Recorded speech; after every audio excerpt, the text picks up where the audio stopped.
Okay, good. Okay to go.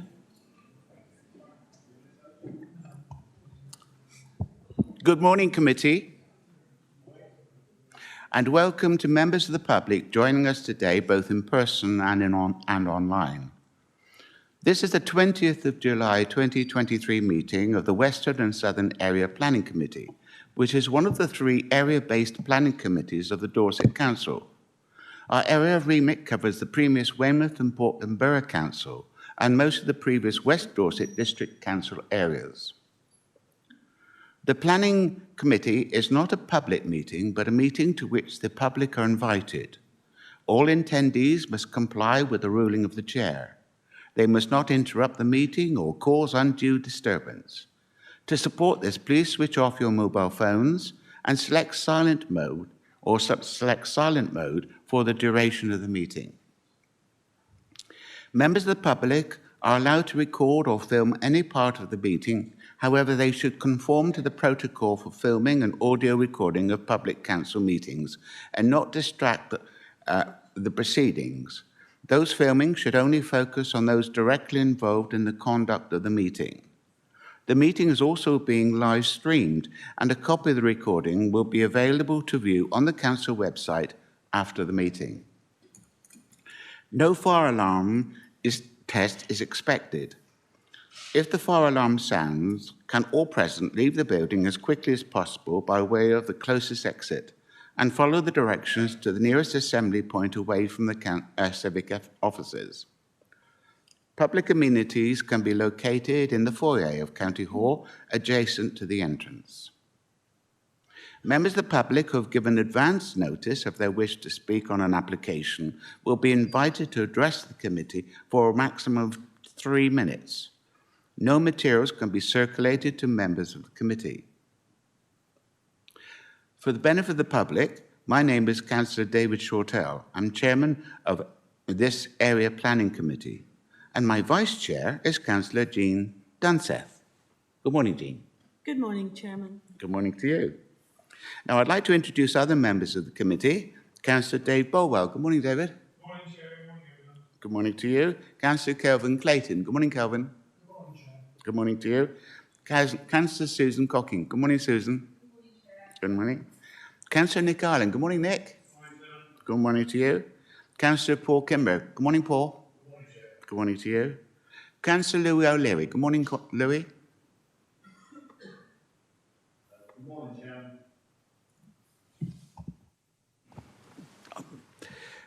Councillor Mary Penfold. Good morning, Mary. Welcome. Councillor Kate Weller. Good morning, Kate. Good morning to you. Councillor Sarah Williams. Good morning, Sarah. Good morning, Chair. Good morning to you. And Councillor John Worth. Good morning, John. Good morning, Chair. Good morning.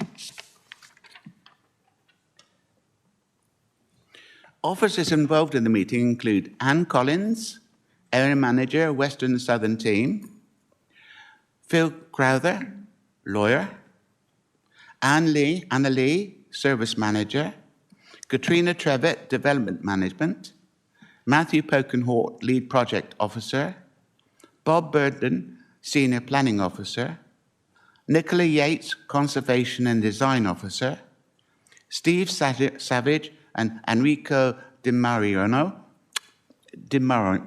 sorry, I mispronounced your name. Di Marino, thank you very much indeed. Thank you, Enrico. Highways, Elaine Tibble, Senior Democratic Services, and Josh Kennedy, Democratic Service Apprentice. Good morning to you all. Right, I'd like to start with the first item on the agenda, that's apologies. Do we have any apologies? No apologies. Fantastic. Nice to hear that, a full team. Item 2 on the agenda is declarations of interest. Does any member have any declaration of pecuniary or other conflict of interest, bias or predetermination regarding any item on the agenda? Councillor Louis O'Leary. Thank you, Chairman. Relating to item 1 on the agenda, North Quay, former council officers. I was on the committee back in 2019, which refused demolition and was one of the 2 to vote in favour of demolition. was informed this morning, well, literally about 5 minutes ago, that an article appeared in the Echo today quoting me giving views on North Quay. I'm not sure, I haven't seen the article, I haven't spoken to the Echo. I'm not sure where this article has come from or these quotes have come from. Looking briefly, the only comments I can find around North Quay are ones not made recently. As a Weymouth area councillor, I have expressed opinions on the building, as I think almost every other Weymouth councillor has. I did seek advice yesterday from Philip Crowther around this, as I did state that I do come on to this meeting with an open mind, taking this item as a standalone on the basis of its merits within this item. But following the article published in the Echo, which, like I said, I did not give a comment to the Echo for this article any time recently, and I have no idea where it's come from. I would like to know where I stand on that. Thank you, Louis.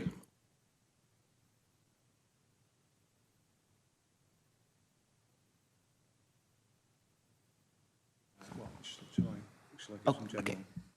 I'm just going to pass over to our lawyer, Phil. Over to you. Thank you, Chair, and thank you, Councillor O'Leary. On the basis of what Councillor O'Leary said about his interest and the comments, any comments that he made were not made in relation to this application, and he approaches this application with an open mind. I think that means that he'd be okay to participate in the meeting. I think it's also fair to say that a number of councillors on this committee were here in 2019 and voted on the proposal. It's absolutely fine for members to come to a meeting with a predisposition towards a particular point of view on an application. You're all human, you're all going to read the papers and have an inclination one way or the other, but as long as you all approach this application with an open mind, listening to what you hear today before reaching a final decision, then that predisposition won't have tipped into predetermination. Thank you. Thank you, Scrowther. That also applies to myself because I was again on that committee along with Councillor O'Leary and back in 2019. You want to come back, Councillor O'Leary?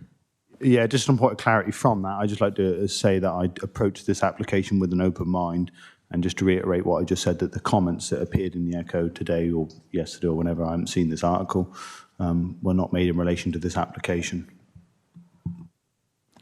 I think all of the committee members present today come with an open mind and are willing to listen and take into account what is presented at this meeting, including the public comments and other members. And so they're all, bearing in mind what's been said, are permissible to stay, debate and vote on this item.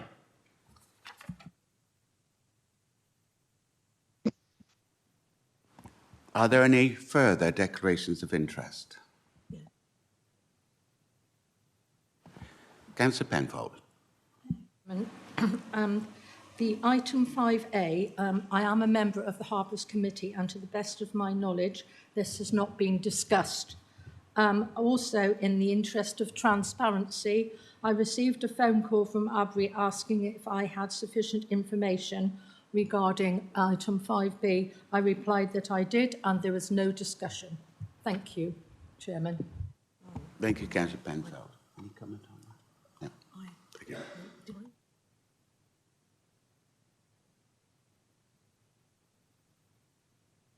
Do we have any other declarations of interest? Councillor Worth. Thank you, Chairman. Yes, it's relating to item 5D, Newlands Farm, Cold Harbour, Chickerell. I sit as chairman of the planning committee at Chickerell Town Council, but I just chair it. I don't have any input or vote on that matter. So just to make you aware that I was there when the Town Council made its recommendation. Thank you. Thank you, Councillor Worth. Can I confirm that you didn't take part on that original discussion? No. Any further declarations of interest? Councillor Weller. Thank you very much, Chairman. Just for the avoidance of any doubt, I've been involved in the applications, the various applications on North Quay from the outset, so Weymouth and Portland days and subsequently, but I come to this meeting with a completely open mind.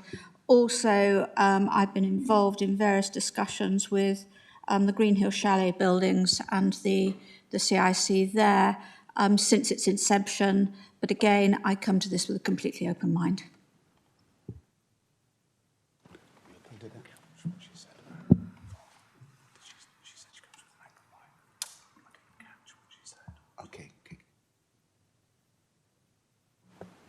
Want to verify your involvement with that original discussion and meeting that you had?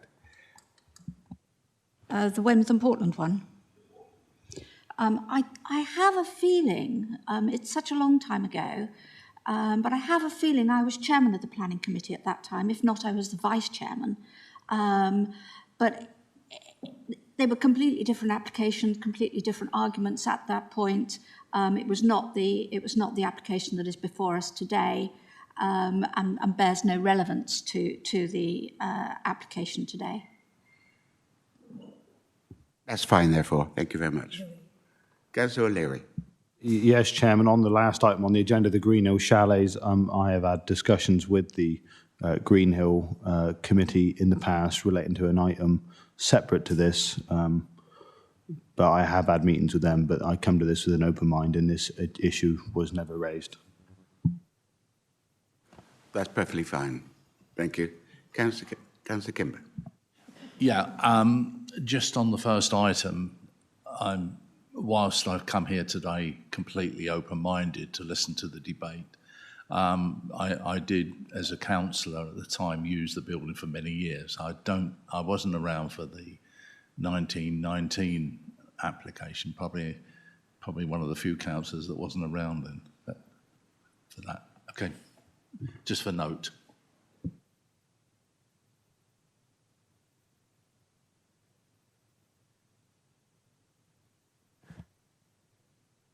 Can I take that to be all the declarations of interest? Okay. All right, well, now to move to item 3 on the agenda, to confirm the minutes of the meeting held on the 15th of June 2023. Has all members received a copy of those minutes? Thank you. If members are content, I will sign those minutes as a true record of what took place.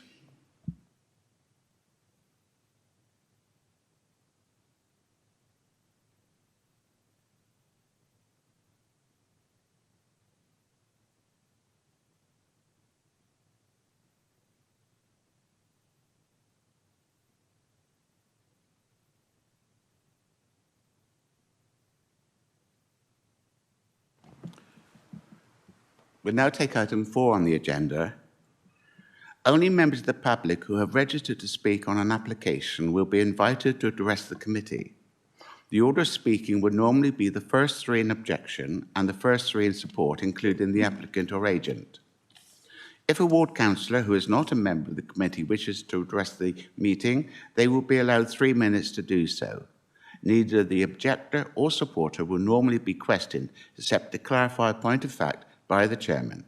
All written statements received by Democratic Services have been passed to members prior to the meeting.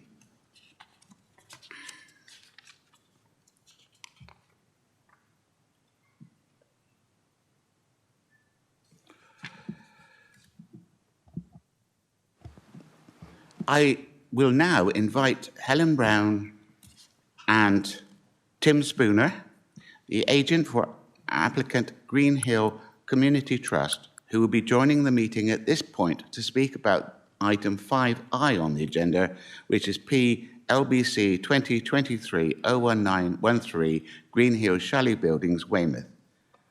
You have 3 minutes. Over to you. Thank you, Chairman.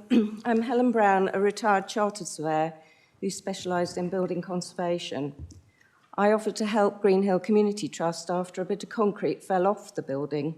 This is a listed building at risk, even if it isn't registered as such and Dorset Council own it. Weymouth Town Council have put in an objection to the proposal, wanting to retain the blue paint, we are proposing to change it to the original grey. It has only been blue since 2012, and no consent was given for that change. Greenhill Community Trust volunteer trustees took on the lease of the listed building in 2019. They pay for the maintenance from the income from the chalets, beach huts, and the lease of the cafe, tennis courts, and putting green. Over the last 3 years, the woodwork on the chalets and beach huts have been painstakingly repaired, and all the walls, windows, and doors have been painted in the Weymouth blue and white. The next phase is the painting of the columns, spandrels, and railings. The metalwork columns are structural, and the railings take lateral loading from visitors leaning against them. The metalwork is already suffering material loss due to corrosion. This proposal is to use an expensive specialist paint that is the best for the protection of the metalwork, especially required in this marine environment. Due to its metallurgical properties, the micaceous iron oxide paint, or MIO, does not hold a pigment, so it only comes in greys or black. Research at the County Records Office showed that this was the original specification. Please approve this application. It would put back the pre-2012 colour as shown in the conservation area appraisal. It puts the metalwork back to the original 1923 specification and gives authenticity to the listed building. But most important of all, it protects and preserves the structure of the building. Thank you. Thank you, Helen Brown. Do you wish to add anything at all, Mrs. Spinner?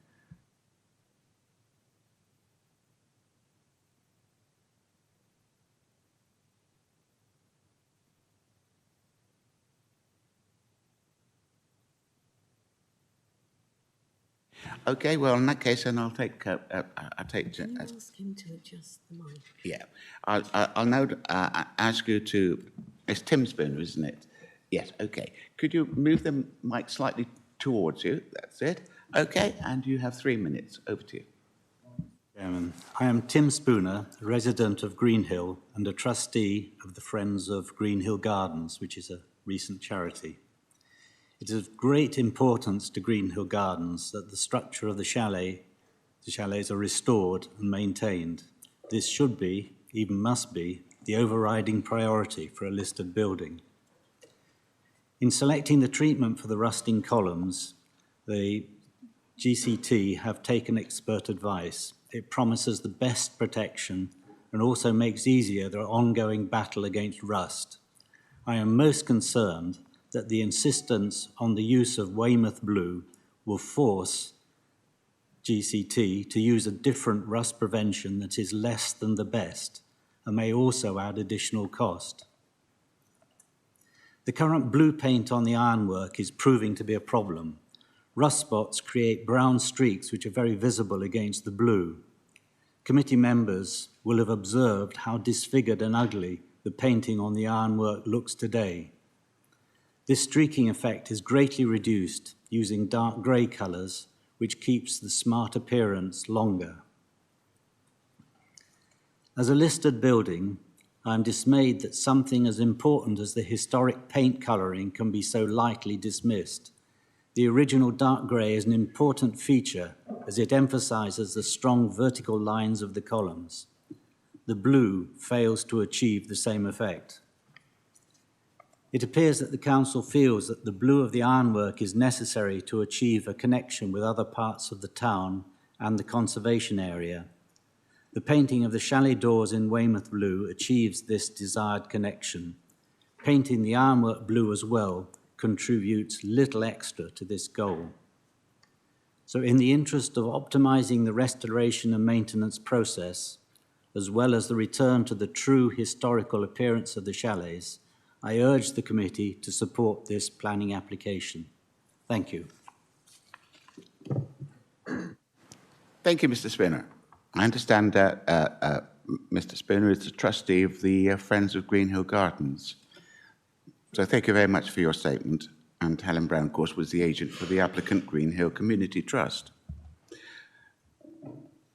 We'll now proceed to item 5 on the agenda, which is the planning applications. And we have 9 planning applications before us today.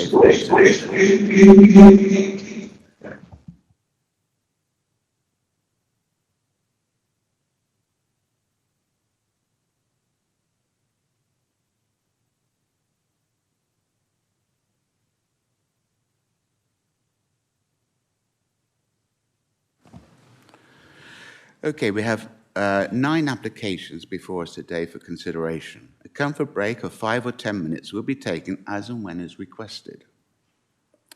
The first item on the agenda is item 5A, which is PFUL 2023-01846, former council offices, North Quay, Weymouth, DT4 8TA. And that's for the demolition of the existing former council building, alteration to the existing car park, and provision for additional car parking spaces. The case officer for this particular item is Bob Burton, so I hand over to him to introduce the item. Over to you, Bob.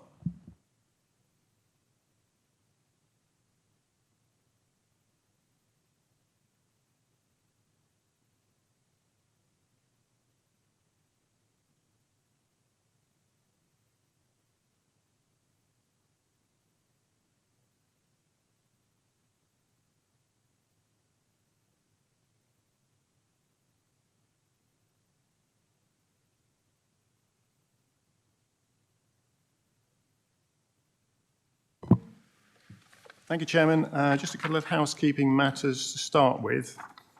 I received a late letter of representation very recently from J.A. Sloss, who mentions an application that's listed on the relevant site history of the site, which was granted an appeal but has now lapsed, which was for conversion of change of use of North Quay to a dwelling. That is listed in section 7 of the report, but as I say, that's not relevant to your consideration today as such. The letter also refers to asbestos and concerns over whether that's present in the building. I can confirm there was an asbestos survey submitted as part of the application, and that confirmed that some of the asbestos has already been removed. There is clearly still asbestos within the building, and that obviously is a matter which needs to be correctly addressed. And that would in fact be covered by conditions linked to the demolition plan within the recommendation, land contamination conditions, and also if permission were granted for demolition, then under section 80 of the Building Act, a demolition notice would need to be submitted to building control.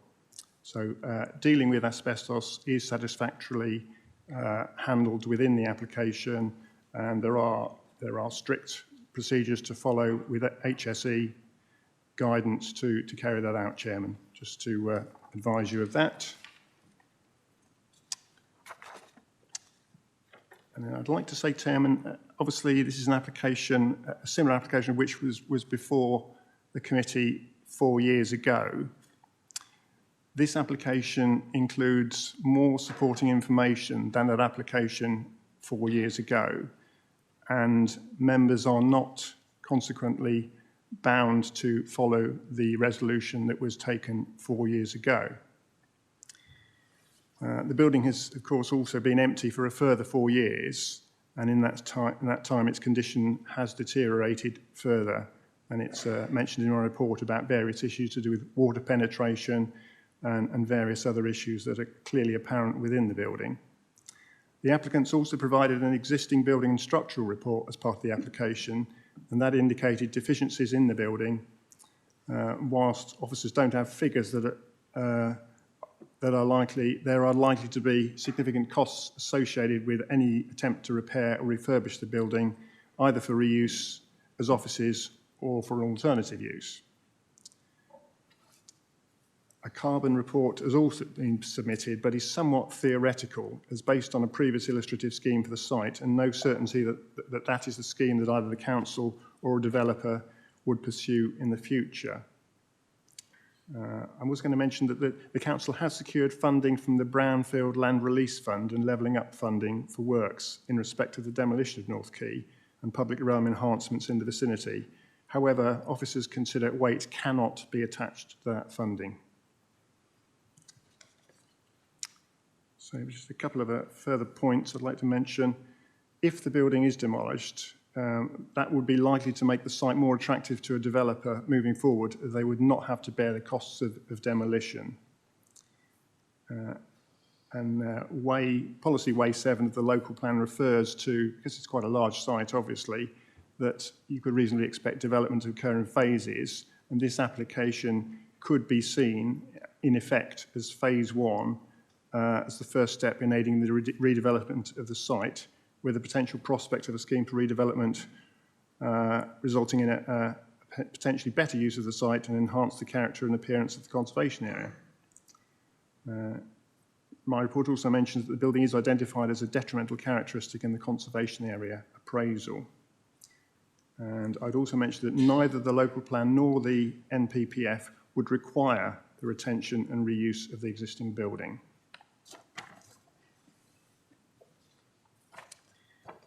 I'm going to just to say a few words on the carbon impact study that was submitted.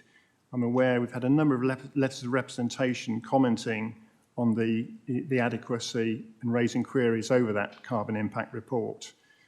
Firstly, I'd say it is not a requirement for a carbon impact report to be provided on this application.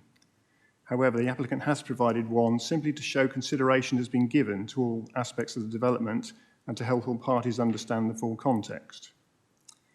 It sought to show that it would be possible to end up with a reduced carbon development as a result of a new build scheme rather than refurbishing the existing building. However, there are limitations to the review, as it was considering a new build scheme which does not currently have planning permission and may not be the scheme the council chooses to seek planning for in the future. Consequently, the review is somewhat theoretical.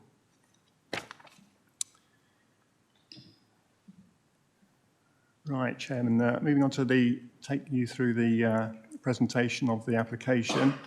So here we are on the south side of the Weymouth Harbour and Marina, North Quay Road in front of the site, and we have Westway running up here, Trinity Street runs along here to the town bridge. So the site obviously defined by the red line here, the footprint of the existing office building shown here, the car park and the remaining areas around it. There are listed buildings in the vicinity, notably the Boots Inn, the Old Town Hall here, and various buildings including 28 Trinity Street and others extending in this direction here. And of course the Holy Trinity Church is Grade 2 star listed a little further down here. At an elevated level behind the site is Chapel Hay Street, with development beyond and outside the application site, but owned by the applicant, is the slope here, which is substantially vegetated with trees and shrubs. So just give you a bit of photographic context and an aerial view. You clearly see the footprint of the building here and the extent of the car park areas around it. And it shows very well the extent of vegetation and growth on the slope behind the site.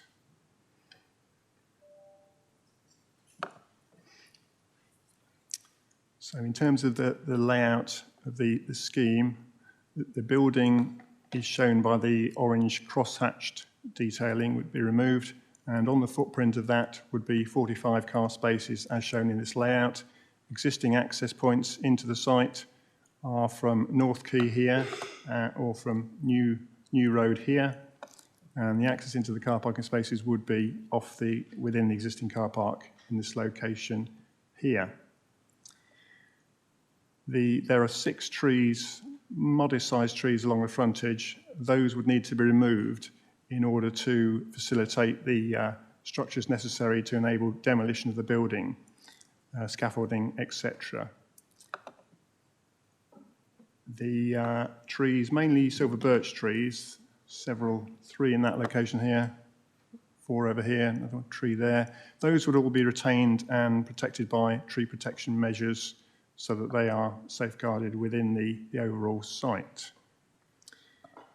To compensate for the loss of the 6 trees here, 10 trees would be put on the site, mainly in this area here, in plants and pots, since given the context of the application as a temporary permission, it wouldn't be appropriate to actually plant the trees on the site at present.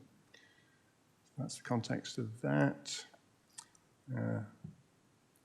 Back of the site, we have there are various historic walls, part of the buttressing as well, that runs along the back of the site here.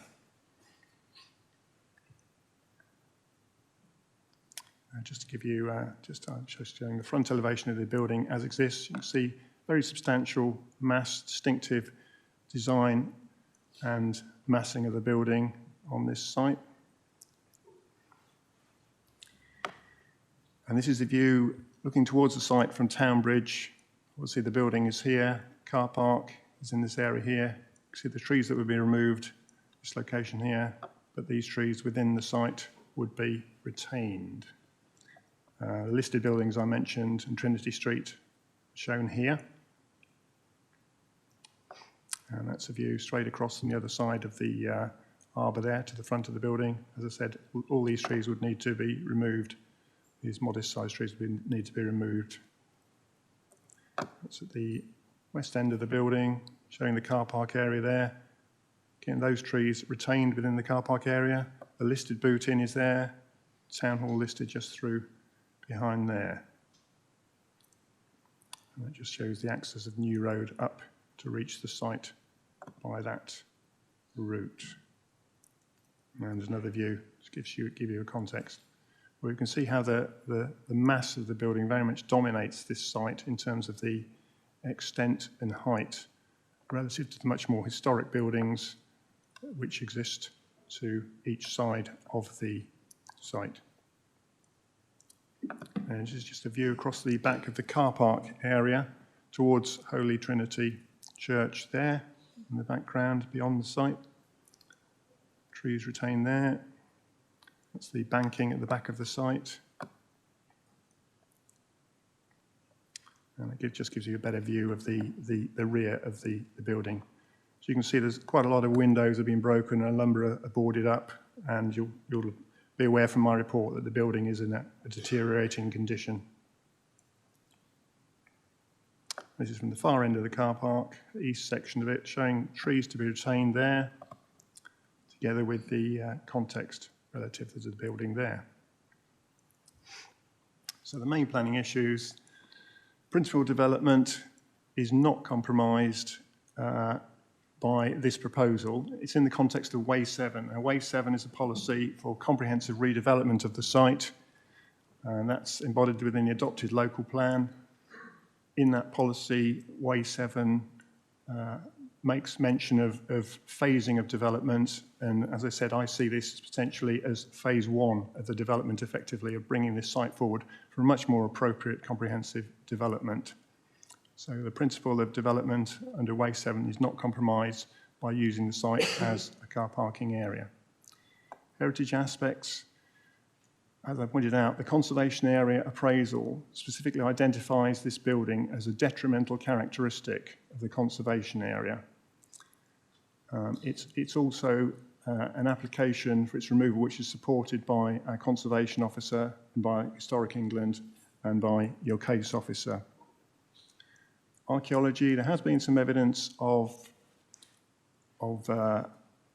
medieval and later remains on the site, which have been revealed through archaeological evaluation.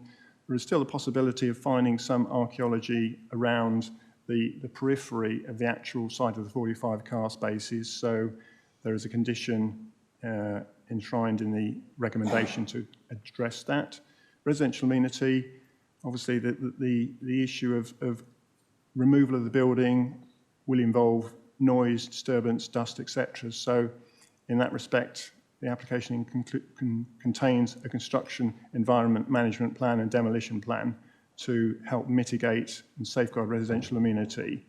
And whilst one was submitted with the application, we feel there are still some other points that could be addressed in a further submission. So hence that is contained in the recommendation also, Chairman. Arboriculture and ecological considerations. Arboriculturally, as I said, 6 small trees to be removed, birch, holly, ash, but they would be compensated for by the placing of 10 replacement trees in planters and pots on the site. Ecological considerations have been addressed through an acceptable biodiversity mitigation plan, which includes reference to the trees and would include appropriate checks as necessary on any nesting birds and any badger populations in the locality prior to commencement of any development. Flood risk, the site is largely within flood risk zone 1, lower risk. A little bit of it just on the northeast edge touches on zones 2 and 3. We've consulted with the Environment Agency and with our flood risk management team, and they are content with the proposals and see this as a lower risk development compared to the existing development on the site. And so that would be conditioned to provide a surface water drainage network as part of that issue. Land contamination, initial desktop phase 1 surveys have been done.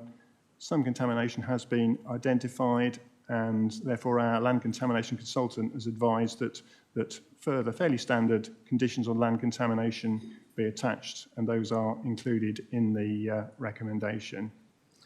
Highways, existing accesses into the site would remain with the access into the new 45 spaces served off within the existing car park area. The Highway Authority are content with the application and have no objections to it. They recommend the layout be carried out in accordance with the submitted layout scheme, so it's conditioned accordingly. So the recommendation is to grant permission subject to those conditions, Chairman. You'll note there is a temporary permission, 3-year permission. Obviously that's because we wish to look towards the prospect of a redevelopment of the site in due course, and therefore to sort of establish the council's, the planning authority's position on exercising control so that we define the period of the temporary use. Demolition, construction, environment management plan would be included as part of the scheme. Similar surfacing materials, so the tarmac of the existing car park would be extended over the new 45 spaces. Surface water drainage scheme I mentioned, land contamination remediation as mentioned, and if any land contamination was discovered which had not previously been identified, then that would be addressed by the potential land contamination. Tree protection would be carried out to safeguard the 8 trees to be retained towards those 2 ends of the car park, and the highways layout would be in accordance with the submitted scheme. A flood warning plan is also included, which was indicated as desirable by the Environment Agency. So thank you, Chairman. I recommend approval with conditions.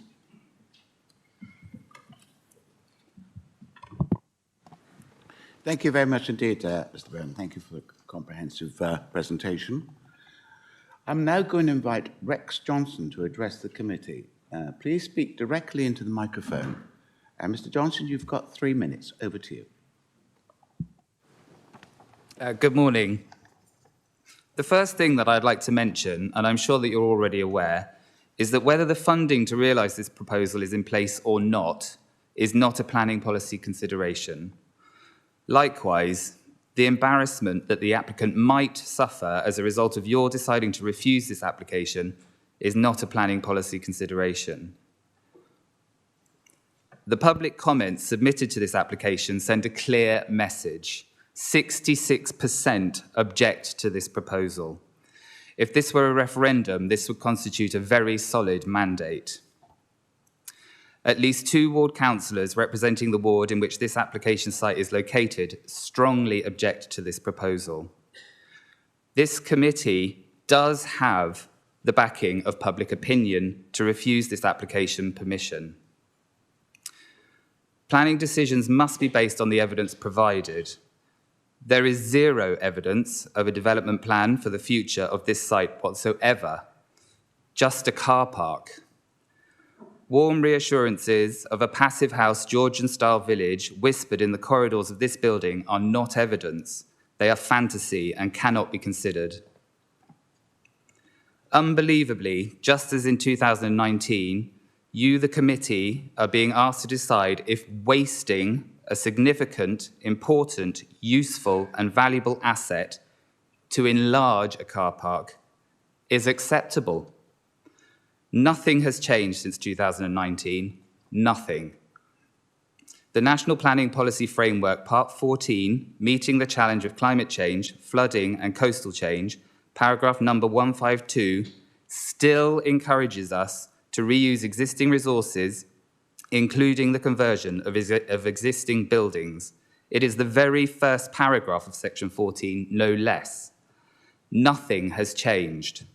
This proposal does not represent sustainable development. What it does represent is a willful act of environmental and architectural vandalism. It cannot be permitted. Thank you very much.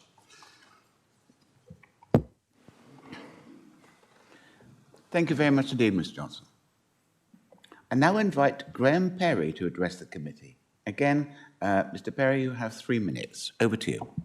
Yes, good morning, Chair, Councillors. I should say I own a shop and holiday let on North Quay, which is in the short-listed terrace adjacent to the council offices. I was last here in September 2019 when this committee made the right decision, and I hope they will see there was no reason to change that decision. Since then, the council has expended considerable resources in trying to prove that demolition and rebuilding could provide a sustainable solution. But of course, they failed terribly. Even taking the most idealistic, hypothetical development, they could only achieve a carbon balance after 60 years. And that was after making some rather dubious assumptions about demolition in year 60. Let's be clear, the carbon impact of demolition and rebuilding will be significantly adverse for the next 59 years. Look at the headlines. Does anyone believe we have that long to start dealing with global warming? In the Echo in April, the council, and I quote, acknowledged that carbon emissions associated with demolition rather than refurbishment are inevitably higher. But they also said quite correctly, climate impact is a very important consideration alongside other aspects of future regeneration. So what are the other aspects which are so important to override the sustainability argument? The officer report states that the application represents an opportunity to move forward. How so? Acorn, whose purchase fell through, and 2 local developers have proposed reuse of the building because there's money in doing so. In the last 7 years, there hasn't been a single developer interested in building the old Pentreath plans, even without the requirement for passive house construction. The council promised that any new development will be passive house, but I'm sure you are savvy enough to know that that promise will turn into an aspiration which can't be met for economic reasons. They say that extra car parking will be a benefit. The LEP have just produced a report saying that Weymouth is well served for car parks. There is no need. And in any case, argue for extra car parking for a short time when they've got plans that remove all public car parking and will be hugely detrimental to the South Harbour side. The report says the council has a vision for North Quay, so let them return to this committee with that vision and a proper plan so that judgment can be made as to whether that justifies the environmental damage. And perhaps they might put a little effort into looking how they might reuse the building to fit in with that vision. I was also going to say something about the fine character of the building, but I must just mention the very important late submission to the documents about asbestos. It does appear that no core concrete samples were taken as part of the 2019 asbestos inspection, despite the fact that structural concrete at that time was highly likely to have contained asbestos figures. That is an incredibly serious omission that calls into question the whole proposed sustainable demolition plan. Very, very well, poorly prepared again. The council really should do their homework properly on all these things if they're going to submit this application again. Thank you. Thank you very much indeed, Mr. Perry. Councillor Kimber's put his hand up. He can't, no. Oh, okay. Is it a point of clarification? He said yes. Just wondered when we were going to take technical questions. That's the point. These are public speakers. I'm taking the public speaking first. Okay, thank you, Mr. Perry. I also invite Mr. Jason West to address the committee. Mr. West, you also have 3 minutes. Over to you. Thank you, Chair, members. I just noticed the officer there just said that the carbon analysis is not an integral part of the application, but the carbon analysis has been used in multiple instances to persuade people to back the application. Okay, that's important. Climate emergency is happening. The council said that. Carbon is crucial to our survival. The council need to lead by example. Okay. Now, I want to demonstrate that the carbon analysis numbers do not add up and are misleading. On the 26th of May, 2023, your officer, Mr. Williams, wrote to me saying, the review nor the underlying carbon analysis provide a clear statement and explanation of all assumptions made to facilitate the calculations, lots of words. And he said, I am of the opinion that such explanations should have been provided and have therefore requested further details. I will contact you again when I receive the requested reasoned explanation. I didn't get a response, okay? On the 21st of July last year, I asked the council to remove these words from your website. Neither scheme is better than the other from a life cycle carbon perspective. However, the eco-development approach offers significantly improved life cycle carbon outcomes if it builds more and larger units than the existing building can provide. I said that was misleading based on the carbon calculations. Mr. Hopkins replied the same day, copying in Councillor Ferrari, and said, the information on the website is programmed and will be amended. Those misleading words were subsequently removed from the council website. However, at the Weymouth Town Council Planning Committee meeting on the 3rd of May, Mr. Hopkins told the committee, and this is on YouTube, there's very little in terms of decarbonisation between the two schemes, contradicting what he'd taken off the website. Councillor Ferrari at 27 minutes 54 said there's really not much in it between the two options in terms of the carbon. He was privy to that conversation and those words being taken off the website. After the meeting, Councillor Orrell, who was a member of Weymouth Planning Committee, said to me, Councillor Ferrari, and this is in writing, made the point to us that the carbon footprints in the reports were even.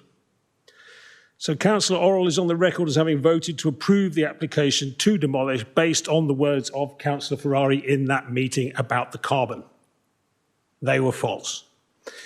Table 9 of the archetype report in the AECOM report, which refers to it exclusively, clearly says, and has not been referred to by AECOM, that 9,038 tonnes of CO2 in excess of what they've done in the two building scenario life cycle processes would be emitted, okay? To give you an idea of that, that's the equivalent of 2,003 petrol-driven vehicles being driven continuously for a whole year, or 23 million miles driven by a single car. That has been willfully ignored despite constant protestations. Can you, in all conscience, approve this application in the knowledge that the carbon analysis numbers simply don't tell the truth? I urge you to refuse this application. Thank you very much indeed, Mr. West. I also invite Councillor Tony Ferrari, who's the ward member for Littlemore and Preston, to address the committee. Councillor Ferrari, you have 3 minutes. Over to you. Thank you, Chair. Carbon footprint is not a material planning consideration for this building, but I will address the issues raised by the previous speakers. Thank you. There is a lot of statement that says the carbon analysis in the reports are incorrect. I'm inclined to support and believe what the officers say, but if we accept that premise for a second, there is carbon generated from refurbishing the existing building and through its existing life, and there will be carbon generated for developing a new building. And honestly, there isn't much between them. I stand by my previous statements. I don't know which is the bigger of the two. but there isn't much between them.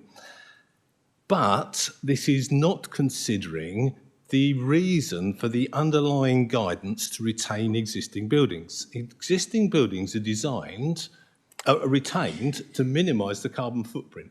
Now, there isn't much between the two, but that's not considering carbon from a planet's perspective. What we are considering here is carbon from a site's perspective.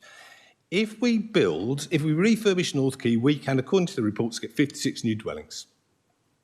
If we redevelop, we can get 120-something bedrooms, perhaps half as many houses again, dwellings again, some houses, some not. If we redevelop, those extra houses are lost, and we have to redevelop those extra houses on a greenfield site somewhere else in Dorset with another pile of carbon associated with them, so that if we redevelop rather than refurbish, the planet ends up with less carbon, no matter what the outcome for the site is. This issue has been considered at length by Weymouth Town Council and by officers, both of which support the demolition. I hope that the committee can find their way to support what both of those bodies have recommended for the site. Thank you. Thank you very much indeed. Thank you, Councillor Ferrari. I invite Claire Spiller, which is from Chapman Lilly Planning and agent for the applicant, to address the committee. Claire Spiller, you've got 3 minutes. Over to you. On behalf of our client, Dorset Council, thank you for the opportunity to address the committee. The application site is occupied by a 4-storey building that until 27 was occupied as the Weymouth and Portland Council offices. The building's been unoccupied for the last 6 years, resulting in a significant number of problems developing to the building, including water ingress and corrosion of the underlying steelworks, which is beginning to damage the structural integrity. The interior has also suffered from vandalism and trespass, and the exterior has been subject to a number of broken windows, which have been boarded up but has the appearance of neglect. The proposal is to demolish this vacant building and provide a temporary car park to tie in with the existing council's pay and display car park, which surrounds this building on its east, south and west sides. As you'll be aware, the application site is covered by Policy Way 7 of the Weymouth and Portland Local Plan, which seeks to redevelop the West Way and North Quay area. To fulfil this policy vision, the former offices have to be demolished to aid this comprehensive redevelopment of the area. Dorset Council have secured levelling up funding for the North Quay site, which requires money to be spent on critical infrastructure to facilitate the redevelopment of the area, which is covered by Way 7. And to facilitate this requires the building to be demolished. If the demolition isn't approved today, it would quite simply be an opportunity lost. As you have read in the committee report and heard by your case officer, this building is of no architectural merit, and to demolish the building with a temporary car park in lieu of the building would not harm the significance of the heritage assets, which is the conservation area and nearby listed buildings. The proposal is supported by both Heritage England and the Council's Conservation Officer. The proposed temporary car park would integrate well to the existing parking, and your Highways officers raises no objection to this part of the proposal. The proposal introduces replacement planting to the road frontage. Your officer rightly advises that paragraph 152 of chapter 14 of the NPPF does not require the reuse of existing buildings. In addition, the Council's Natural Environment, Climate and Ecology Strategy 2023 to 25 refresh includes a number of mission statements. Mission 5 is titled Sustainable Development and Construction. Again, this does not require the reuse of existing buildings. The applicant would look to reuse and repurpose the demolition material on site and elsewhere in Dorset. And it's for these reasons that I commend the case officer's recommendation to you. Thank you. Thank you very much indeed, Ms. Miller. I now invite Councillor Brian Heatley, the ward member for Rodwell and Wyke, to address the committee. Councillor Heatley, you also have 3 minutes. Thank you, Chair. I'm one of the ward councillors for Rodwell and Wyke. My colleague, I'm speaking for myself and also for my colleague, Councillor Claire Sutton. I am objecting, but I should say for the record, I don't think the word strongly appears in any of my objections. What we have here is a plan to demolish a building and a plan to extend and improve a car park. It is very confused by quite a lot of other context, in particular, the Council's vision to implement the policy in Way 7 of a mixed commercial and housing development, and the agreement made with the government on the Levelling Up Fund, where we've got to spend the money by March 25. Now, all I will say about the vision is it is argued that demolishing the building does not compromise the ability to carry out the policy in Way 7, which I support. But equally, the decision to keep it doesn't entirely prevent building something like that on the site, albeit, and I concede this, probably more expensively. But it's neutral from that point of view. And of course, the money is not something which is a planning consideration. I want to talk about something that's not been talked about much, which is the conservation parts of this, a little bit on reuse, a little bit on parking. The English heritage, the other one, Historical England, whatever they are, and our conservation officer say that this is a building of no architectural or historical merit. That is surely too sweeping. Historical, certainly. It was built in, the 60s and 70s. It is typical of that time, but actually it's rather a fine example from that time. It's a prestige building from that time, which was opened by royalty, and it has our very own Portland stone on it. So this isn't any old 60s or 70s building. And that is a historical point. It is showing how buildings were built of this type in that time. Architectural merit, well, it's a very personal and subjective thing. Personally, I'm not that entranced by it, but my fellow ward councillor, Councillor Claire Sutton, who grew up just above it, thinks it's a great building. And you've had very substantial objections put forward which show lots of other people think it's a great building. And that's a fact about what other people think, and I think you have to take that into account when assessing that. The climate business is complicated. The one thing I would say is that demolish and rebuild something completely new on that site will make emissions now. The gains are all in the future. And if we're to stay within 2 degrees, it's what we do now that matters. Can I say one last thing on parking? On parking, one of the things that we have missed in Weymouth is the way we are not using the waterfront of the inner harbour. We have far too many car parks around it. We could have much better things there. And this is a small extension of car parks around the inner harbour, and I don't think we should be going in that direction. Thank you very much. Thank you very much indeed. Thank you, Councillor Heatley. I'm going to call on Bob Burton to respond with any salient points he may wish to clarify. Over to you, Bob. Thank you, Chairman. Yeah, a couple of points I'd like to respond to. Mr. Johnson said nothing has changed since 2019. I don't think that's the case, because you have an application here with a number of additional supporting documents and material which was not provided in 2019.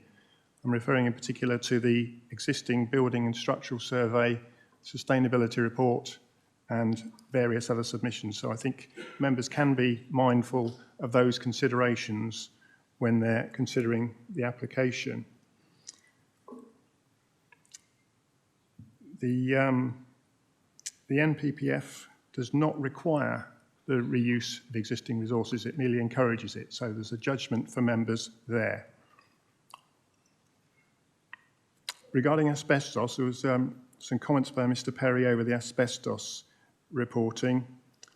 As I say, asbestos has been investigated, some has been removed, some is still to be removed, clearly, and as I said, that would be satisfactorily covered by planning conditions, so there's no issue with not identifying and dealing appropriately with asbestos.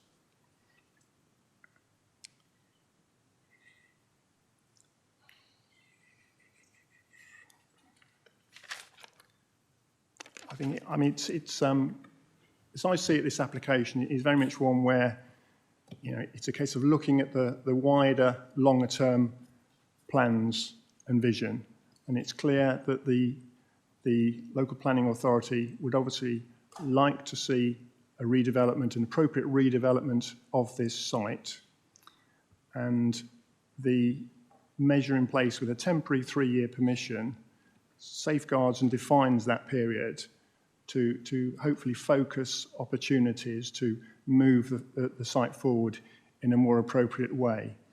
Clearly, we can debate the carbon issue has been mentioned, and clearly a redevelopment would involve a lot of carbon, but that's you've got to recognise, obviously, look also at the recognisable gains in terms of any new development is going to be to modern building control standards and any relevant other legislation in terms of thermal efficiency, heating efficiency, insulation, etc. So all those things which would come from a redevelopment, one needs to be just mindful of the long-term potential of that. But clearly today, you know, you're faced with the application which does not prejudice the objectives of the Way 7 policy, and which allows potential for the redevelopment proposals in the future to come forward, Chairman.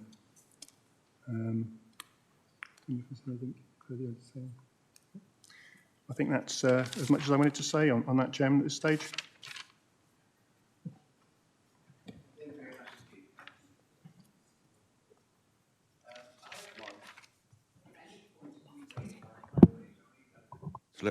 Council Officer, over to you, Steve. In terms of the Highway Authority's recommendation here, we've recommended conditional approval. The simple assessment here is the demolition of the building with the replacement of 45 car parking spaces on the footprint of the existing building. The temporary car park is going to be graded to the levels of the existing car park with a compacted hardcore recycled from the existing building with an asphalt surface in. The important point here is we're going to be increasing the on-site car parking provision from approximately 129 spaces to 174 spaces. In highway terms, we have no problems with it, Chair. Thank you. Thank you, Steve. That's very kind. Okay. Are there any questions of a technical nature for the case officer or highways?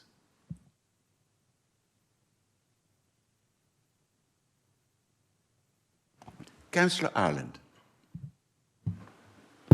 Yeah, thank you, Chairman. I have a whole list of questions, but I'll just restrict myself to my first three because they're related, and then, if I may, come back later if they aren't covered. Give my other colleagues a chance. So I guess that this application is all predicated on future improvements, what might happen, carbon savings, cost savings, better environment. So my questions are of a technical nature, are designed to elicit some facts and clarity maybe on some areas so we can inform the debate later. So I'll ask a question on funding and leave the rest to my colleagues. March 25 is specified in the paper as a deadline for funding that's been obtained from central government. And it also mentions that this apparently covers moving the road, moving the underlying services, improvements to the harbour wall, etc., etc. So my first question is this correct, i.e. does the funding cover all those works? And if so, given the short timescales, why are we actually building a new car parking area when presumably if the road needs to be moved, it can only go one way. It's not going to go into the water, I presume. So it's got to cover the bit that's shown there as new car parking areas. Why are we going to the expense of providing that, given that we've got very short timescales? Why have a 3-year condition on the works, the car park being a car park, if it's got to be not a car park by March 2025? And the final bit on this, I guess, if we don't have the funding, where is the rest of the funding going to come from? You know, funding from central government is competitive. I think we can probably all agree that's not actually fit for purpose, but that's the situation we're living in. And so what guarantee is there we will attain funding in the future, especially given that, you know, by the end of probably next year, or definitely by the beginning of 2025, the political makeup of this country will be completely different. Thank you, Councillor Ireland. Can I come back to you, Bob, to answer that particular question? Well, yeah, on the funding, obviously the funding, I put some information in my report related to that in paragraphs 16.1 to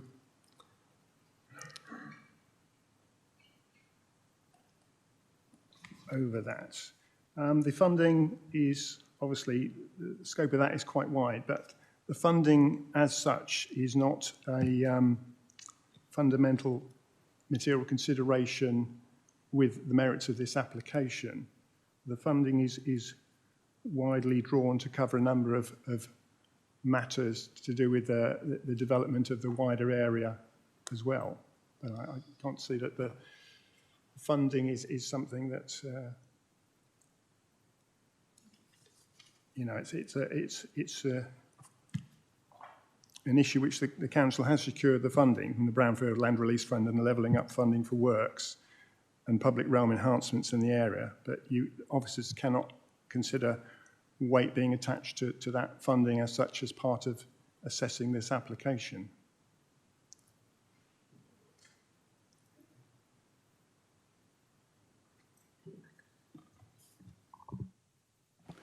Councillor Allen, does that answer your question? I think Mr. Burton basically said the funding is totally irrelevant to our consideration, and correct me if I'm wrong. It still worries me that we were building a car park and then demolishing it very quickly. It doesn't seem very carbon neutral to me.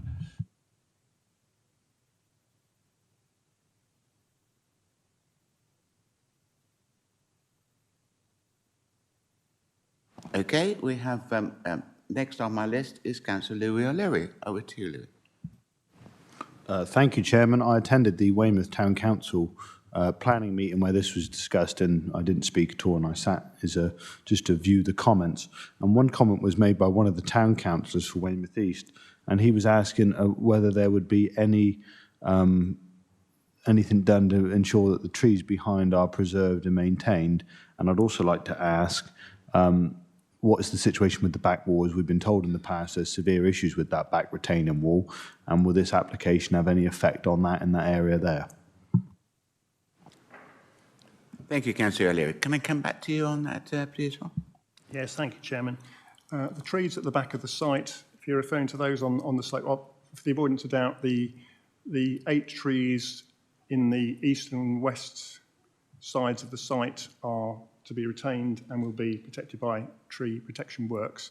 The trees on the on the south side on the banking are outside the application site and would not be affected by this development, Chairman, because the area of car parking is well away from those. As to the structural matters related to the retaining walls there at the back of the site, it's not part of this application, and that's clearly something that the council's landowner would have appropriate regard to if it needed to.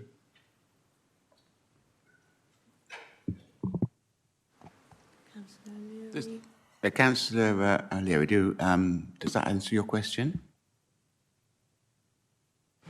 What I'd like to ask is, has any consideration been given to, will there be any effect demolition so close to that back retaining wall will have on the retaining wall? Chairman, yes, Chairman, there is a demolition plan included within the scheme. So to ensure that the environment for demolition was appropriate, you know, the overall context of the site would be considered within that, Chairman. So obviously we wouldn't want to be carrying out any processes or works that would, you know, be likely to threaten the rear retaining walls, etc. So that can be controlled through the condition, I would suggest, Chairman.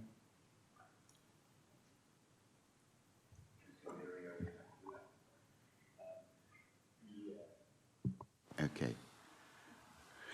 At the beginning of this particular item, Councillor Kimber, I think you indicated you wanted to ask a technical question. Are you still of that mind?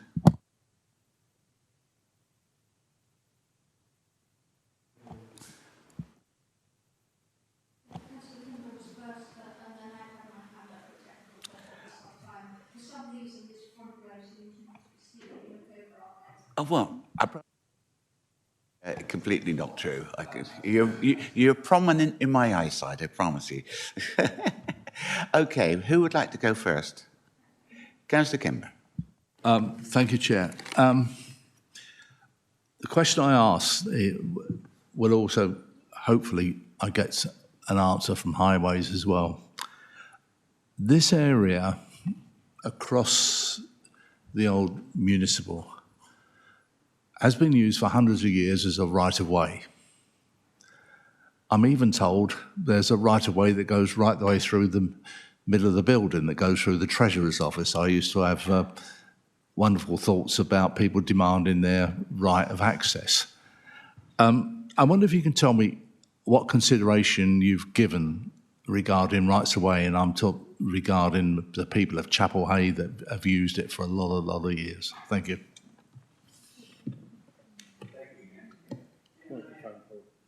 Oh, thank you. Can I ask you to respond to that, please, Bob? Well, Chairman, yeah, it may be that some people have walked through, but it's not a definitive right of way or anything of that kind. You know, it's private land. I don't see it as that being an issue personally on this application.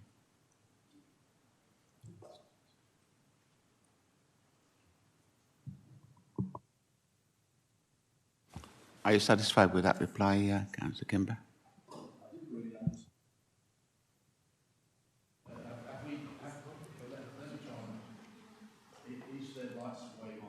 Yeah, that we've considered.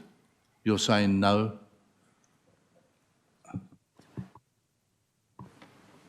I'm saying the only rights of way, public rights of way around that site, Chairman, are via the public footpaths.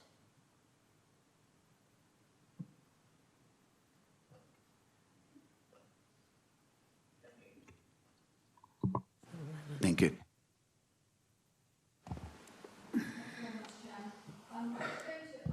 Mr. Burton said right at the start that we can't give weight to the brownfield funding, and he's sort of answered that question now, not to my view terribly satisfactorily, but I don't think we're going to get a satisfactory answer on that, so I'm not going to repeat that.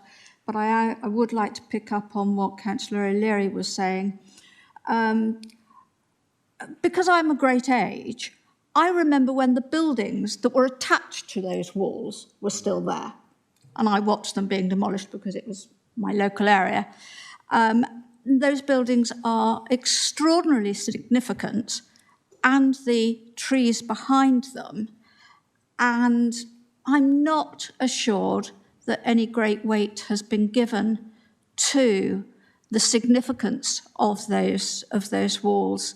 In places like Southampton, a feature is made of their ancient walls.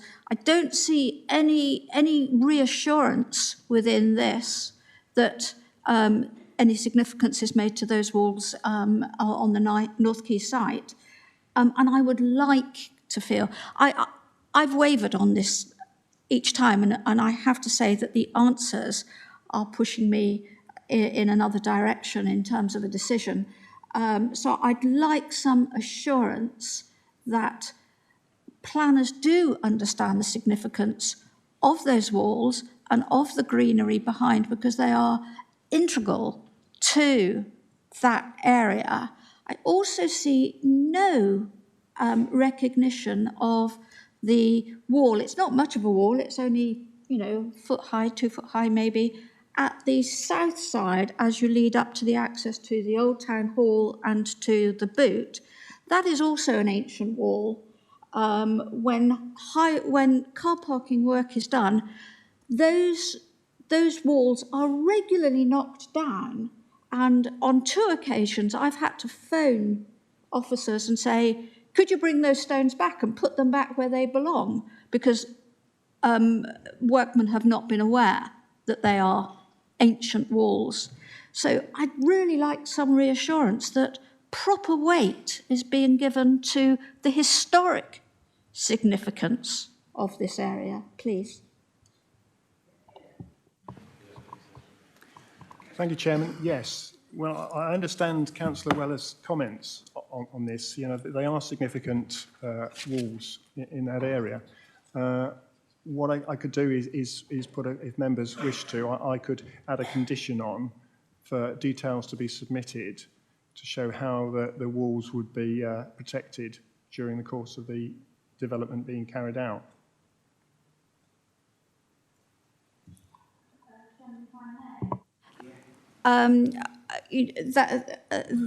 That would be useful, thank you. But it is rather more than protected during the development. I think we want to be assured that the development is not going to cause, and I know you can't give us a guarantee, I'm being realistic here, but I'd like some reassurance that the development is not going to mean that in 10 years' time, the walls, it's going to be found that the walls have been damaged so severely that obviously you need a retaining wall there, but it no longer needs to be the historic retaining wall. It can be a breeze block edifice. So I want some long-term assurance on that, and if a condition on that can be made, I would feel a little more secure. Yes, please, Chairman. Yeah. I think a condition for protection of the walls would be certainly useful inclusion. A period of, I think we have to be mindful that, we have to put the conditions on that are reasonable and necessary for the development that's being considered, which is the extension of the car parking area. So, and that's well removed from the location of the walls, or relatively well removed. So I think going forward, I think bearing in mind that the permission would only be a 3-year temporary in any event that we're recommending. So, clearly the conditions of the walls could be reviewed,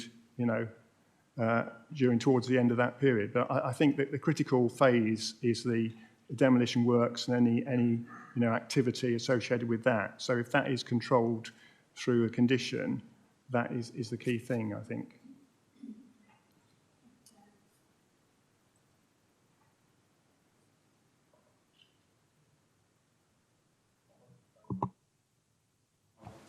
Thank you. Do we have any other technical questions? Before? Yeah, Councillor. Oh, yes. Councillor Ireland. Yeah, sorry, as I indicated earlier, I have several more. So I'll ask them. Maybe I could ask them as 2 separate ones because they are different. So I guess we keep getting told none of this is relevant, despite the fact it takes a large part of the paper. But so I'm going to be. I guess the answer is going to be it's not relevant. But the first one is: does the MPPF stipulate that new builds are passive house or similar standard? I think I know the answer to that already. And if not, can this committee, at a future date, stipulate with any future application that comes against this site that such development does meet those standards? And I have a further question after that.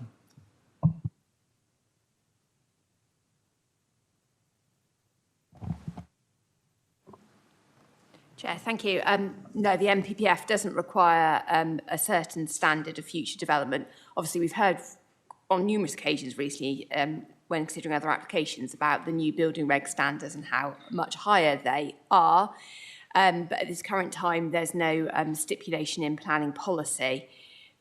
we don't know what period a redevelopment scheme is going to come before us. This is potentially a temporary 3-year plan permission is granted, and there will obviously be some progress made on the new Dorset local plan in that time. So we can't foresee exactly what planning policy will be in the future. But at this current time, the MPPF doesn't require it, and we couldn't put it under the stipulation of this scheme before you today. Councillor Ireland, does that answer your question? Not really. Well, I guess it does. I knew the answer was the same, but I guess it just shows that any of the carbon argument basically is irrelevant. It's just pie in the sky and undermines any notion of carbon neutrality, I guess. But I'll go on to my final question. So I own an EV. My wife owns an EV. Councillor Weller, my colleague down there, owns an EV. And I'm sure she'll agree with me that finding charging points is tricky sometimes. Finding charging points which have sufficient number of chargers and of a sufficient quality is an issue as well. It seems to me that if we are, and I'm not preempting where I'm going to go into the debate and say, going to build a car park here, it seems to me that given the existing site has a very large substation and the provision of rapid chargers, I'm talking about 150 kilowatt chargers, which can charge my car in 20 minutes from 20 to 90%, they could be provided there because power provision is a major obstacle to providing chargers.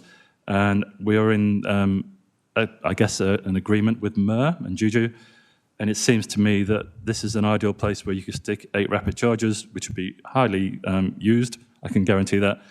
And so why isn't this part of the application? And so I guess my technical question is, can we stipulate that as a condition that this is looked into, and if it's viable, it should go ahead?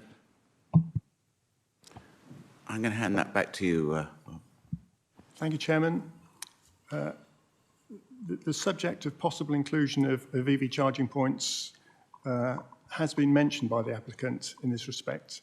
However, the applicant's position is because this would be looked at as a temporary permission for a relatively small development in terms of aerial terms, that they do not think it would be viable to provide or appropriate to provide EV charging on the site, given that it's, for a temporary permission.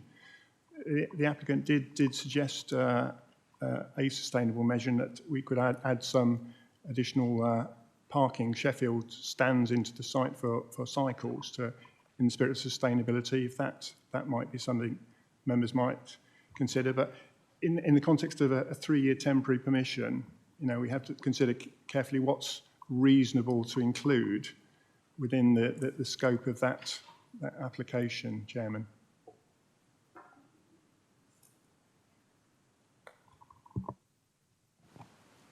Does that answer your question, Councillor Ireland?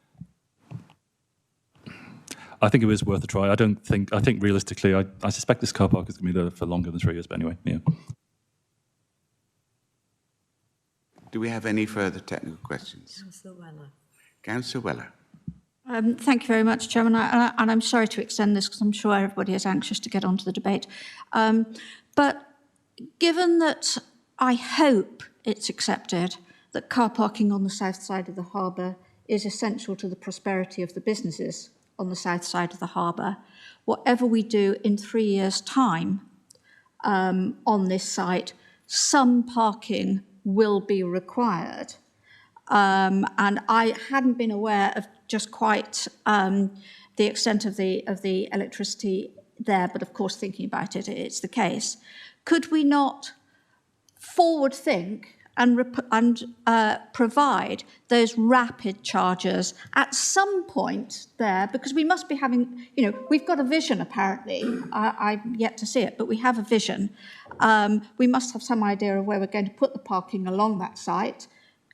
Let's plan now for those rapid chargers to go in, because in 3 years' time, we need them now. In 3 years' time, we will most definitely need them. And as Councillor Ireland says, most modern EVs on a rapid charger can charge to 90 to 95% in 20 minutes.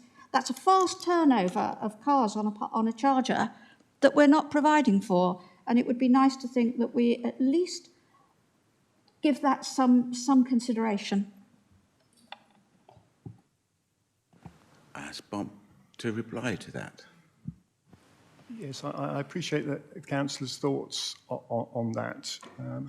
However, as I say, the difficulty is for an application of this nature for a temporary period for a relatively limited number of spaces. I don't think as part of this application we can push the case for that. I think that would have to be something, separate, Chairman. I think it would be a bit of an unreasonable imposition on a 3-year temporary extension of the car parking area to pursue that. But I do recognise the councillor's point over the general issue of providing EV charging in the future where appropriate.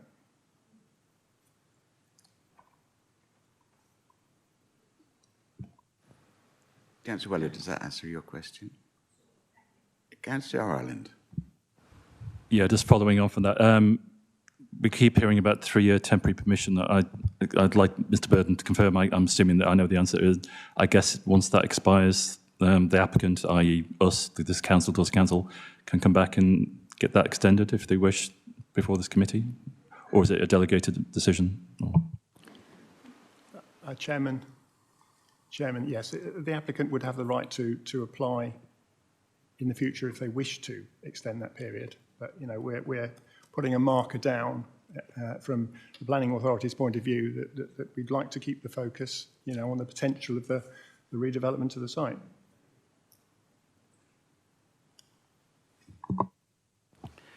Okay, I think that concludes the technical questions. Before I open the debate, members, may I remind you to direct any questions or remarks through the chair, and I will invite members to speak in turn.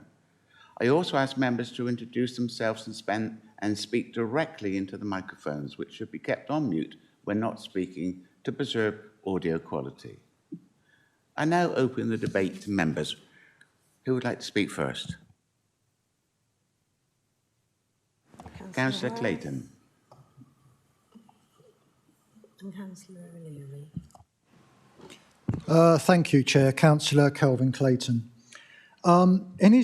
In his presentation, Mr. Burton said that the demolition was necessary to entice or to make this site attractive for developers. And his report says to provide high-quality apartments, which to me reads expensive apartments. I don't think this is the housing we need. This is land owned by Dorset Council. I don't think it's appropriate. I'm going to struggle to support demolition before we've at least explored the option of making housing that we actually need, housing for local workers, council members. Local NHS practices are struggling to recruit members because they can't find affordable accommodation for workers. We need accommodation for key workers, and I think we should at least explore the option of redeveloping this building into 1- and 2-bedroom apartments for key workers before we consider demolition. Burton would like to speak. Did you want to come back on that? I know we're in debate, but I understand you might want to reply to that. Yes, please, Chairman. Just to clarify, any mention in my report of high-quality housing, I wasn't wishing to imply that should only be upmarket high-end housing. The high quality would be a reference to high quality in terms of design, materials, environment. So, obviously, it's a site which has potential to provide significant affordable housing, as part of the scheme. So, housing for local workers, that sort of thing is very much within the potential remit of the comprehensive development of the site under Policy Way 7, Chairman. Just to clarify, thank you. Okay. Remind you that we are in debate now, and so the next councillor to speak is Councillor John Worth. Thank you, Chairman. Councillor John Worth, representing the Chickerell Board. We've heard a number of speakers mention architectural merit. I think architectural merit is in the eyes of the beholder. I personally don't see that this has any significant architectural merit. It is a building of that era that was, constructed, and a lot of other buildings like that. It's deteriorating quite rapidly. You only have to drive past it and you can see that it's deteriorating. And I think that to retain that building there and repurpose it obviously would be a significant cost, but also it doesn't allow the site to be truly fully developed in a modern, more architectural pleasing way. So I'm minded to support the recommendation of the officer for demolition of this site, but I will let other members speak first. Okay, Councillor Brett, thank you very much indeed. The next one on my list to speak is Councillor O'Leary. Over to you. Yes, thank you, Chairman. Coming on from Councillor Worth, it is in the eye of the beholder. I personally think that the building is an eyesore and a monstrosity, and that's my personal opinion. I think it's often like having the Titanic sat on the side of the Esplanade, on the side of the North Quay. It's deteriorating, like Councillor Worth said, at a rapid rate. I was there the other day to have a look around. The windows are smashed, boarded up, overgrown, and I can't see any coming back from that. In regards to its architectural merits, as it said on page 73 of this report, Historic England, who are a pretty reputable group, said there's no architectural or historic merit to this building. If you'd like to see 1960s brutalist architecture, you only have to look a couple of views over to see the courts on the other side of the harbour.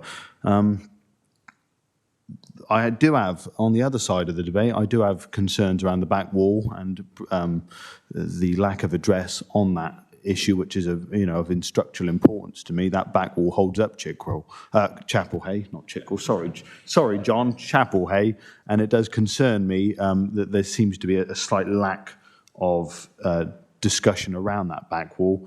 I would like it, if we approve this development, to there be greater engagement with the Dig the Street group around the archaeology of the site, which holds a lot of Civil War era history underneath those paving slabs. And I think that we should approve this development. This council has a problem with former council offices. We have this one in Weymouth. There's the one in East Dorset, which I believe is Furze Hill, is sat empty. If we'd like to see an example of a council office redeveloped, we have to look at Norden in Blandford, which has been redeveloped into houses that people are now living in, and that was a building of far more beauty and architectural merit than this concrete block on what is a beautiful area of Weymouth. So I would like to support the application, please.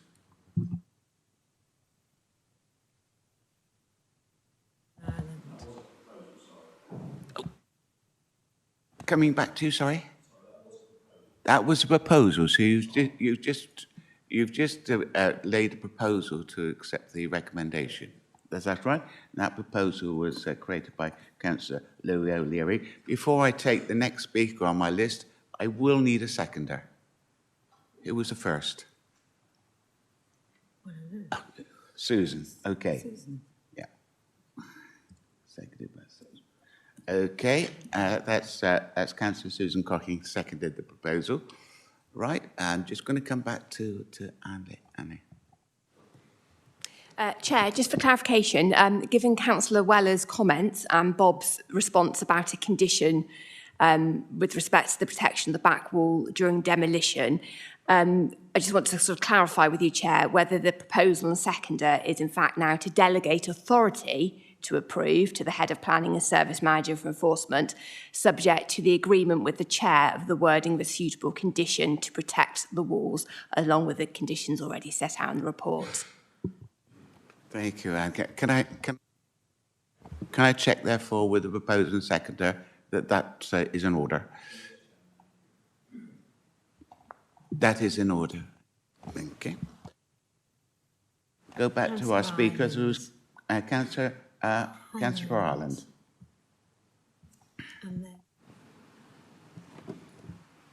Thank you, Chairman. I've written a few notes, so I'll just read them out. Councillor Clayton has actually touched on some of it, and so sorry, I should have introduced myself, Councillor Ireland, Crossways Ward. This is here mainly because it's our land. It has to come before this committee. I guess it would have done anyway, to be honest. But I guess we have a duty to do what's best for our residents because we own it. You know, it's our land, and therefore, by definition, it belongs to our residents as well. So we've been told issues such as carbon net neutrality, what we do, what somebody else does in the future, funding availability, all that, despite forming a large part of the paper, are actually irrelevant and shouldn't be considered. So basically what we fall back to a situation where this is purely an application to demolish a building and replace it with a car park. And we considered this back in 2019, and this committee, which was right in my opinion, because I was part of it and I voted to refuse the recommendation, was to the fact that it didn't address a part of the MPPF for reuse of a building. That's why we rejected it, not for any political reasons. It was just because it didn't meet the criteria. And it seems that that's probably been met now. You know, you have looked at it, so we can't fall back on that. But, you know, we as the council, we have an acknowledged lack of houses that local people can afford. And this is our land. And to be honest, I find it rather embarrassing as a member of this council that, you know, this paper says that, and I'm quoting here, it will not only provide much needed new homes, ... yet there is no guarantee. And so we've got, what we have is a situation, we're just going to create a car park with the hope, a full-on hope, that somebody at some point will come along and do something with it, and it won't be us. And, you know, I didn't live in Dorset back in the last century. I was living somewhere else. A previous council demolished a car park in Dorchester, now known as Charles Street Car Park. And I'm sure they at the time had hopes and aspirations that something would happen to it. And I think I recall aspirations of new M&S, new Waitrose, all that sort of stuff. Did that happen? No. Is it going to happen? No. And we just have a car park. And I really think we can do better for our residents with, you know, the asset we have, rather than just creating a car park. So I won't be supporting Councillor O'Leary's proposal.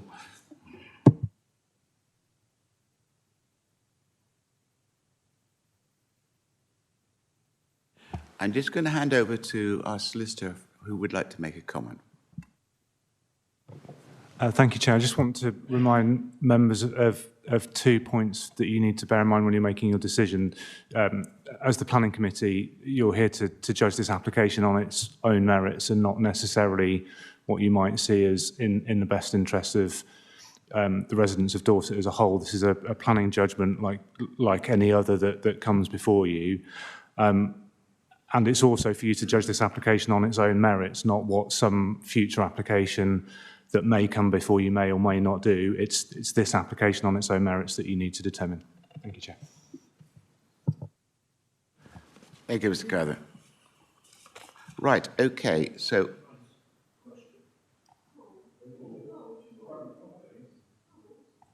Sorry? Councillor Weller is next. Yeah, Councillor Weller's next. Yeah. No, he's not. No, she's not. I've got Councillor Cocking next. Yeah. Okay.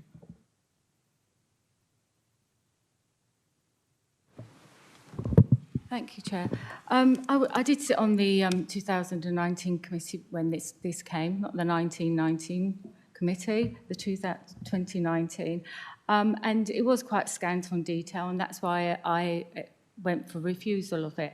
And I would like to say to Bob Burton and his team, thank you very much for all the documents. It was really helpful in me making my decision on this time to support Councillor O'Leary's proposal. But also we have to bear in mind that actually by keeping this building, just sitting there not doing anything, this is actually costing Dorset Council taxpayers money each year by just maintaining this empty building. So by demolishing it, it can have a future use. So that's why I wanted to second a proposal. So at least it won't cost the taxpayer any yearly money until actually a good proposal comes forward, whatever it may be. Yeah. Thank you, Councillor Cooking. Right, we've got Councillor O'Leary next. No, Councillor Weller. You got the wrong order to me. Right. Okay. Shall we take Councillor Weller next then? Councillor Weller, please. Oh, thank you very much, Chairman. I thought I was lower down the list. Sorry, I've just... You've caught me on surprise. My association with this building goes back a very long way. As I'm always saying this, I know, but I've got a photo at home of my dad standing next to the Princess Royal opening the building, so it goes back that long, and I do have an affection for it. But I do recall also that when it was built, an awful lot of people in Weymouth called it an eyesore, even then. So it's always been contentious, and I guess as long as it sits there, it will remain contentious. I sat on the fence on this last time and wasn't, made my decision right at the last minute. And coming today, I still was unconvinced of how I was going to go. I wanted to hear the debate. And I think it's a great shame that this building has been sat there deteriorating over all that time, because I do think that in 2017 and in 2019, it was viable to repurpose it. I don't think it is anymore, and I think that that's sad and it's a shame, because it's something that we should have done. The thing that I'm concerned about now, because I do think that it's past its sell-by date in any terms, I'm concerned about the idea that, way back we talked about rerouting the road, bringing it behind the buildings, bringing the buildings onto the water's edge closer, even creating buildings with marinas as they do in other areas, all high worth, not just high value. And I know that this council is keen to get high worth on these buildings because that's what developers want. So, it's a sort of double-edged sword in that respect. What worries me is if we demolish it, we have a history in Weymouth of buildings being demolished and remaining as car parks for years and years and years. And I don't see the vision for that not to happen again. Frankly, I'm not secure in that vision at all. So I would be much happier if we were saying, right, we're going to demolish it. We're going to reroute the road because we know we want to do that. And apparently there are funds there at least to go towards that at the moment. We're going to reroute the road. That doesn't mean that the bit behind can't still become a car park temporarily whilst we find someone who wants to come along and, the area in front of the road, build those luxury homes with moorings or whatever it is.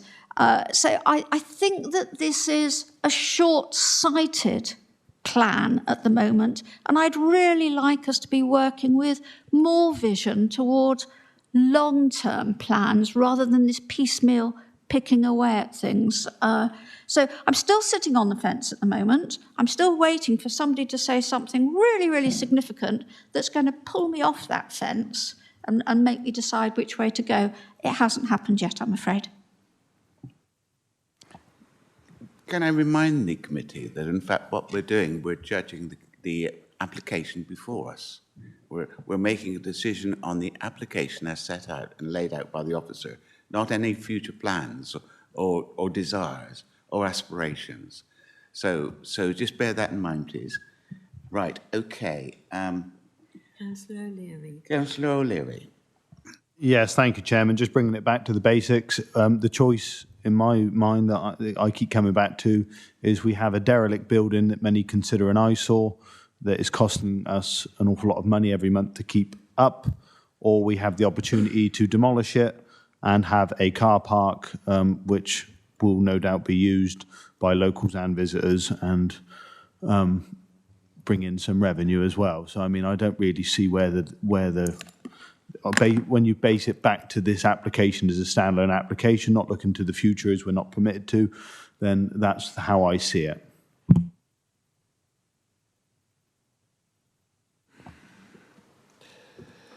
Okay, now we want Councillor Kimber. Councillor Kimber next, up to you. Thank you, Chair, and thank you for your point just now on what we are here to do today. It seems to me that we've got two choices: either keep the building or demolish. nobody's said to me or that we've had this building empty for years and years and years. This has been quite a really wasteful time as a council, that we haven't done something for this building, and it could have been used or could be used in so many ways. I know certain people in business have said to me, why can't this, just let me at this building? And why aren't we also saying, if someone went in there, to put the building right? I think I find myself today struggling with the choices we've got in front of us. Thank you.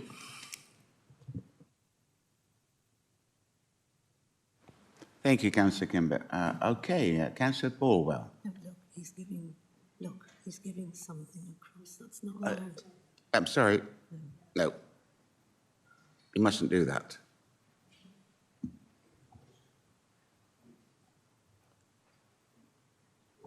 Yeah, nothing's to be distributed with the committee during the debate. Okay. Councillor Borwell. Yes, Chair, and thanks for your clarification just now. I've sat and listened to a lot of aspirations for this site, a lot of fingers crossed, and we should be doing this and we should be doing that. And thanks again to our legal gentleman for bringing it back to reality. The proposal is demolition of the existing building, alterations to the existing car park, and provision for additional car parking spaces. I'm afraid there's been a lot of debate on totally different subject about what might happen on this site. I'm going to look at this purely as it's written, and carbon footprints, etc., of future buildings are irrelevant, as are many of other things, as Councillor Ireland has found out. So perhaps we could just focus on what's in front of us on the table rather than, pie in the sky. Thank you. Yes, and Councillor Worth. Yes, thank you, Chairman. Yes, I think if we were to go against the officer's recommendation, there would be another committee sitting here in probably another 2 or 3 years' time debating the same question about a building that has deteriorated further, has cost this authority an extortionate amount of money to maintain in its current state, and I think that would be detrimental to the people of Dorset to have that financial burden continue on any further. We're looking at demolishing the current building and creating a temporary car park, and that is what we're looking at. And I think to keep that building there any longer than is necessary would be a disservice to the people of Dorset. Thank you.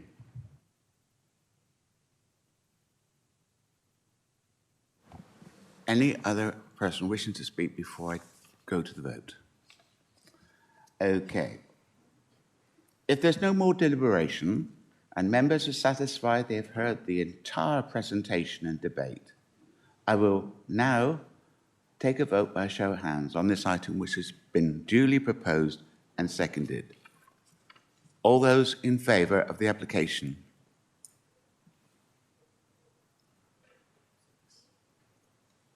Six, 4. Those against? 6 against. No abstentions? Well, thank you very much.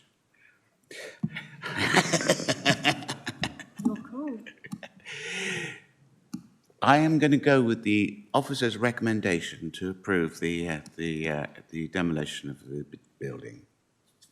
So that therefore means that this particular application is approved.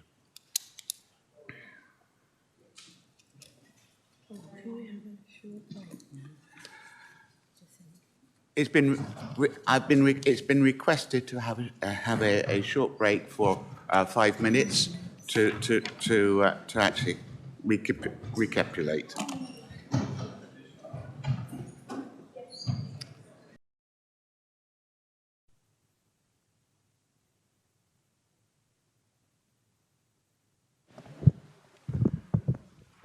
Thank you, committee, and thank you, members of the public, for staying with us over that short break. I expect you welcomed the short break as we did. Right, okay, before I take item 5B on the on the agenda.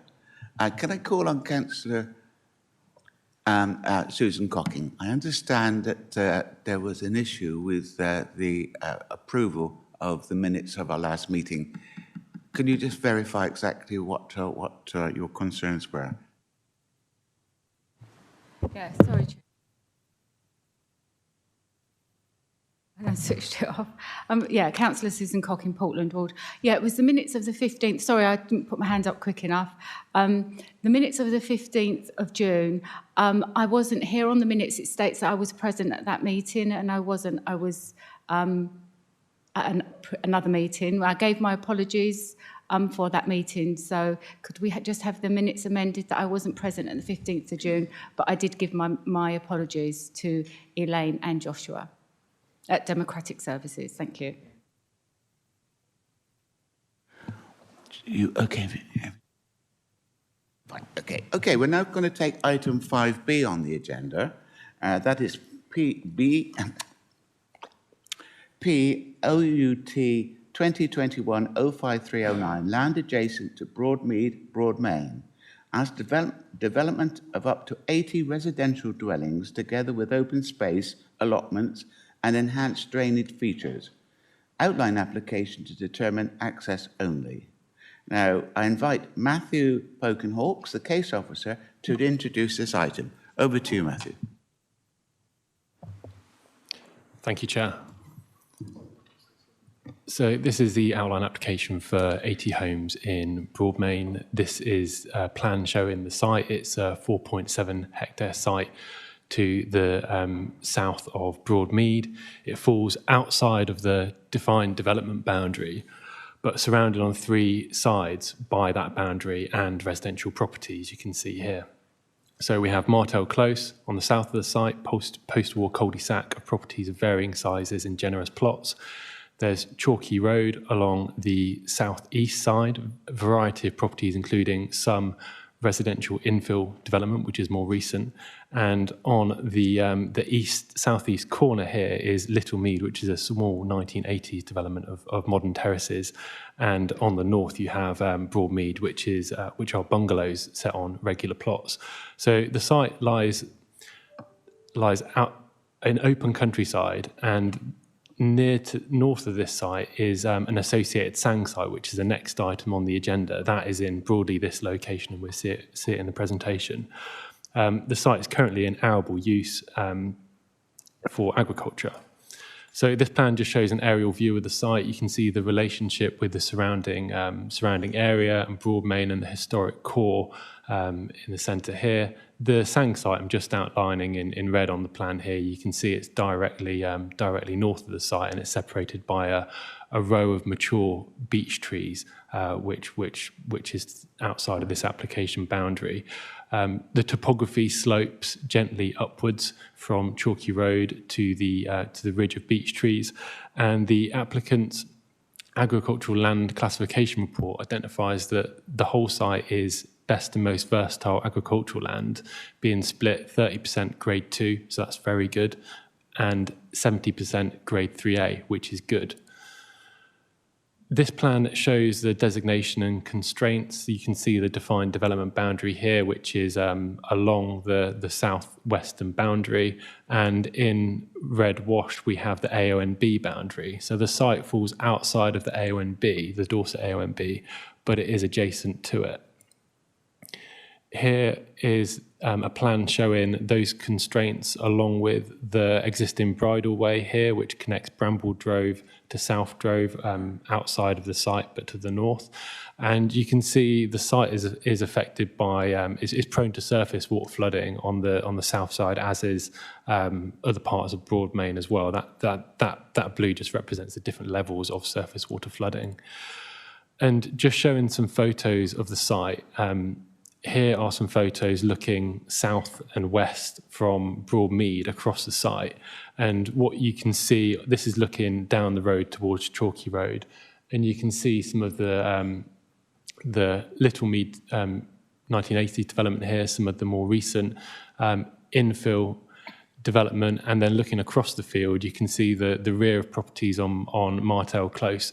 The field itself makes a positive contribution to the area on the countryside edge, and the surrounding area has a somewhat suburban, low density character. These are a selection of other photos. These are just outside of the site, and it's looking along that bridleway west. So around here, looking west and then east. And this is just to give a idea of the character next to the site. And you can see the row of beech trees here. And just for the next item, these form part of the Sang site to the north of the residential site. So the planning application, it's a outline application with access in detail and all other matters reserved for later determination. So those other matters are the appearance, layout, scale, and landscaping. They're not up for determination at this stage. It is for 80 homes with open space, allotments, and enhanced drainage features. There is one single point of access from Broadmead to the north. And just to note, construction access for the majority of the construction period is proposed through the Sang site to the north. That's in the form of a temporary haul road. And then at a certain stage of development, the construction access would revert to the Broadmead main road. The housing mix is proposed at 45% affordable, and this table shows that split. So our policy is for a 35% provision of affordable housing, and the first 35% would be split in accordance with policy at 70-30 in favour of social affordable rented. And then what we have to get us up to 45% proposed is an additional 10%, 8 homes, which are proposed as intermediate. So to be clear, the application is for 45% affordable housing. However, the applicant has confirmed that they do intend to provide all homes as affordable. So that would be 100% affordable housing, but they can't commit to that level of provision at this stage. So you'll see in the report that that's been given very limited weight, and the application's been assessed on 45%. And just to note, this application has been with the council for some time, and over the course of the application, the two key amendments have been the reduction in the number of homes from 90 to 80, and the increase in affordable housing from 35% to 45%. So I'm just going to go through a series of plans now on the access, which is in detail, and then the illustrative plans. This plan shows the proposed site access into Broadmead, and it's opposite the cul-de-sac here on the other side of the road. So the site would be served by a single point of access from the highway, and what you can also see on this side is the access to the Sang site. I'm just pointing that out for information. And this plan shows the works outside of some within the application site boundary and some outside of the boundary. There's a package of highway mitigation works and improvement works, and they include changing the Rectory Road Broadmead junction, changing the priority of that at the western end of Rectory Road, installing 2-metre footways on the east side of Rectory Road. At the moment, there isn't a footway, and there isn't there's limited footways on parts of Chalky Road as well. So those areas are proposed to be put in place for highway safety reasons, and there's some road widening as well. And just to note, the highways will be here to answer any technical queries on those aspects. This plan is, so I'm just going to go through the illustrative drawings now, and this plan shows the relationship with the Sang site, and the illustrative layout of the proposed housing scheme. So this is the housing site that I'm just outlining, and to the north you can see the Sang site, which is the next item on the agenda. So the illustrative site plan, this is a closer up image of that, and it's only the access which is in detail. So what we've got here is purely illustrative, and it aims to show that 80 homes on this site with all the other infrastructure can be accommodated satisfactorily. And what this plan shows is the detached dwellings could be proposed along Broadmead. The development will be served by a circulatory road in the centre of the site, and there are 27 allotments proposed it could be proposed in the northwest corner. Generally, it shows that properties could be set back from the residential properties along Martel Close and the south of the site, where you saw on that previous plan that had areas of surface water drainage would be left open for SUDs, and that's because of the surface water issues in that area. There's also scope to provide other open spaces in the centre of the site and to the north, based on the proposed density and layout of this illustrative scheme.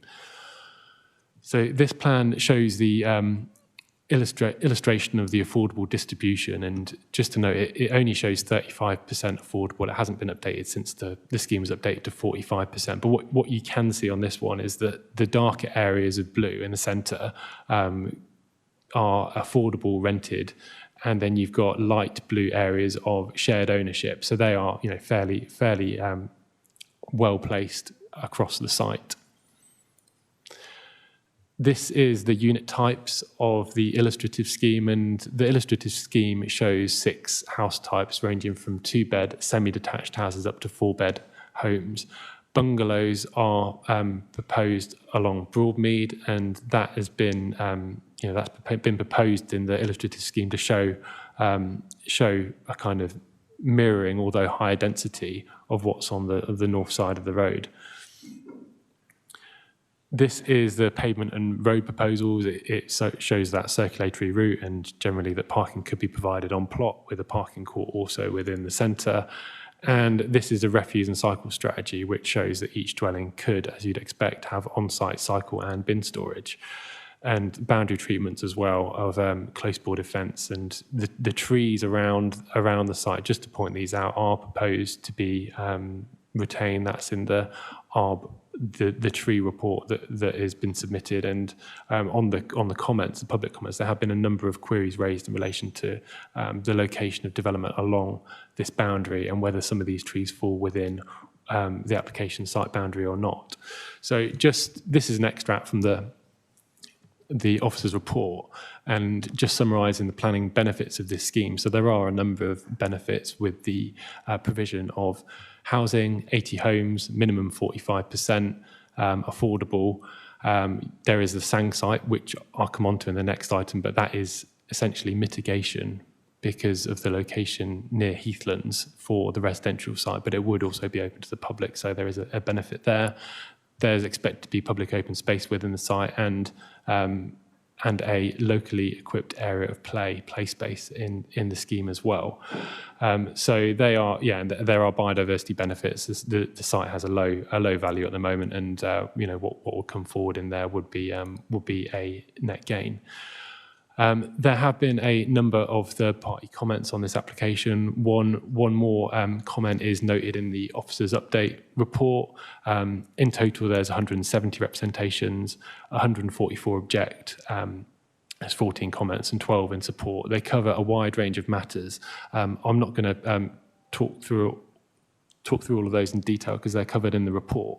But some of the key points of objection are the principle of development outside the DDB, potential harm on the area of outstanding natural beauty, harm to local character and visual amenity, adverse impacts on highways, and then in support, there's been support for the housing, the affordable housing component of that being above the 35%, socioeconomic benefits, and potential for renewable energy.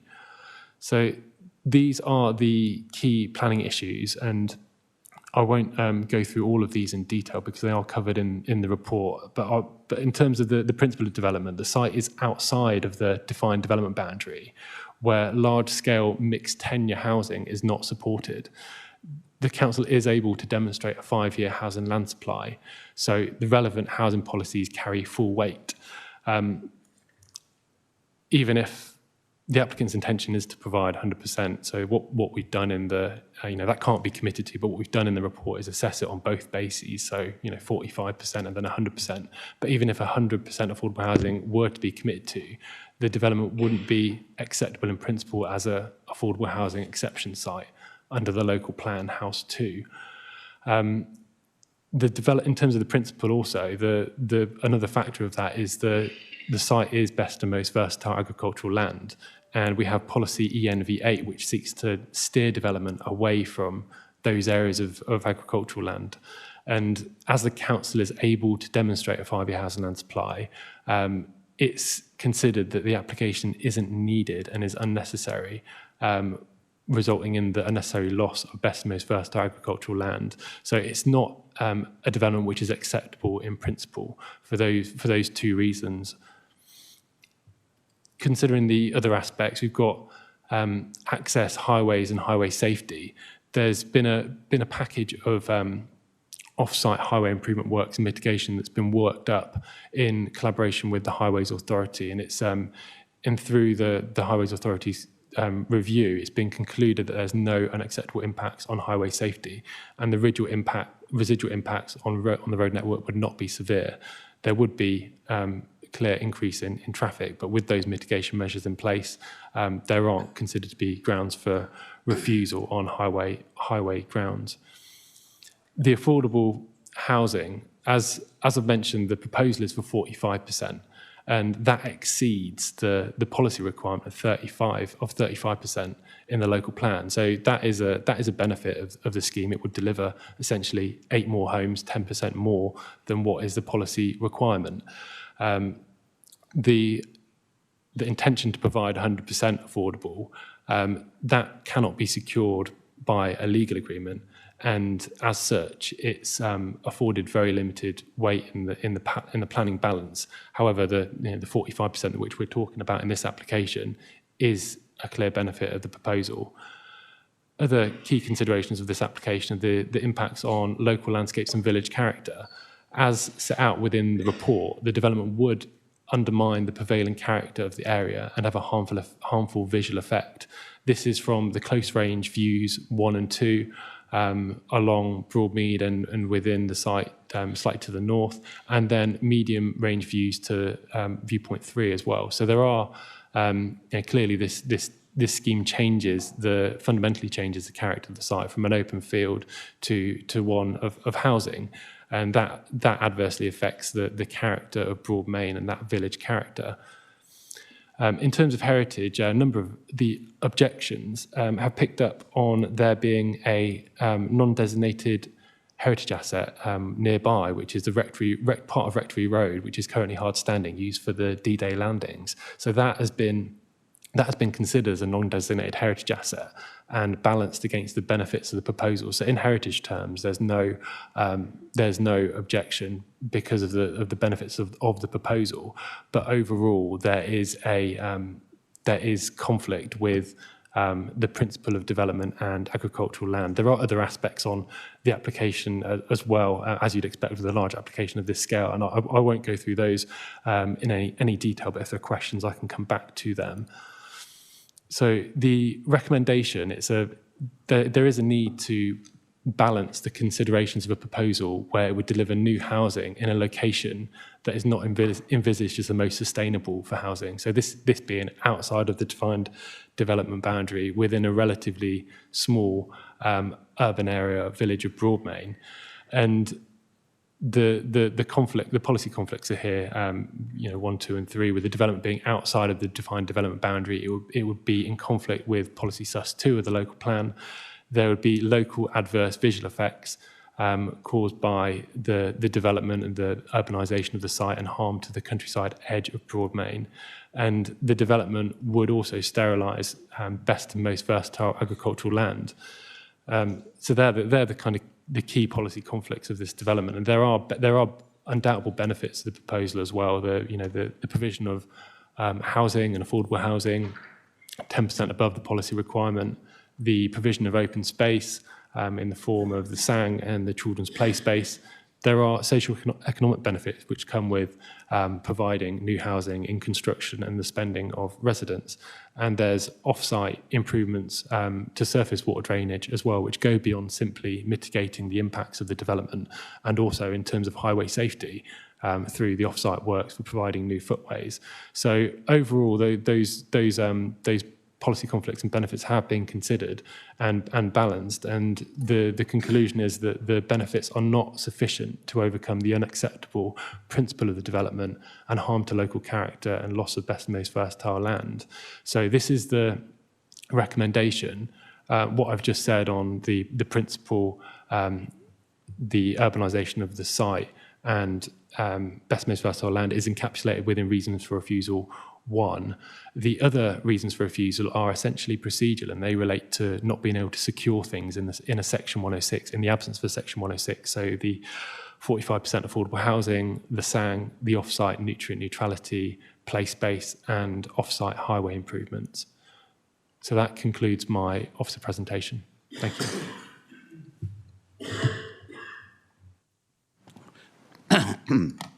Apologise. Just getting over a cold. Okay, thank you, Matthew. That's your presentation, and I now invite Andrew Mason to address the committee. Please speak directly into the microphone, Mr. Mason. You have 3 minutes. Over to you. Okay, can you hear me okay? Good.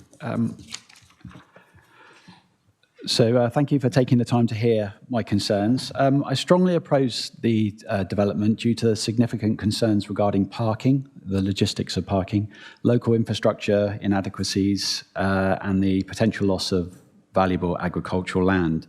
I'd made some previous submissions on January 12, 22 and May 6, 2022, presented these concerns in a rather probably over-detailed PDF, which I gave you nice aerial views of stuff. It was just to highlight the adverse effects of constructing 90 houses at that time in the village of Broadmain and emphasising the potential for severe disruption and the unsuitability of a development of that size in a village that big. While some revisions have been made to the original proposal, the issue of parking remains inadequately addressed, with insufficient solutions provided. The new proposal for 80 residences still poses the risk of burdening the village with an additional, possibly up to 200 extra vehicles. So I think it's just worth taking a moment to consider the implications of that many vehicles moving around in the village.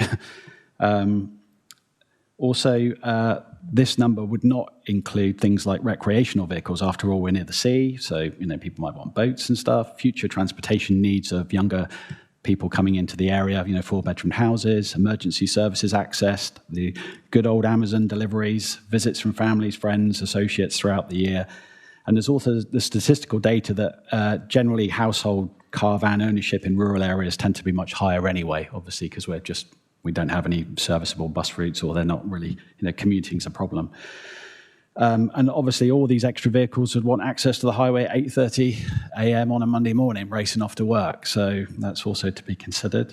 I estimated the necessary spaces for this parking, and I conducted an aerial simulation on the diagram, which shows you just how much space that many cars would take up. And it's a considerable chunk of the field. So no matter how you slice it or dice it, you're going to end up with a lot of cars there. And, they're going to spill out. And of course, you've got visitors and all that stuff as well. Furthermore, I'd like to emphasise that the A352 is an exceptionally busy road throughout the year. I personally experience this. I walk down that road 3 or 4 times a day sometimes. It's incredibly busy, so crossing that road is not to be taken lightly. I was a little perplexed when I read the report which said that the Highways report said that they concluded there would be no impact. I just struggled to understand that, how they came to that conclusion. I was sort of questioning the methodology of that assessment as well, unless they carried it out on 11:30 on a Sunday night during lockdown. So also, there are 4 proposed access from that same area onto the A32, but none of these exits are without issues. So I wouldn't recommend, any of those potential exits are problematic. Finally, I'd just like to say, additionally, this is the loss of valuable agricultural land. It's irreversible. Once it's lost, it's lost. The proposed development could also set a precedent for further expansion, gradually eroding the village's sense of belonging and tranquility.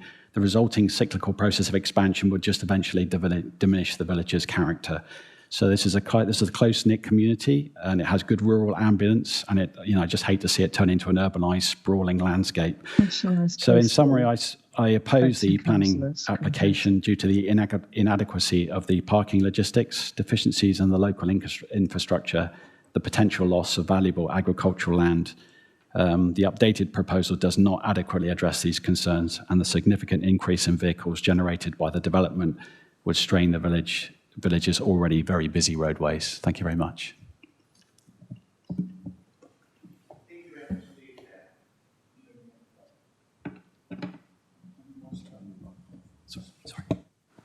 Thank you. I can speak though.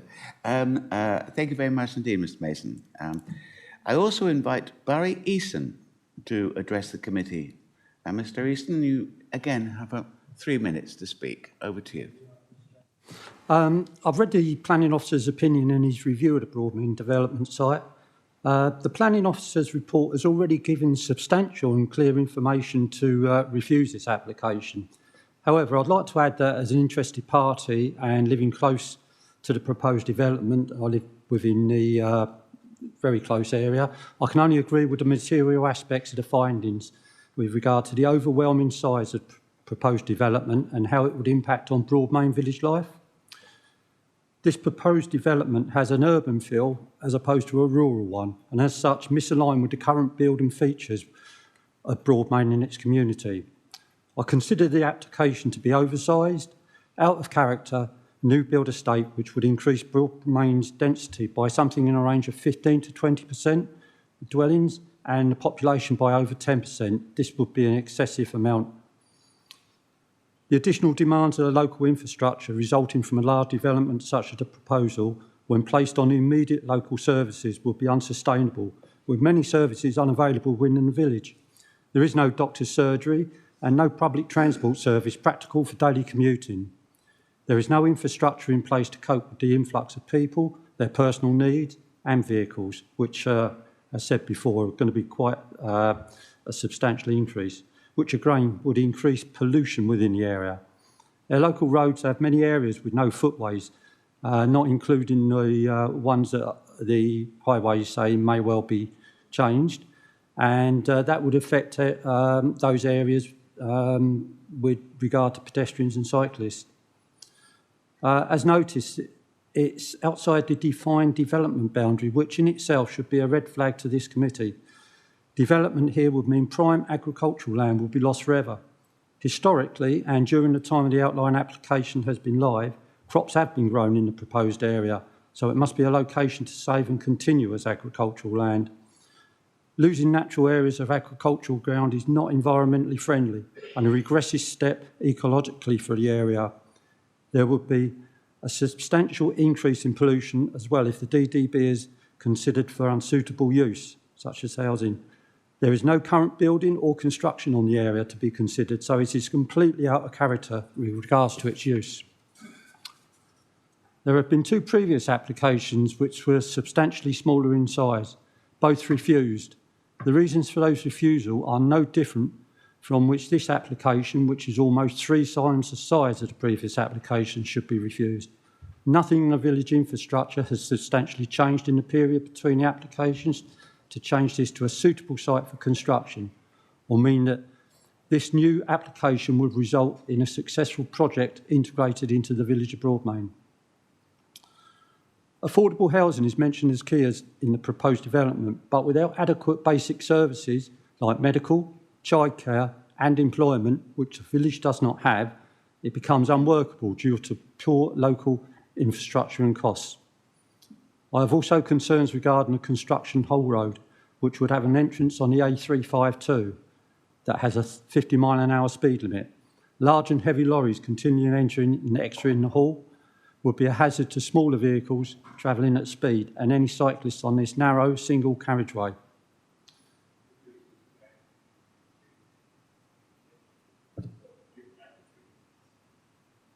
Sorry, can I just sum up?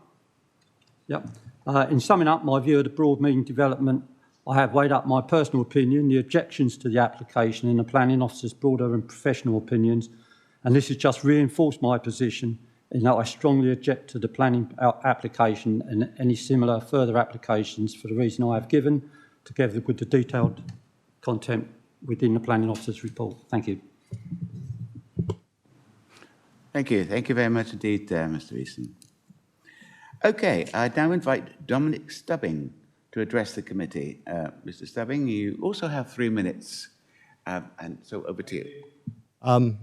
I'm objecting local neighbour, but I have specialisms in catchment management, river catchment management. Yes, the surface drainage here, they obviously say they're going to do some work, but the underlying geology is chalk and lots of on the actual site, loam, which is a clay-based soil, and in the village we are known for having very heavy clays, hence the Broadmain brick industry. This makes an impermeable catchment, and the village sits on this and below the site. And trying to improve the surface drainage will be very difficult to do, because it would mean, for a development that size, it would mean very big changes, and I don't think it'd be possible, because it would end up in the river, which you're not allowed to do. Currently, there are problems with the local drains flooding sewers and drainage problems on the main road. You can't get rid of the for 6 months a year, you can't get rid of the water down into the ground, because you get groundwater flooding in the area and impermeable clays. So I cannot see that feasibly working. The little stream below the village is stressed by the sewage works and over abstraction already, and shouldn't be further stressed.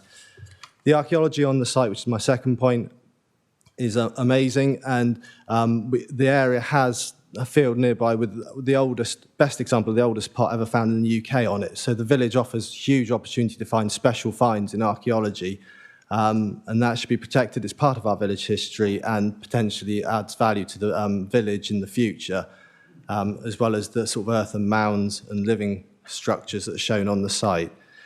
But overall, I'd like to say that the Dorset Council have a local plan system, and this is not in the local plan system. The government want the council to have developments like this put through the local plan system. It's not been put in the current one, it's been rejected from the coming up one. And housing supply in the area has been allocated, and the demands overmet. So it's not needed, and this undermines, in my view, the whole principle of strategic sustainable development by the council, which I wholly commend, and I think that the team does a great job in pursuing these things, and it should be continued. One of the key things in this is, for me, is that other things like the GP surgery isn't in the village. So you're putting housing in a place where there isn't sufficient services for those people. And I think that's the sort of thing that is why we have local plans, because it picks up on these aspects. Affordable housing wise, well, I'll say that if you go by the local plan, you can have the affordable homes in the developments that have been strategically allocated through the local plan. And a quick comment on the Sang. Well, we're blessed with open fields and firth paths. One field really is not going to make a difference to the people of Broadmain for open paths. We're blessed. Thank you very much.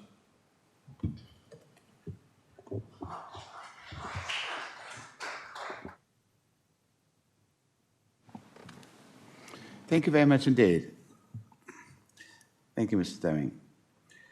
I now invite Mark Caddy to address the committee. Again, Mr. Caddy, you have 3 minutes. Over to you.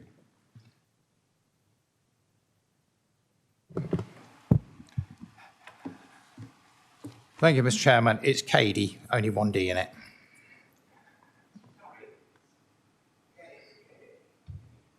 Unless you're married to a laddie. Thank you for allowing me to speak at short notice. Unfortunately, my email got lost in the system, your system. I note from the planning officer's report that several people have done more than one letter.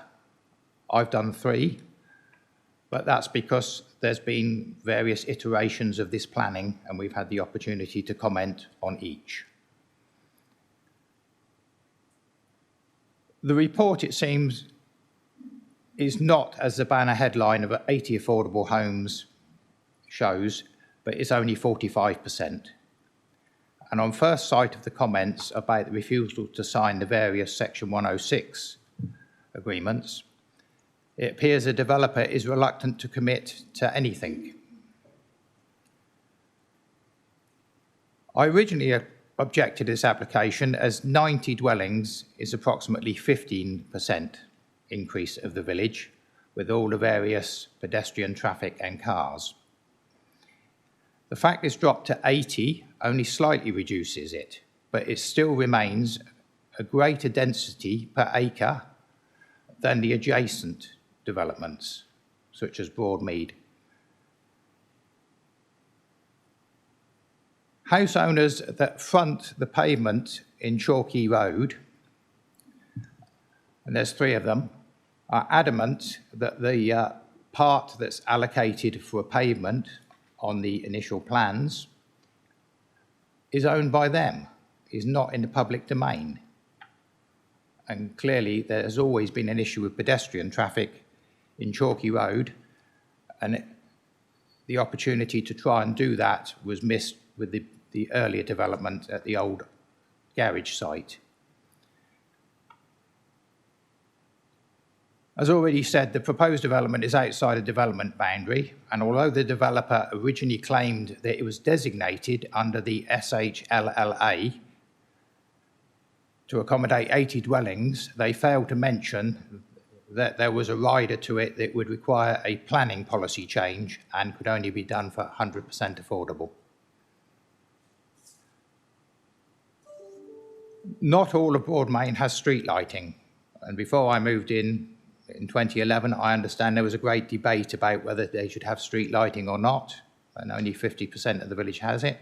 The new development would have street lighting and would obscure the night sky and cause light pollution. The SANG application is taking away further good farmland, as well as the original development is going to take away farmland, and that's necessary for crop and food production. And nobody actually needs a SANG in that area. As previously stated, there's plenty of nice places to walk. 80 affordable homes, a significant increase in housing stock of Broadmain, it would change the character of this small village. PMQ's questions on the 26th of the 10th, 22, the then Prime Minister, in answer to the question, stated the government's planning policy was not to build on greenfield sites, which clearly this is. And I'd like to just thank the planning officer for bringing all the various comments for and against into a compressed report, which should be a guide to you. Thank you.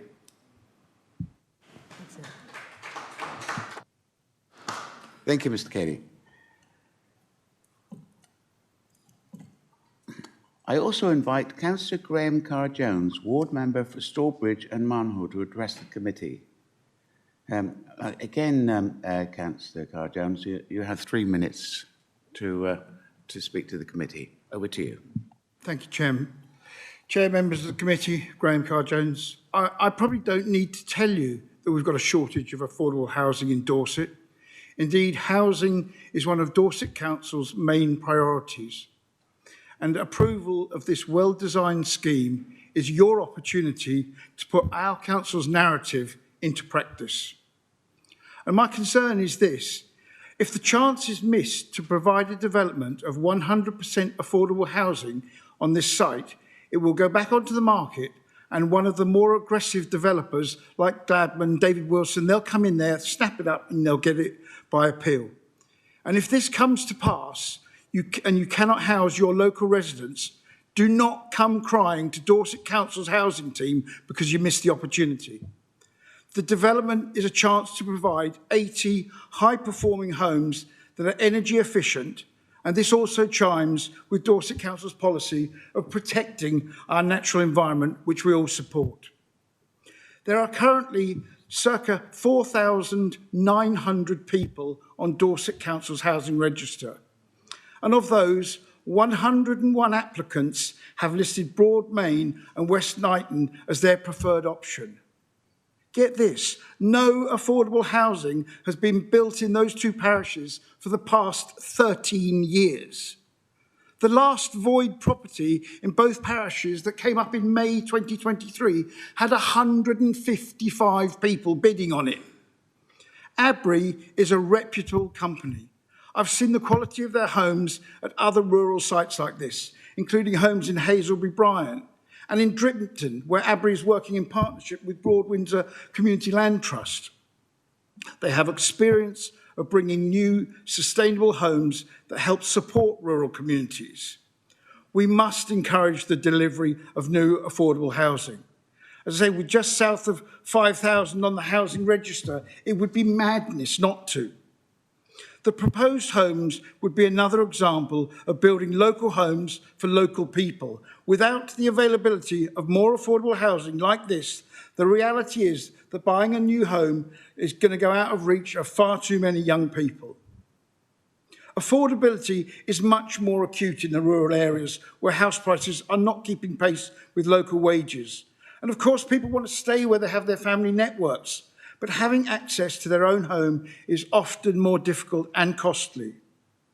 Delivering housing enables people that have lived and grown up in the area to remain local.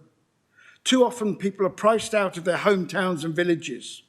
And with an approximate 50-50 split of homes for affordable rent and shared ownership, these homes would help more local people onto the housing ladder and meet local housing need, as a result, help maintain the viability and services of the amenities. If members look at the average house prices in West Dorset, they are over 345,000 and an average salary is 27. Anyone looking to buy a new home will need 13 times their salary. 13 times, Chairman. That's the highest ratio since our records began in 2003. ABRI will be using Homes England funding to make every one of these 80 homes affordable. Development opportunities like this do not come forward as often as we need them in rural communities, and the community truly needs affordable homes for sale and rent.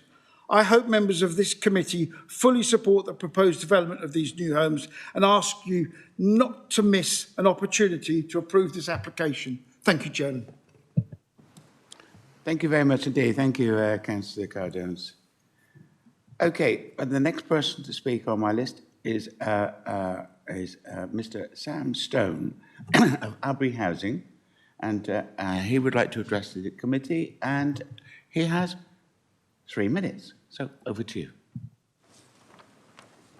Chair and members of the committee, my name is Sam Stone. I'm the Land and Planning Director for ABRI. ABRI are one of the South's largest housing associations with offices based in Yeovil and Eastleigh.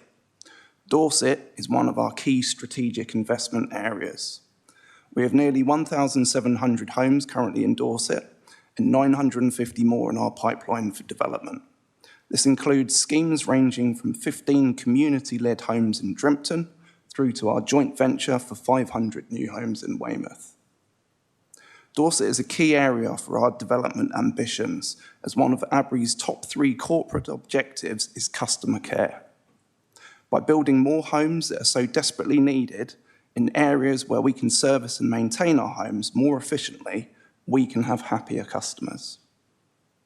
One of our other objectives is to try and solve the housing crisis by increasing the amount of affordable housing in our area, which aligns with one of Dorset's council's main priorities.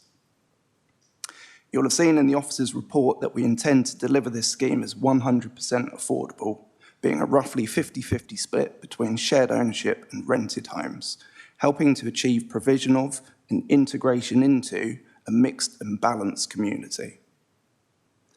When you delve deeper into what we're proposing on this scheme, you will notice both a balanced mix of housing and also the provision of bungalows. Not only does this respond well in design terms, but your officers and some members may well have heard me talking previously about personally how I feel about bungalows. Bungalows help with the housing crisis more widely by helping those in larger family housing have more choice and ability to downsize, freeing up family housing for those in starter homes, which in turn therefore frees up the starter homes for first-time buyers. ABRI has delivered many schemes using MMC methods and 2 using full Category 1 volumetric housing.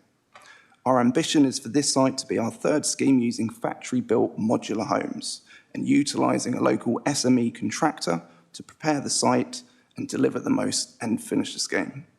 By utilising MMC techniques, we can ensure we deliver the most sustainable homes possible, safe, warm and thermally efficient for our customers, and most importantly, in the current cost of living crisis with low energy bills. You will see that this scheme benefits from an implementable nutrient neutrality mitigation proposal, meaning this scheme is one of a few which is actually deliverable and implementable. Furthermore, the officer's report demonstrates that this scheme is deliverable from a technical perspective. Whilst the scheme currently sits outside of the settlement boundary, there's no reason why, in the next local plan round, this site should not be allocated. If this is the case, the site will undoubtedly be sold in due course for larger private sale housing. My request to you is please allow us the opportunity to provide the community with the 80 much-needed affordable homes. Please do not let this become an opportunity lost that in years to come, you ask yourselves, why didn't we allow for this scheme to happen as an all-affordable development? Thank you.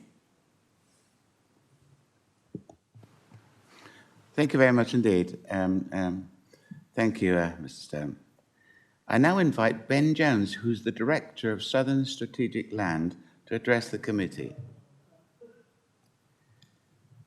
Mr. Jones, you have 3 minutes. Members of the committee, my name is Ben Jones. I'm a 32-year-old chartered surveyor born and raised in Dorset, and I'm a director of the applicant.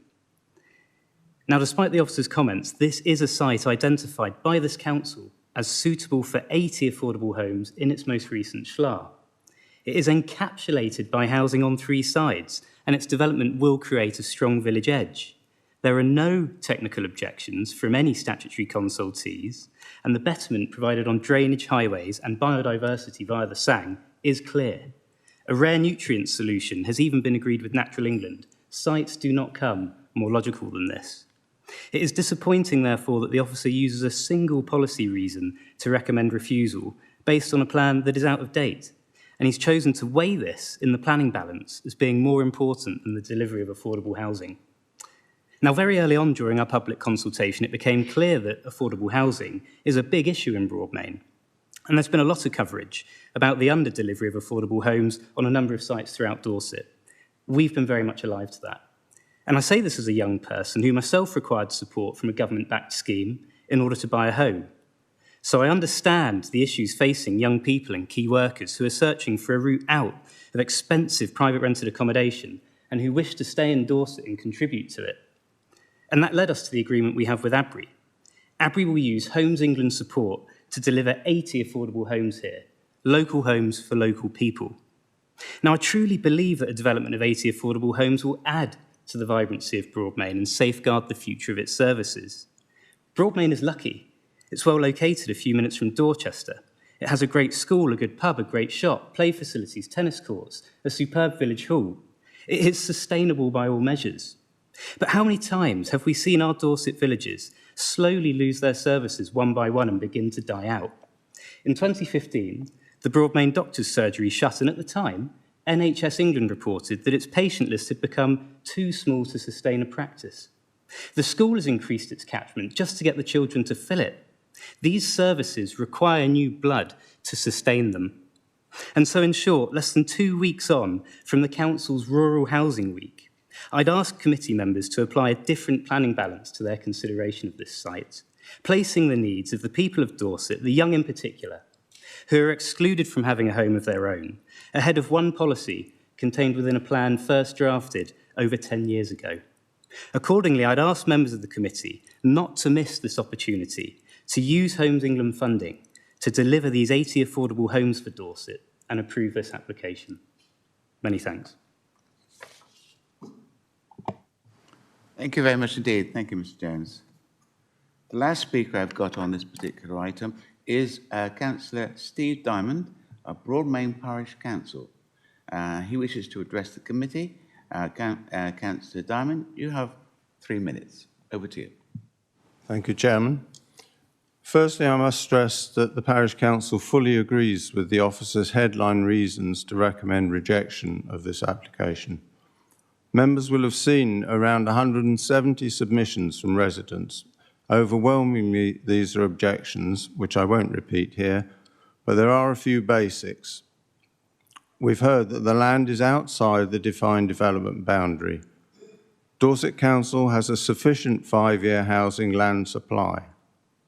Despite identified benefits, there are no pressing reasons to set aside the policies that this proposal does not meet. no pressing reasons to sacrifice land classed as best and most versatile agricultural land when we need to strengthen the country's food security. Policy states that development should be at an appropriate scale to the size of the settlement. An increase of 14% in one estate is not an appropriate scale. Not only out of scale, but out of character with the surroundings in terms of density, nature and feel, and involving the loss of a rural setting. To be considered as an exception site outside a DDB, there needs to be a proven quantified need. Yes, all rural communities need some affordable housing, but again, at an appropriate scale. Our local community does not need and will not be able to take up 80 affordable homes. Would this plan be sustainable, particularly in its latest 100% affordable iteration? Generally, people and families in affordable housing are dependent on employment, schools, entertainment, medical facilities, mainstream shops, etc. We don't have these. The bus service would prove totally inadequate, and more car journeys and pollution would be generated. There is no objection from highways and some mitigation suggested in the plan, but we believe that the extra congestion on Chalky Road near the junction with the A352 would be substantial. Much street parking and the very heavy lorries that visit JD Pipes have not affected the calculations of junction capacity, but we know that they affect traffic flow. After 2 years of debate, there is no Section 106 agreements on affordable housing, on the provision of the SANG, or an LEAP, or the highway improvements. And the officer reports that there is an absence of mitigation to ensure nutrient neutrality. With no legal commitments, cynics will wonder if these benefits would ever be delivered. For these reasons, and the many that I can't fit into 3 minutes, the Parish Council urges you to refuse this application.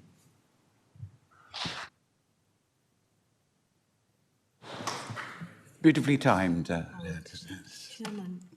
Right, now before I go to call on Matthew Pokenhawks, I just got to make a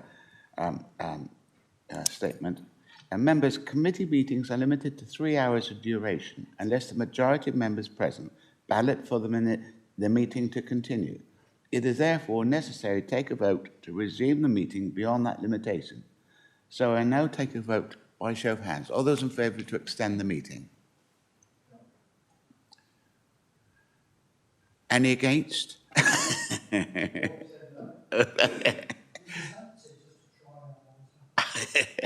Thank you very much. Extended. Okay, I now call on Matthew Pokenhawks to respond with any salient points he may wish to clarify following those public speakers.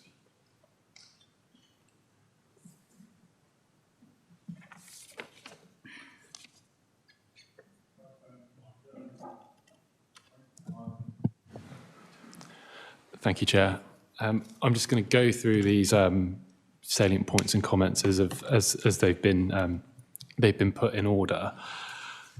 Starting with Mr. Mason's comments on that. The parking has been considered in the illustrative scheme, and with development comes traffic. That is accepted that there will be an increase in traffic as part of the scheme.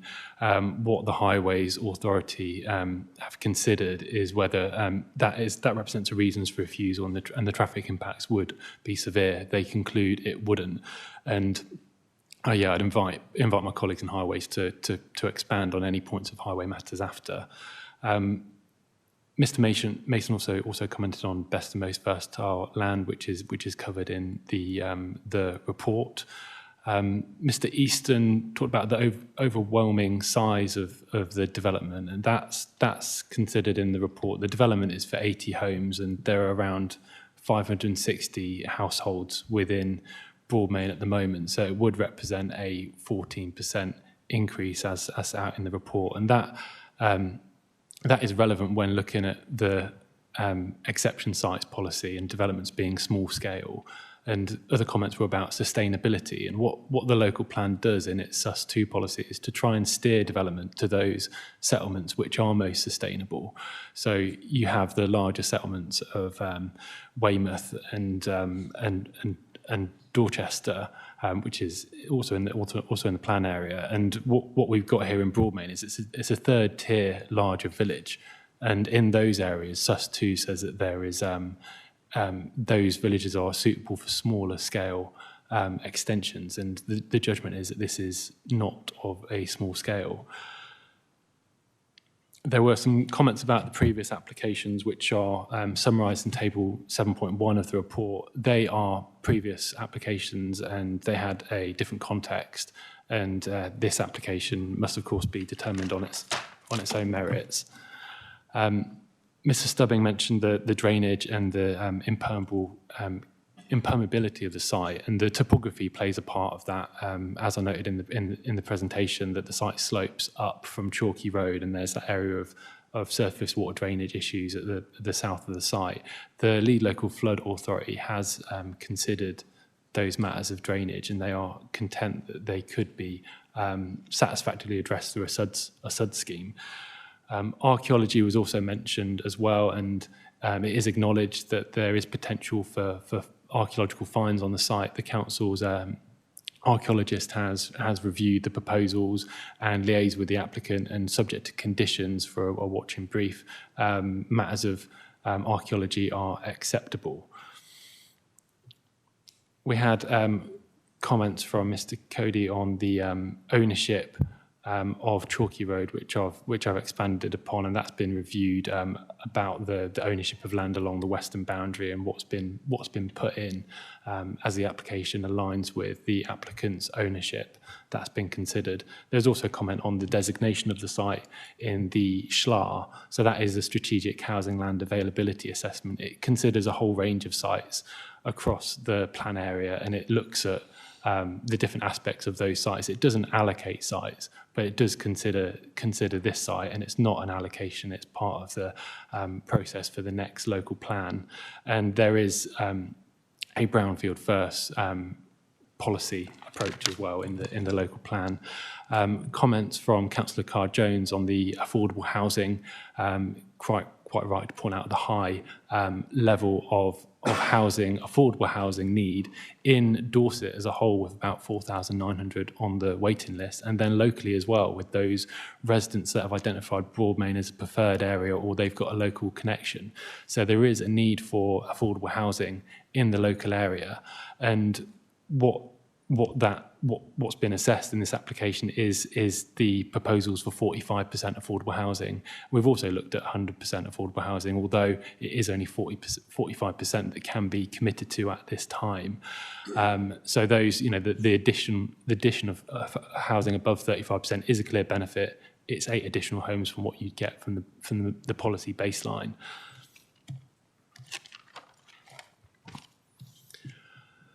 ABRI noted the key strategic investment area that's been corroborated by Homes England. They note the benefits of bungalows, and that is part of the illustrative scheme, which is not tied down but could be delivered along that part of the site. And there were a couple of comments on nutrient neutrality, and just to clarify on that, the applicant has found a solution on nutrient neutrality, an innovative one which looks at off-site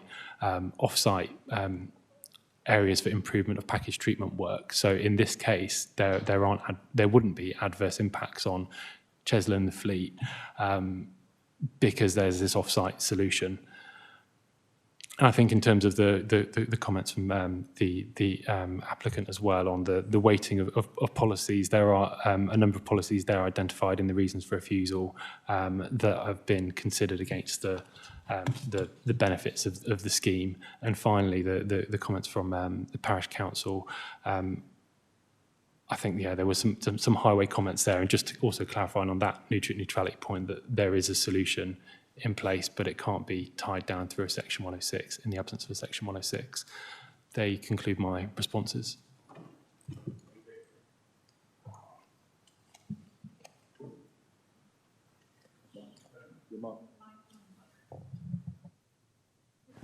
Thank you very much. Thank you, Matthew. That's very kind. Are there any points to be raised by Highways or any relevant council officer? I may, Chair, thank you. Just to expand on the case officer's responses, Mr Mason mentioned the logistics of parking. I'm not wholly conversant with what he exactly means, but I will remind members that this is an outline application, and obviously car parking on site will be dealt with if a reserve matters is forthcoming, obviously ensuring compliance with the Dorset Council's guidance. He mentioned vehicles moving around the village, leisure uses and high car ownership in rural areas.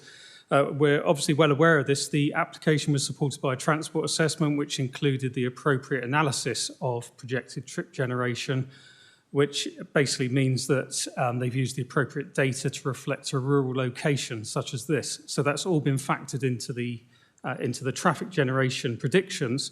And just to clarify the figures, the prediction is that we could be looking at 40 two-way movements in the AM and PM peaks, which are obviously the problem, in inverted commas, traffic hours. So it's not a massive traffic generator, but we've taken that on board. We've looked at the flow distribution of the site using census data as to where the traffic is likely to go. The applicant has looked at, in particular, two junctions. One is Rectory Road with the A352, which we haven't discussed, but it's a particularly substandard junction just to the north of the site onto the A352, substandard by virtue of its lack of visibility. And as a highway authority in the past, we've basically tried to prevent any development that would be exiting its way onto the A352 here. We also looked at Chalkey Road in the A352 and Knighton Lane, which was mentioned by the Parish Council. And they assessed all the junctions under looking at baseline conditions, a 2023 future year with and without the development, and then a 2026 future year without development. And the analysis of the junctions proved that they would work well within capacity and will continue to do so in the future. Now, the case officer indicated previously that there are a number of mitigation measures proposed by the applicant to facilitate this development in terms of traffic and pedestrian movements. We were looking at, I mentioned Rectory Road. We're looking at no entry for vehicles along Rectory Road travelling northwards onto the A352, alterations to the junction of Broadmead and Rectory Road, improved pedestrian facilities. It was mentioned about pedestrian facilities along Chalkey Road. We've secured an improved pedestrian environment along here using tactile paving, using segregated footway improvements. We've looked at providing tactile paving at St Martin's Close, providing some of the missing sections of footway along Chalkey Road from its junction with the A352 with Rectory Road. And finally, we've looked to secure access only to Bramble Drove, which again is north to the site, but is a private road.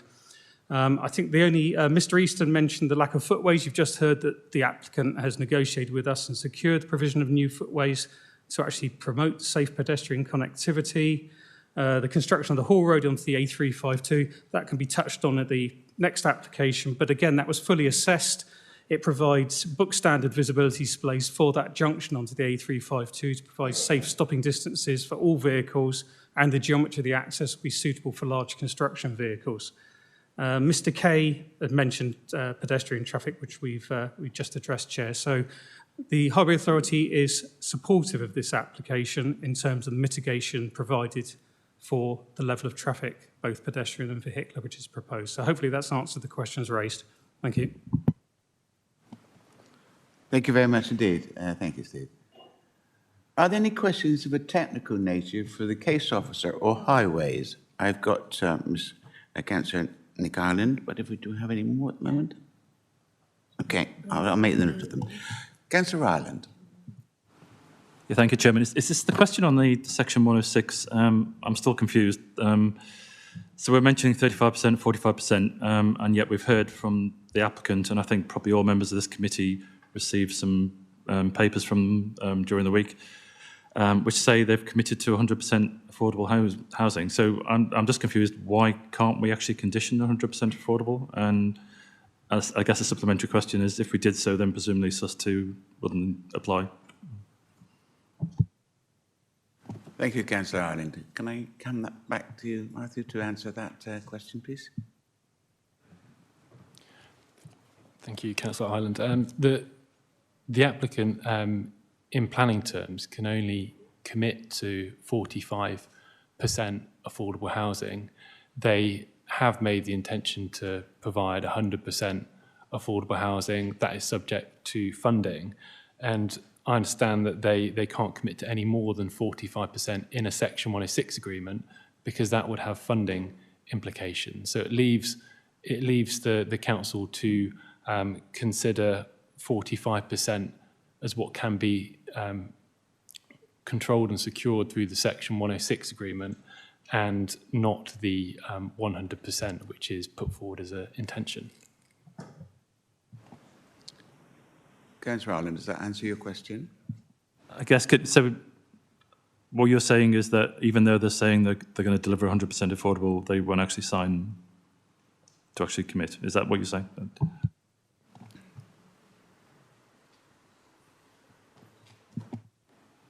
Yeah, yes, that's correct.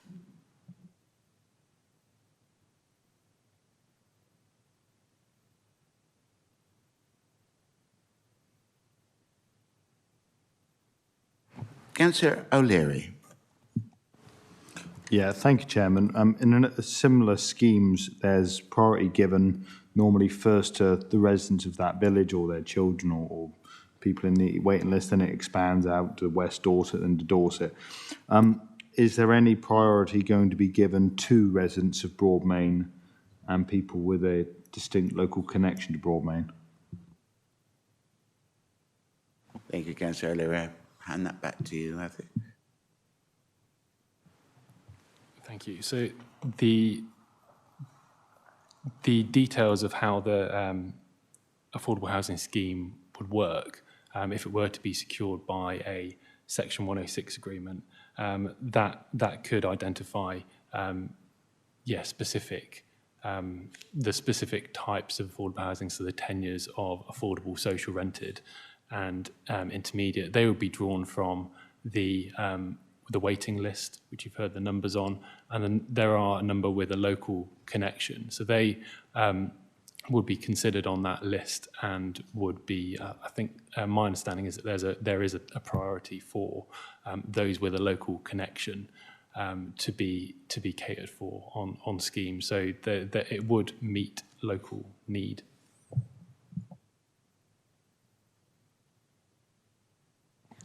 Does that satisfy your question? Okay. So to my mind, what I was trying to get at is there any special arrangement as part of the planning agreement, as I've been made aware of by other planning agreements in the past. But what it sounds like is it would just be followed through as regular with like a normal housing register application.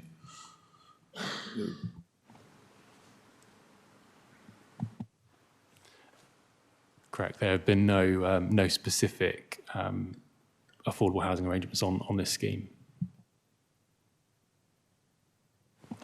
Okay. Councillor Cockings. Thank you. Mine's similar to Council Ireland, and it was part of the same question, but just on more detail on, you're saying that they can't commit to the 100%, they can't commit to the 45%, but they legally can do the 35% with the 106. But as we know, time and time again at this committee, we have developers come back and say, oh, we can't afford it, and they've done the viability assessment, and they're not going to do any affordable housing, or they really reduce the number of affordable housing.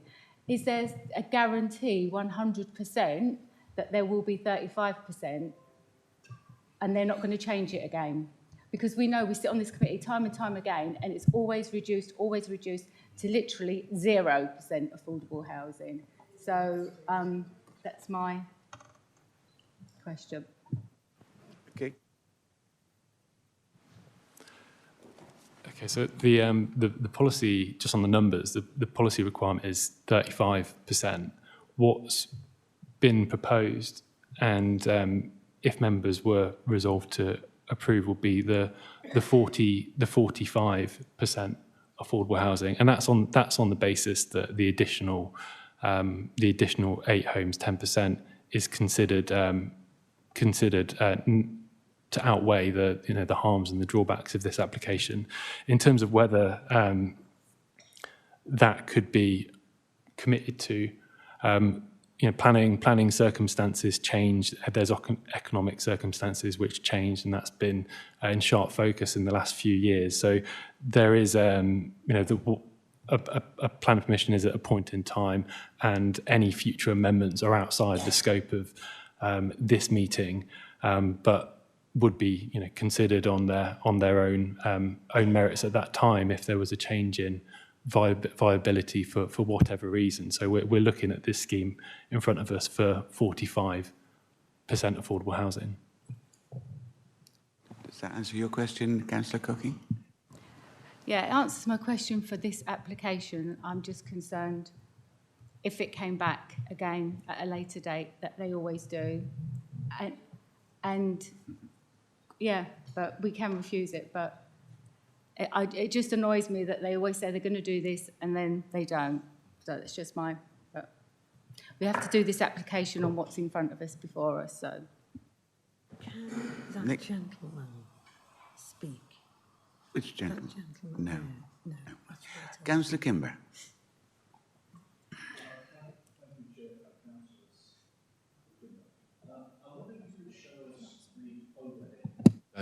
On that site, I want to pick up on the question of parking. Now, it seemed to me that when I looked at it on the overhead, there looked adequate parking, seems to be there.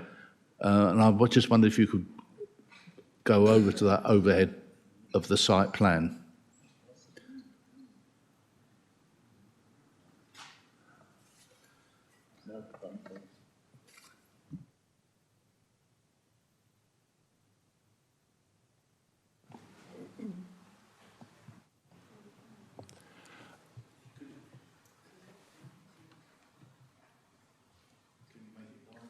Yeah, I'm just making that wider and zooming in, and just to point out, this is the illustrative proposal for the site.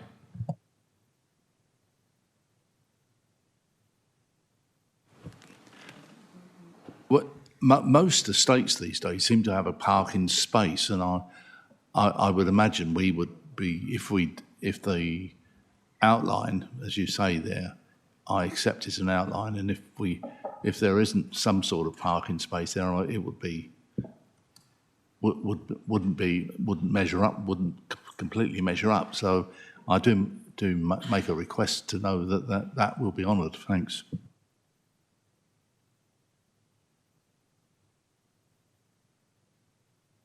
Councillor Worth.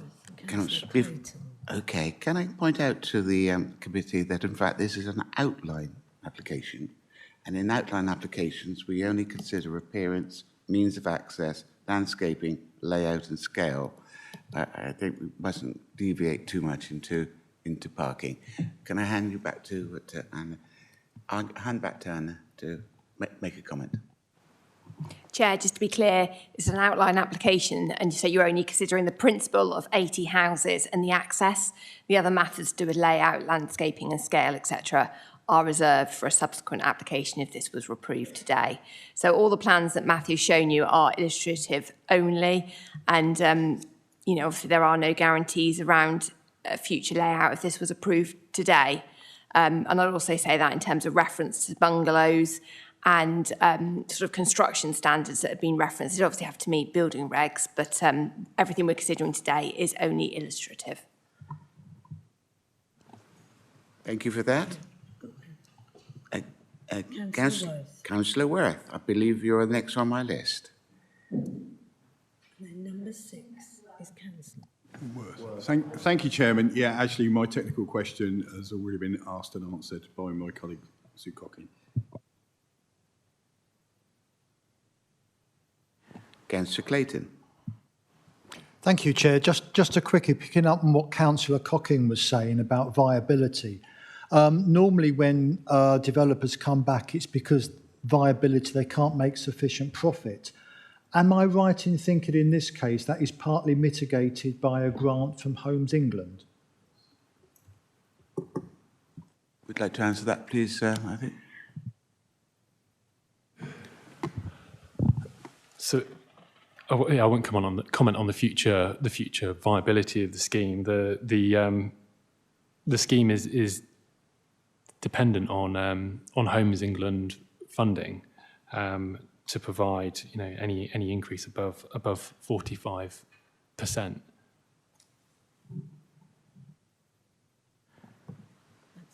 Okay, no more technical questions. Okay, if there's no more deliberation, no more deliberation, members, sorry, I now pass that to the committee to open for debate. So I'll open the debate to members. Who would like to speak first? Councillor Bolwell. Councillor.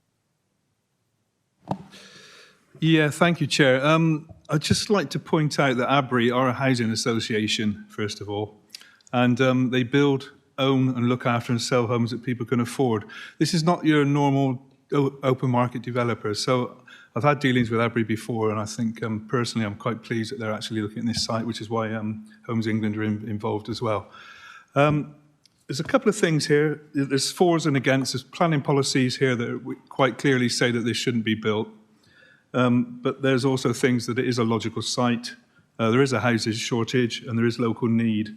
So at the moment, I'm going to sit back and let my colleagues debate this before I come to a conclusion. Thank you.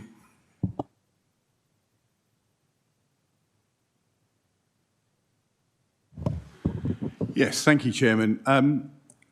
I always find it difficult with these situations because whilst aspirations might be for 45%, 100%, we can never guarantee those. And also, it's based on Homes England funding. Should Homes England funding not come forward, I always look at what will be the situation then, and it will probably revert to an open market site with only a guarantee of 35%, and not even a guarantee then because viability can come into it.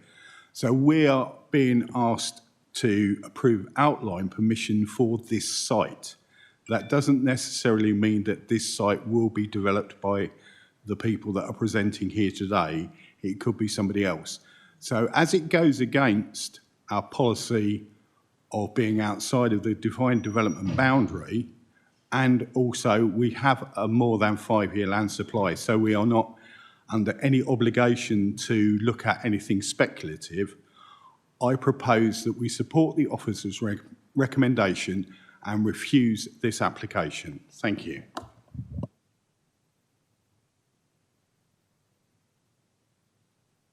I've got Councillor John Worth as proposing to support the officer's recommendation to refuse.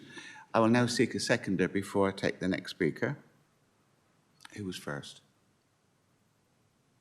You? Okay. Councillor Penfold. Councillor Penfold.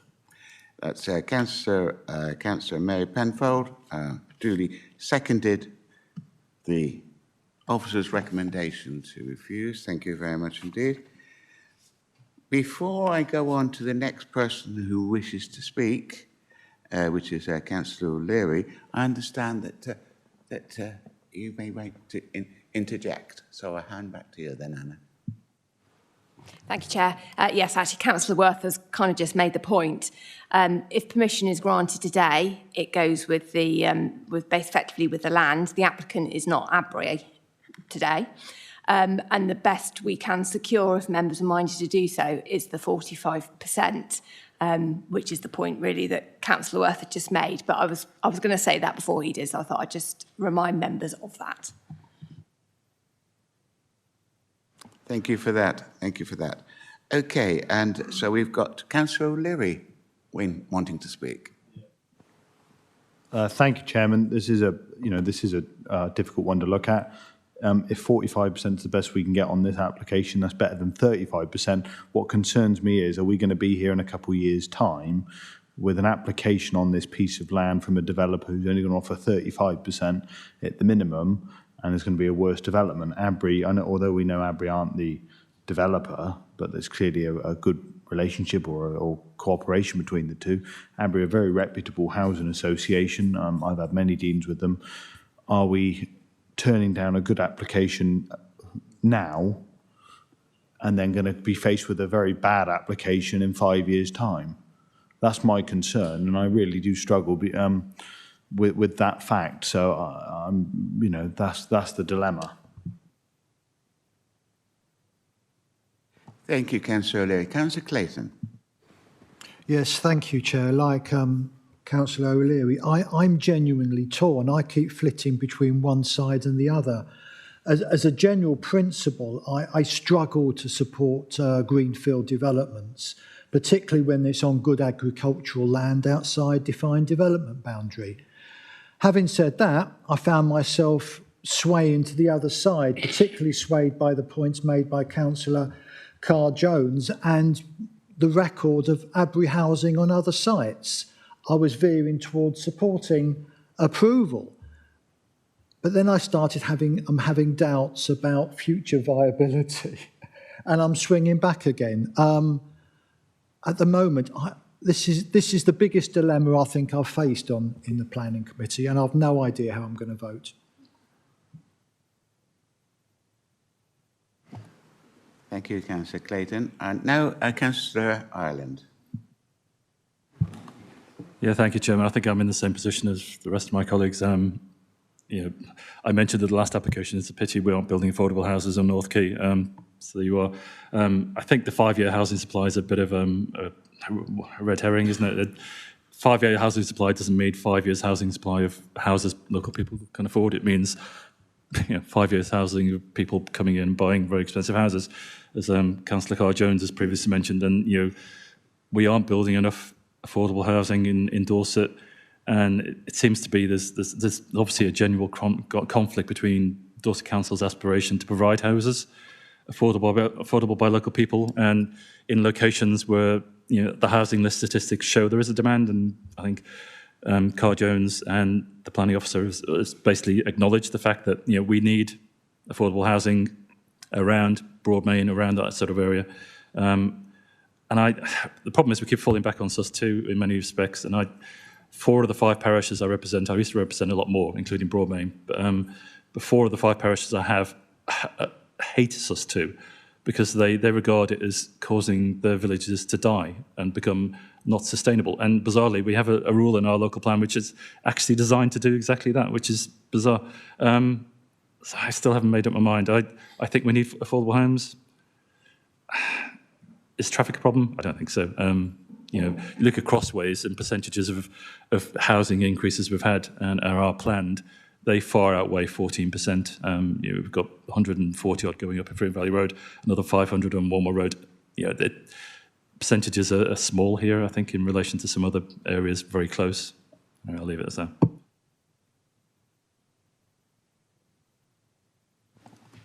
Okay, is there any other member wishing to speak? Oh.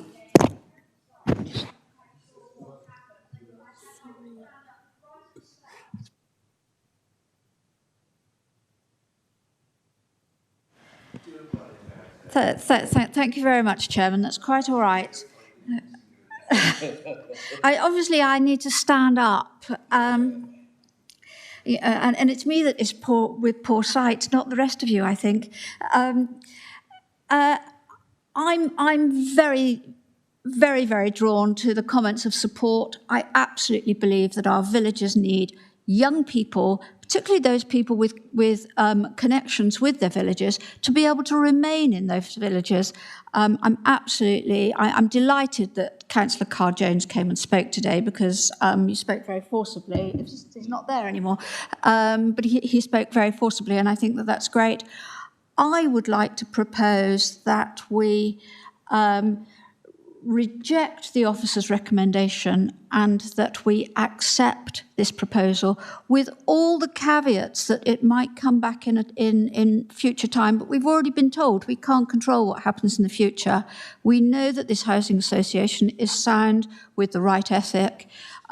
We can hope, we can even ask, I suspect, that we have local connection as a priority. I would like to do that. And otherwise, I'd like to propose that we allow this application, and I hope that somebody might want to second me. And then I'd like us to go to a vote, please. I've been advised, in fact, we've got a proposal already on the table, which has been duly seconded, and that, in fact, it's proceeded that, in fact, we should take a vote on that first proposal. Is that correct? Chairman, yes. As you said, you have a proposal which has been seconded. You need to take a vote on that proposal. If that succeeds, then that's the end of the matter. If it fails, then you'd be seeking a new proposal from a councillor and for that proposal to be seconded. Thank you. Can I therefore go ahead with the vote on the first proposal, which is to support the officer's recommendation to refuse the scheme? So, if there are no more deliberation, members are satisfied that I've heard the... Kimber. Councillor Kimber. Councillor Kimber. What, do you want to interject?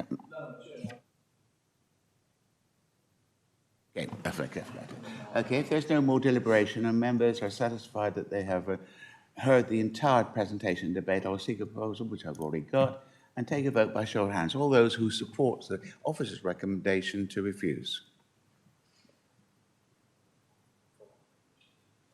Those against? 8. 8-4. Okay, that's therefore fallen. So therefore, we now will take your proposal when I'm seeking a successor. So we've got. Yes. Yeah. I was clear. I will now take your proposition, Councillor Weller, but I do need reasons for your proposition. I believe this is a sustainable development. It's fulfilling the need for local affordable homes. It fulfills, as far as I can see, it fulfills the environmental agenda.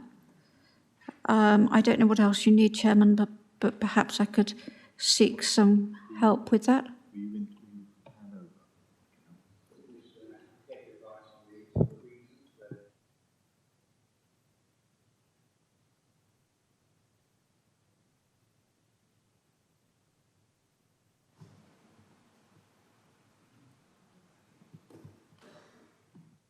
So what, have we got a form of words? Chair, do you want me to, we just need to be very clear about, given that, there is a conflict with the policies of the local plan in terms of SUS2, what significant weight is being attached to what considerations that outweighs that conflict in members' view. So that's what we just need to be very clear about.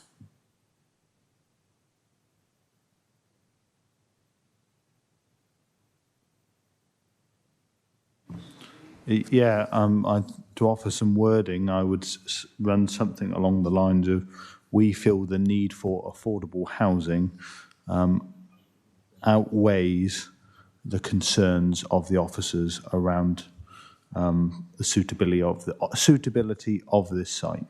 I don't know if that's acceptable.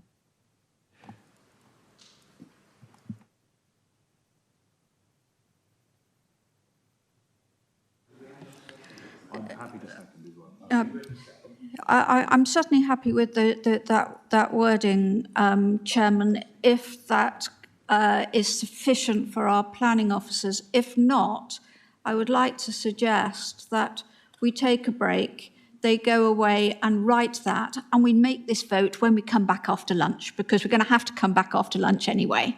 But we are now half an hour after the time that you said we would stop for lunch. Not that I'm, starving or anything, but... But if officers do need a little while, then it makes sense for them to take that little while whilst we have lunch. What is your suggestion on that, Anna?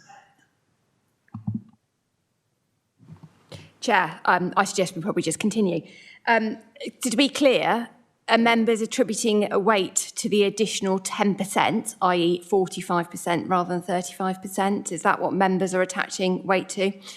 And if so, I'm assuming, given the reasons for refusal and the fact that Councillor Weller has referred to the fact that it meets the environmental objectives, there would need to be a proposal to actually delegate authority to the head of planning and the service manager for development management enforcement to secure a Section 106 agreement that A, secures 45% affordable housing, B, secures the nutrient neutrality scheme, secures a suitable SANG, provides the LEAP, the locally equipped area of play space, and we'd obviously need to work on conditions. To that effect, Chair, bearing in mind we've got a following item about the SANG, I would suggest that members vote on that proposal today, and that actually we might bring this item back to the September meeting where we can consider the matter of the SANG and the detailed wording of the conditions.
Thank you, Chair. Thank you for the couple of minutes and for allowing me to speak. So I think we can, officers are content that we have sufficient information from members to reach a decision, for members to reach a decision. Our advice is that that would effectively be a minded to approve with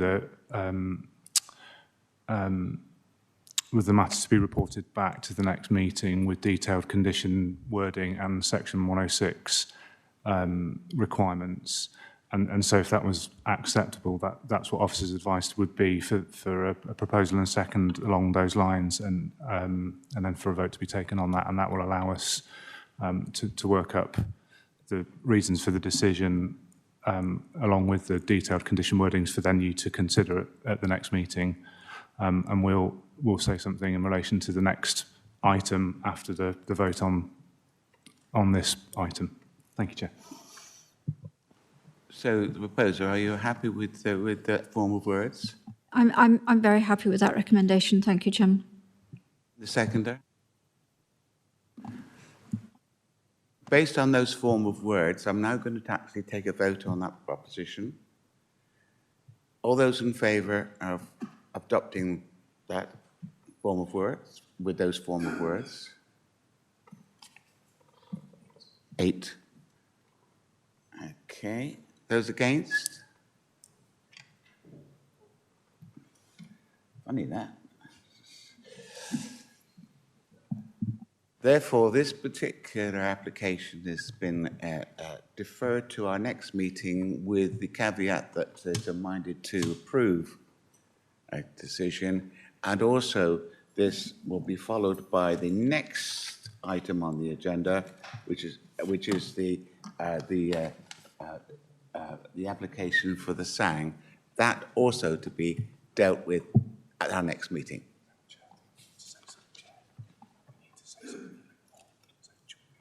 Yes, please. Yeah. And can say it. Chair, yes, the next item is for the SANG.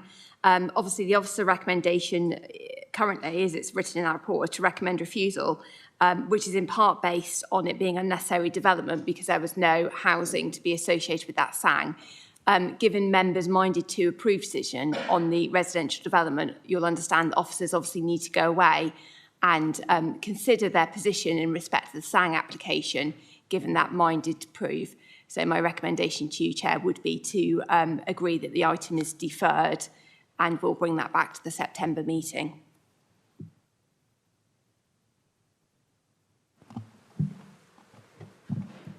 Do you want to say a few words, Councillor O'Leary? Just happy to propose that as a recommendation.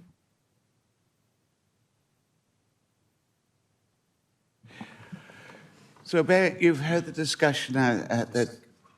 Oh, we need a seconder. Yeah, that's Councillor Weller. Councillor Kate Weller seconded that proposition by Councillor O'Leary to defer with a minded to just to defer. All those in favour? That's unanimous. Thank you very much indeed.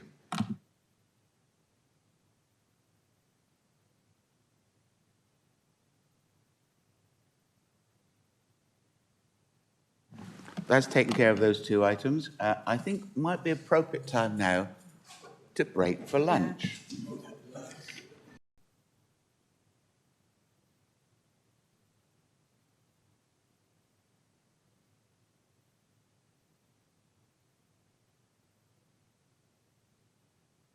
That's a good point.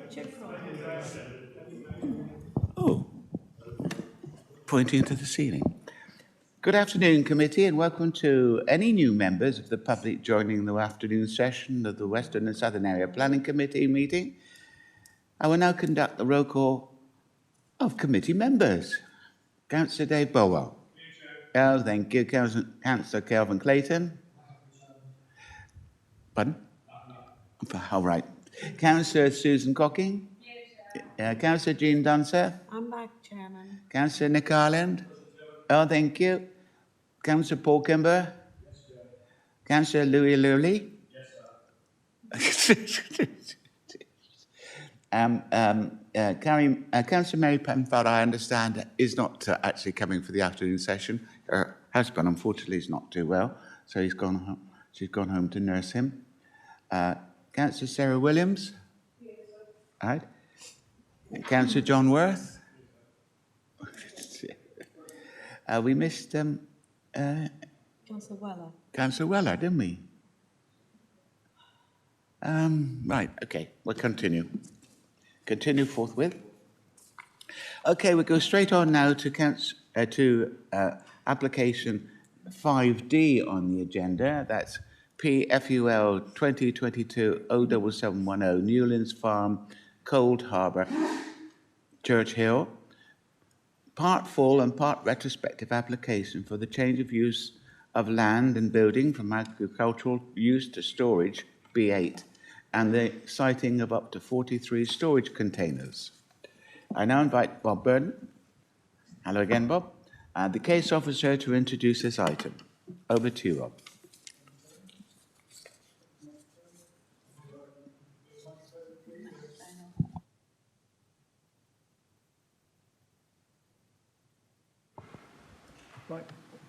Right, thank you, Chairman.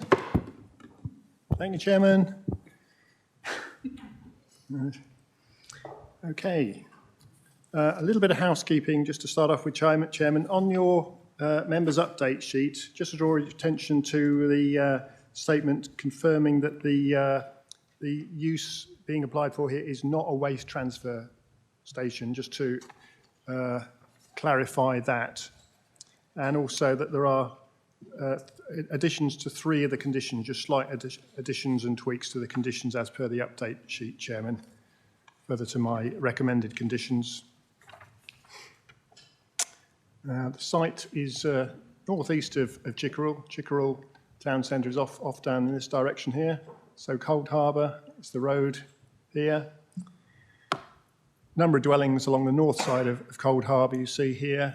And our site is this area here, obviously lined with the red line, and it comprises a large, relatively modern agricultural building here, together with an associated yard area. There are in existence a number of containers here, and you'll note the application is partly retrospective. So a few shipping containers at the rear of the site here at the moment, again shown here on the larger plan there. Just a quick aerial shot just to show there's a straggle of dwellings along the north side of Chickerell Road there, and also just to show there is an existing solar park to the south of the site there. So in terms of the layout, the proposal would use the existing vehicular access point here, The barn would be used for storage. There would be 5 visitor parking spaces here with manoeuvring area behind, and the site would be sort of zoned by use of the different storage elements, with the shipping containers at the southern portion of the site you see here, and the skip stationing facilities on this area that's shown shaded green there. There's also a landscaping scheme submitted as part of this application, Chairman, and you can see along here, hedgerow along the frontage with oak and hornbeam trees indicated there, and also similar species along this boundary. And at the moment, there's no landscaping along that boundary at all. As I mentioned in my report, the site is quite visually sensitive in the sense that it's within the land of local landscape importance. So the visual impact is important that we're content with that. And referencing the landscaping scheme, our landscape officer is happy with the scheme that has been submitted and considers it appropriate for this site. So this is looking westward on the Cold Harbour Road, 40 mile per hour speed limit along this road. And our site, you can see the large agricultural building here. That's the building proposed for storage as part of the application. And approaching the site, that's the existing vehicular access into the site here. And the site frontage, as you can see, a very well-established, extensive hedgerow there at the moment, which would be further supplemented with some additional planting, including specimen trees. And this is just going past that access point there and looking back towards the site from looking east. That's the site frontage with that screening in place. So into the actual site, that's the existing building. And then moving into the site, looking back towards the frontage, that would be the parking area for vehicles here. You can see several skips here, and the area is defined on the application as to where those would normally be stored. That's just looking up the site from just behind the frontage hedgerow. Some containers on the site. Side of the building, and a few containers there adjacent to the west boundary of the site. And as I said, there's no landscaping along that site at the moment, but as part of this proposal, we would secure additional hedgerow and specimen tree planting along that boundary. And then the rear of the site, some of the containers there, rather tucked away on the site. Those exist at the moment, clearly. And looking back out of the site. So main planning issues, principal development, regard as acceptable, does comply with the policy for reuse of buildings in the countryside and associated areas. So regard the principle as acceptable. Effects on landscape and visual amenity. It is a relatively sensitive site, being within the land of local landscape importance, so it's important that we do ensure that any visual impacts are mitigated and feel the landscaping scheme is appropriate in this case.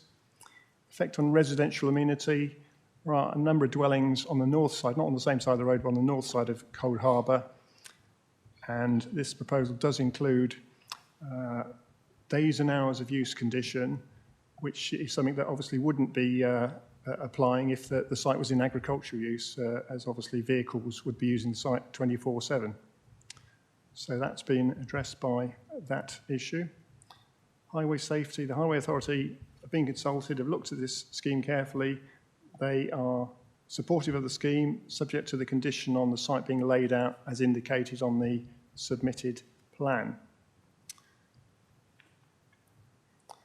So in terms of conditions, recommending approval, plans list, specifying the uses specifically for Class B8 storage and distribution use, days and hours of use limitation, laying out of the various areas as shown on that plan, soft landscaping scheme as has been submitted to be tied in, and then a condition for a landscape management plan to ensure that landscaping scheme is properly retained and managed. So, Chairman, recommend approval with conditions. Thank you. Thank you very much indeed. Thank you, Bob. I now invite Andrew Tregay, Simmons and Sampson, and agent for the applicant, to address the committee.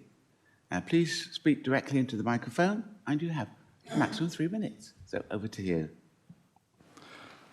Well, good afternoon, Chairman, councillors. As I said, I'm Andrew Tregay from Simmons & Sampson. I'm the agent for the applicant. Thank you for the opportunity to speak to you today.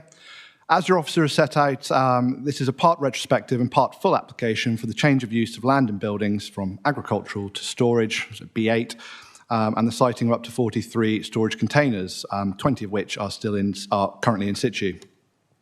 As you can see, there were a number of skips on the site there. Part of the application is for a skip hire business, and to be clear, this is not a waste transfer site. There'll be no waste on site. It simply stores the skips, the empty skips, which will then be taken to site.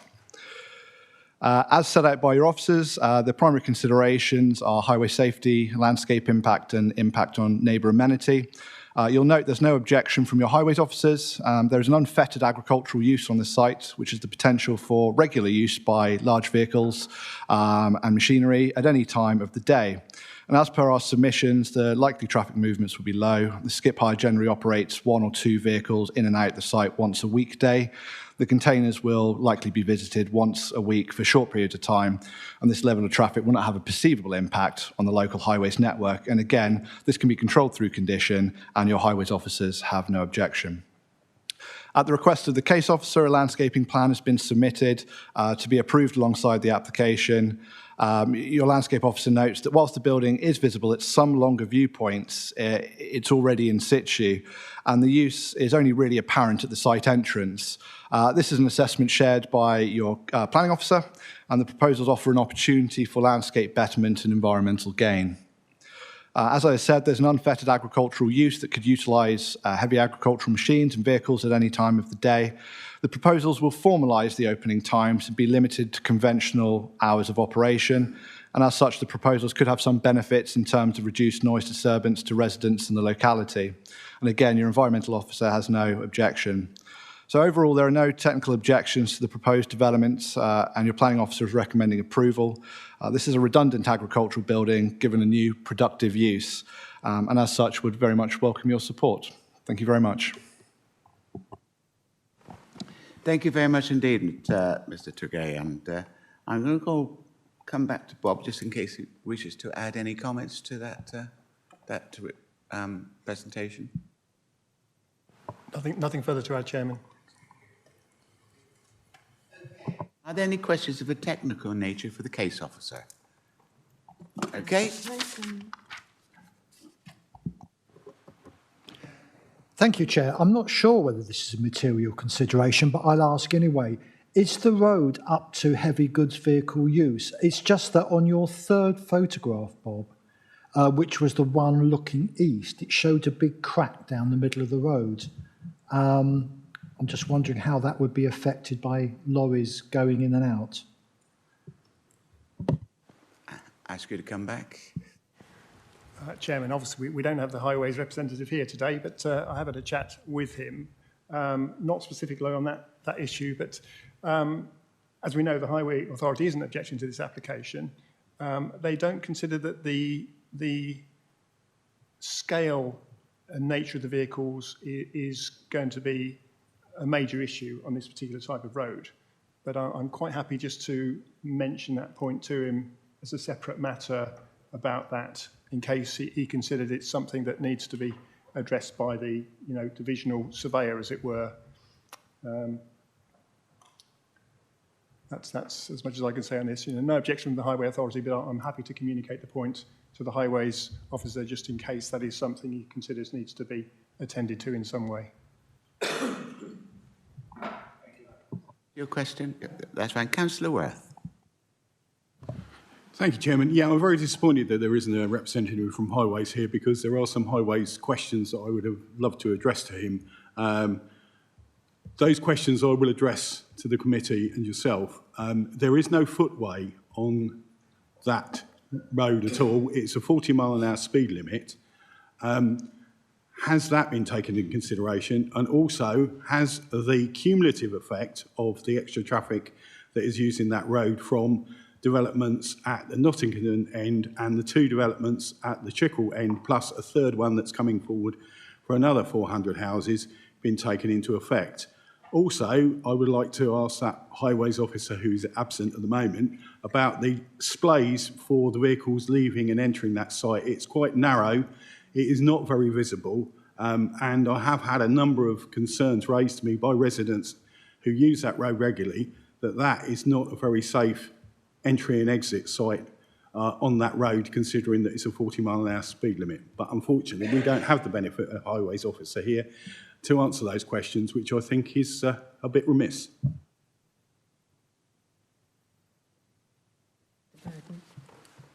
Back to you then, Rob.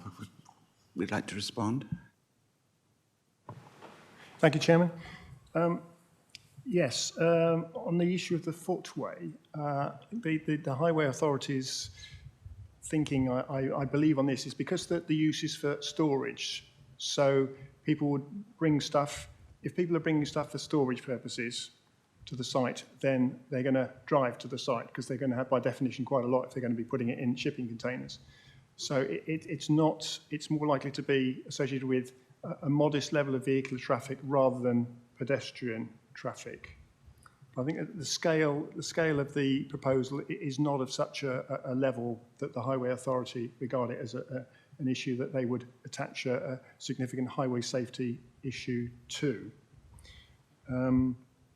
As for the cumulative impact of development in this area around Cold Harbour Road, that vicinity, obviously the Highway Authority have the opportunity to comment on each application that comes through of significance, and if they were concerned that we were reaching a level at which the highway network wasn't safe and adequate to cater for that, they would say so, and they haven't said that in this case. On the visibility displays, the Highway Authority have obviously checked the visibility at the point of access onto the Cold Harbour Road.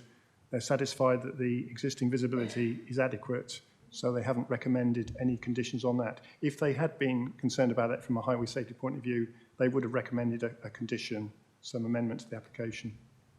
Thank you, Chairman.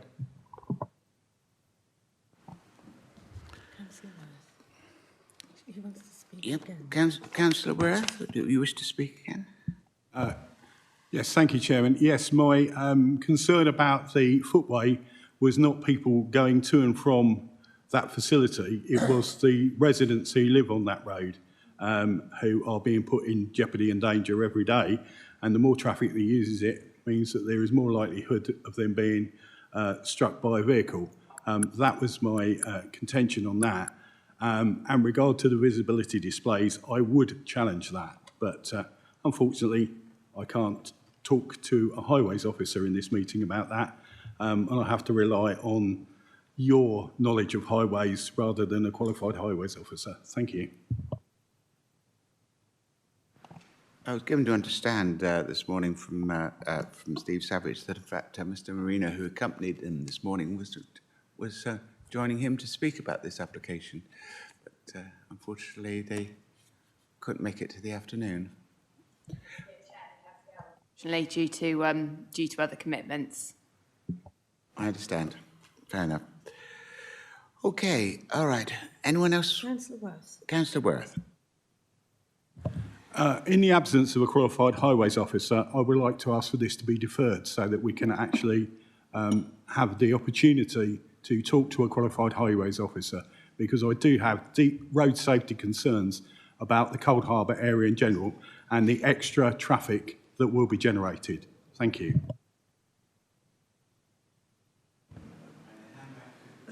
Chair, thank you. I mean, I obviously appreciate what Councillor Worth is saying. It's unfortunate there's not a highways officer able to attend this afternoon. But I think please be rest assured, as Bob's already said, highways get consulted on these applications. They do look at them carefully. It's the same team of officers that are consulted on all the applications in the Chickerell vicinity, so they are well aware of the cumulative impact of developments, etc. And they will have considered visibility displays, etc. There is obviously the fallback position. This site can be used for agricultural use. It already has a large agricultural building on the land anyway. So you could have been getting very significant movements in terms of number and size of vehicles going in and out of it anyway. So the fact that highways have raised no objection you know, they have looked at it carefully, and I don't really see the need to defer this. I think you have the information before you today, Chair, to make a decision.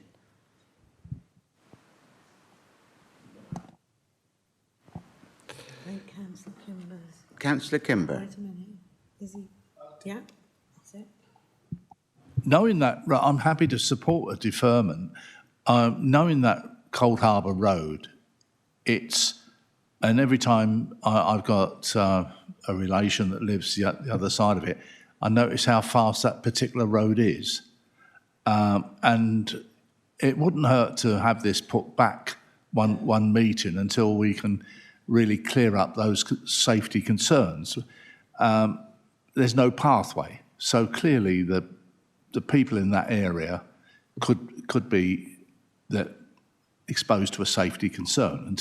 Until we get that safety concern, I think we should just put it back one meeting. I wouldn't have thought it's going to be earth-shattering to put it back once. Thank you. I want to go back to Councillor Worth when you commented a few moments ago. Was that an actual proposition to defer the meeting? Yes, it was an actual proposition. So it was a proposal. Do we have, as that's a proposal, do we have a seconder? Right, okay, we have a proposal duly seconded to defer this to our next meeting in September.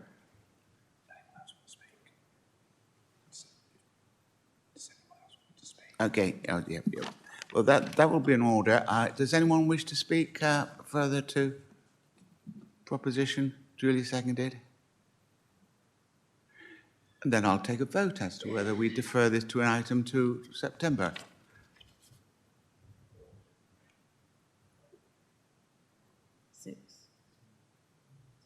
Six. Kate can't vote. Any against? Four. And one abstention. So that's Yeah, deferred. Deferred. Yeah, yes, it was Councillor O'Leary proposed. No, John Worth had proposed. Seconder was Councillor O'Leary.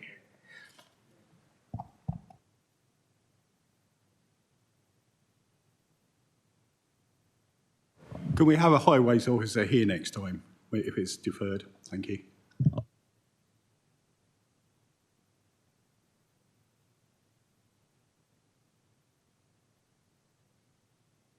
I've been asked to assure that, in fact, the highway officer will be present at that meeting, when the deferred meeting. Is that possible?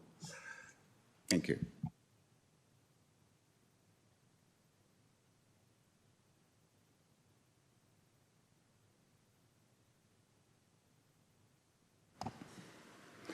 Thank you. We now go into item 5E on the agenda, which is PFUL 2023-01475, Atlantic Academy, Portland, Levitt Road, Portland, Dorset, DT51FN, as the provision of additional car parking spaces, vehicle circulation space, footpath alteration, together with associated hard and soft landscaping work, to include EV charging, air source heat pumps, and additional boundary fencing and gates. I invite Katrina Trevitt, a council officer, to introduce this item. Over to you, Katrina.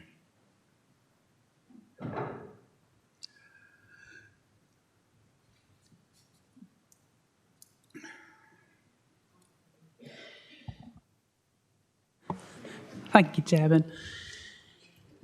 Yes, this application is to seek certain alterations to the hard and soft landscaping of this site to bring it up to spec for its intended use as a special educational needs school. So there will be the provision of additional car parking spaces, vehicular circulation space, footpath alterations, together with that hard and soft landscaping works, including electrical vehicle charging, air source heat pumps, and additional boundary fencing and gates. basically to bring up the safety aspect of that facility as well. So planning policy fully supports the application to improve this education facility, which is also encouraged by the MPPF, which seeks to support the provision of educational facilities and a wide range of educational facilities. The application site is within the northwestern part of Portland Island, here under the purple star, as part of the Osprey Quay campus. It's accessed off of Lerret Road within that area of Portland.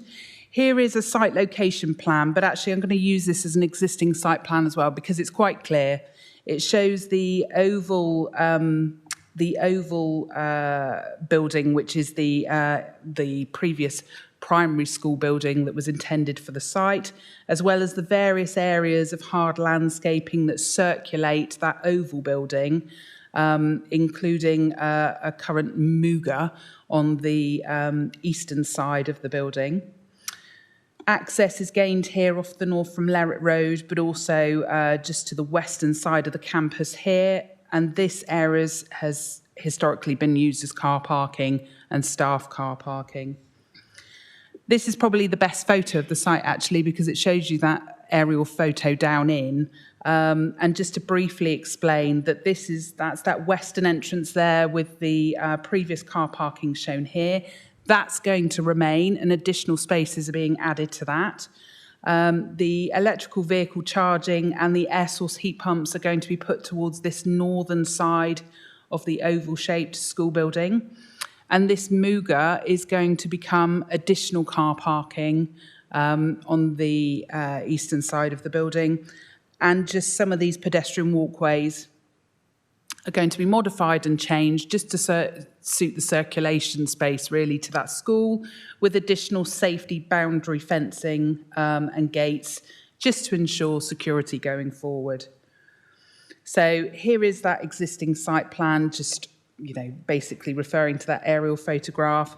Here is the general arrangement of what I've just explained in terms of what's proposed. So it's very subtle changes. There's nothing overly significant. Yes, there will be a very slight increase in impermeable area, but in terms of the flood risk management team have no objections. Replacement fencing and gates will just line this outer boundary here with additional parking. And here are the air source heat pumps to the north and the electrical vehicle charging. Here's just a photo image of the intended perimeter fencing that's to be installed. Very much replicates what you would expect to see around an educational facility and mirrors other existing fencing around. Here's the proposed air source heat pumps, the models. So 3 of these are to be installed. And then the electric vehicle charging points, just the spec on those for committee.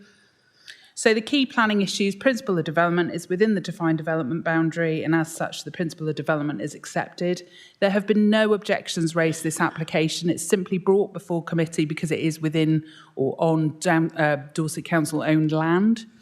So there's been no concerns in terms of amenity. Highways Authority have raised no objections. They intend to plant something like 17 extra trees. There will be an extra approximately 30 car parking spaces, more grassed area. And overall, it's considered that the design and what's proposed is really suitable to bring this facility back into use as this special educational needs facility.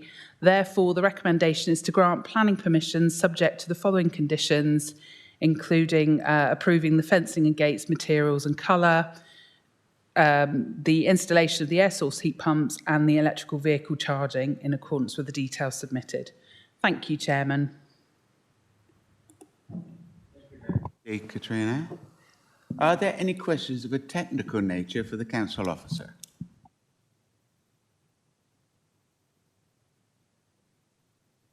Councillor Weller.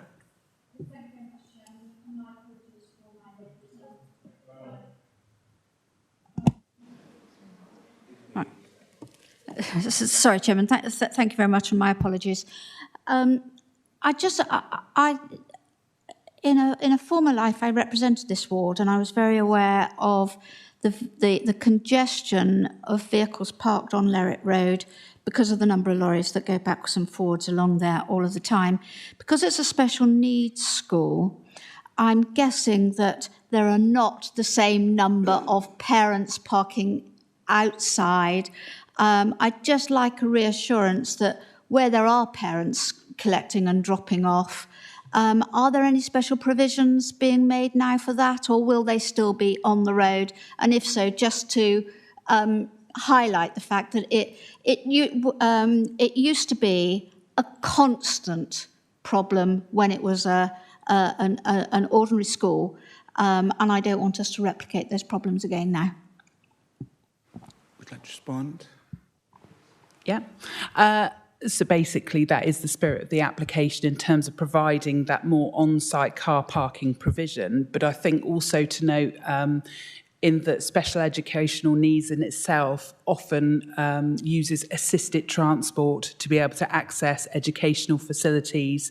So yes, we would assume that actually the amount of parents doing a general drop-off and pick up is likely to be less than your average school. But obviously, you know, there's also the fallback position that this has been a primary school and could revert back to a primary school or some other educational facility where the parent level and car parking level could be the same. But I would envisage that the car parking proposed deals with that, and also the very nature of the educational facility, and that often that transport is assisted in any way, and there's various pickups by one vehicle often. Okay. Thank you. Councillor Kimber. Kate's asked my question was regarding traffic. Thank you. Thank you.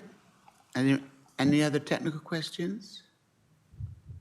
Okay. If there's no more technical questions, then I'll open. Oh, Councillor Cocking. Right. You wanted to get in early so that you could do. Yes. I now open the debate to committee. Who would like to speak after Councillor Cocking?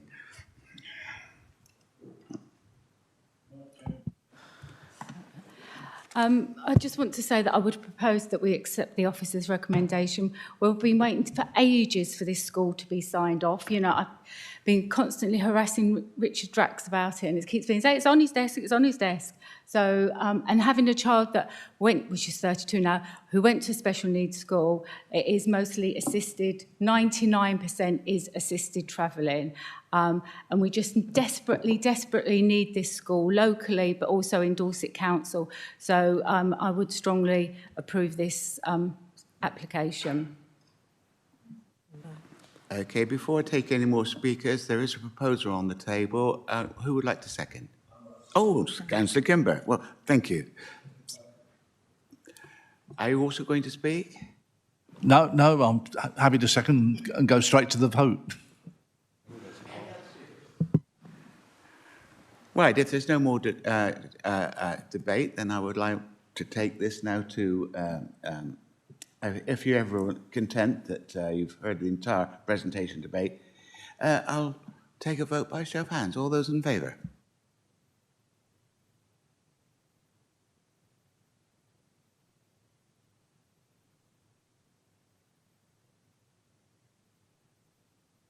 Right, we now take the following three items on the agenda, and I'll explain exactly what will happen now. Item 5F, 5G, and 5H will have one presentation. One presentation will take place, the debate, and then we'll go straight to the vote, but we'll take the votes separately for each of the applications. So I'm going to hand over to Katrina Trevitt, a council officer, to introduce these items. Over to you, Katrina. Thank you, Chairman.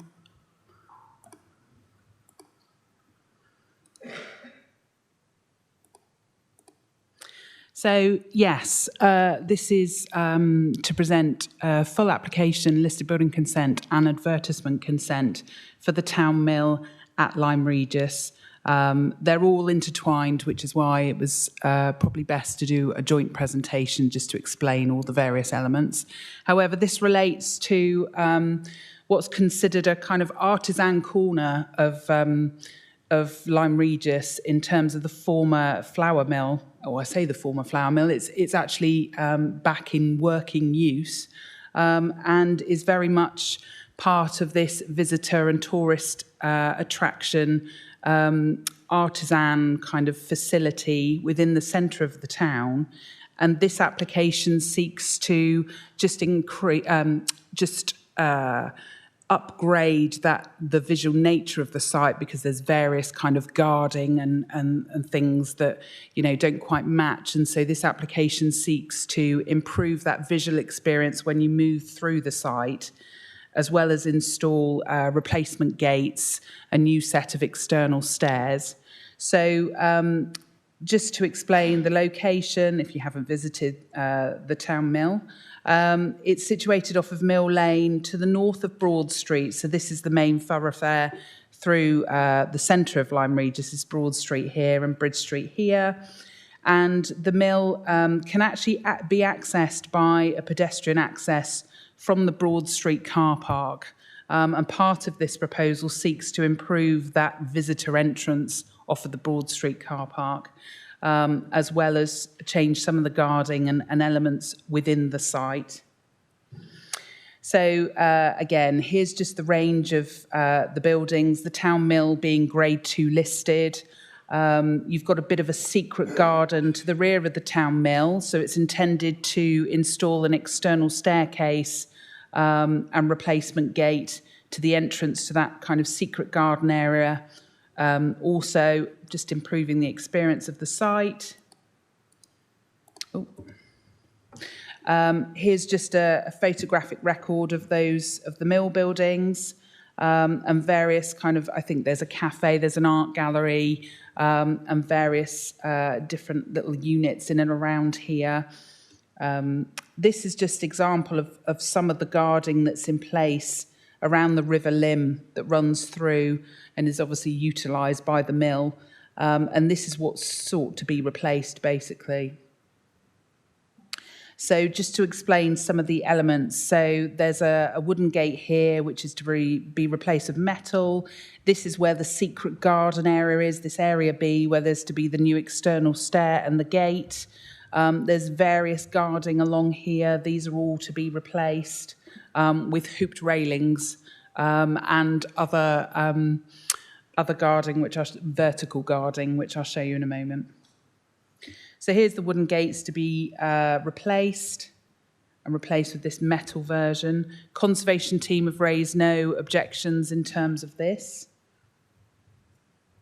Here is the secret garden entrance. This is, this looks a bit strange because it's waiting for the external stair. So basically it's a gate that leads to a very big drop. But it's the other side of this photo. So this is where you're stood on the ground level of the town mill, and then through the gate, you would then have the new external stair shown here. So you can see that new gate, it's just something a bit more bespoke, a bit more kind of worthy of the loveliness of the site, really, in terms of how it's all been restored and is very artisan. Here is the existing railings from the Lynch, which have vertical emphasis at the moment. And you can see them there in the photo. And then this is the proposed railings. So a more traditional historic form of hooped railing to be added to the site. And then here's other existing railings by the malt house, which are to be replaced by the vertical railings. And so collectively, it's just upgrading the various treatments when you move through the site. There is a new replacement door to the shop front from timber to a glazed door. Again, no objections raised on this point from the conservation team. And then this is the proposed pedestrian archway. So at the moment, there's very municipal signage at the start of that pedestrian walkway down from, so this is within the Broad Street car park. This is now what you're going to see. Again, been designed, it's very bespoke, and relates to the historic kind of nature of that town mill site. So more welcoming, I think, and will again improve that general kind of feeling of that tourist and artisan destination within the town. This is the proposed serving hatch. So this was the only element where the conservation team had a potential issue in terms of the loss of historic fabric. However, based on how this will allow the business to go forward and make it more efficient, the lesser substantial harm is outweighed by the public benefits to the business and the efficiency of how that will run moving forward. So therefore, in terms of the key planning issues, it's within the defined development boundary. There's considered to be no harm to heritage assets from the elements that required full planning permission. Flood risk acceptable, impact on ground stability, design, amenity, highways. The proposed alterations are very modest and considered to be in keeping with that historic site. In terms of the listed building consent, the less than substantial harm from that hatch, which I've just relayed to you, outweighed by the public benefits to the business. And then in terms of the advert consent, which related solely to the archway and the new sign above that archway at the pedestrian entrance to Broad Street car park, is considered to be acceptable in terms of public safety and amenity. And it's also within the defined development boundary. And overall, it's considered that this scheme significantly benefits that site and bringing forward the quality and appearance, and therefore the conservation area is enhanced with no significant harm to designated heritage assets, or if there has been identified, they've been outweighed by the benefits to the business. So to conclude, we are recommending a grant of planning permission, a grant of listed building consent, and a grant of advertisement consent subject to the conditions outlined within the case officer reports. Thank you, Chair. Thank you very much indeed, Katrina. At this point, we were going to introduce Belinda Bowden online, who's actually going to speak for this application, but unfortunately she's been called away to another meeting, but have sent an email to me and my vice chairman, and I'll read out, if I may, what she says. She said, is it possible for me to register support for the planning application for the Town Mill Trust, Lyme Regis? We consider these in detail at the Town Council, and I know that the TMT liaised with Dorset Council's conservation team and made the necessary adjustments. I've also had discussion with the trustees, and these planning applications reflect the first stage of their exciting future development plans. These development plans will further enhance the historic corner of Lyme, but also prepares it for a sustainable and, we hope, living future as a cultural, creative and artistic hub for residents and visitors alike to enjoy. Many thanks, Belinda. I think that's a bit of a press exactly what she was going to say, but that's what I've got down. Okay. Do you wish to add to what Belinda Bowden said? No, thank you, Chair. Are there any questions of a technical nature for the council officer? None? No? Okay. I now open the debate to members. Is there anyone wishing to speak? Councillor Leary. Thank you, Chairman. Is it possible to propose all three items for recommendation? All right, I'll be quick. All right, can I propose the first one, please, for recommendation?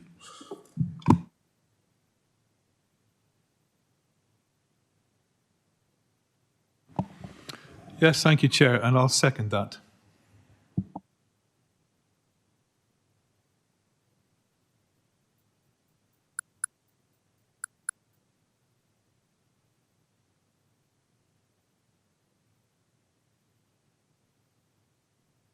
We've got a proposal duly seconded on the table for the first of the three items, and I'm now going to take it straight to a vote. All those in favour? Unanimous? Okay. We'll now go on to item 2 on the agenda, the S5H, which is FUL 2023-01041. And I need... Oh.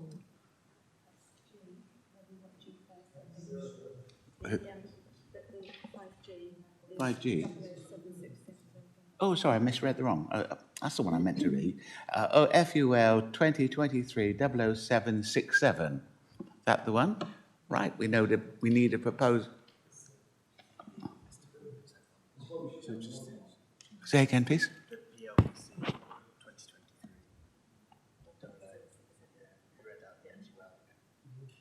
Oh, did I? It's missed. It's on his sheet.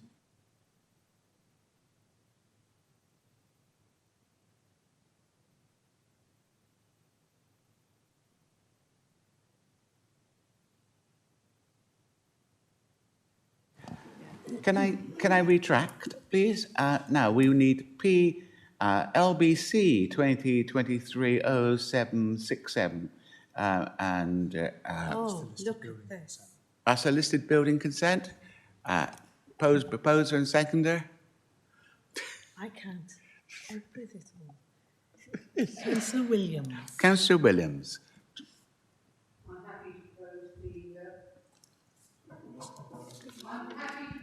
The list building consent.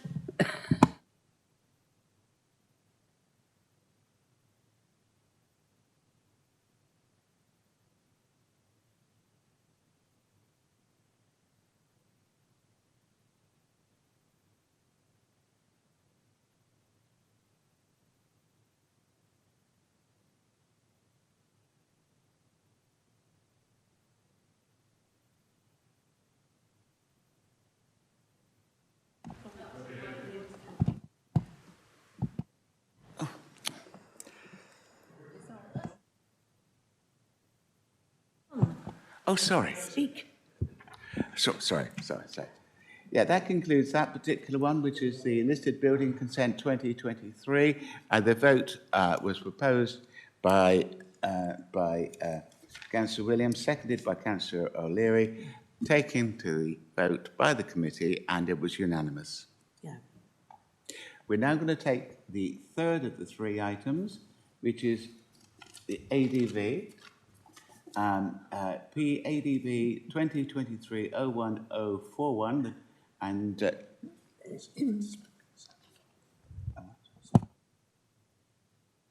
advertisement consent. I need a proposer and a seconder for this particular Councillor item. O'Leary. Councillor O'Leary. Councillor Ireland. Councillor Ireland. Wow, that's a proposer and seconder. Okay. Right, in that case, then we've got a proposal and a seconder duly put forward on the table. All those in favour? Unanimous?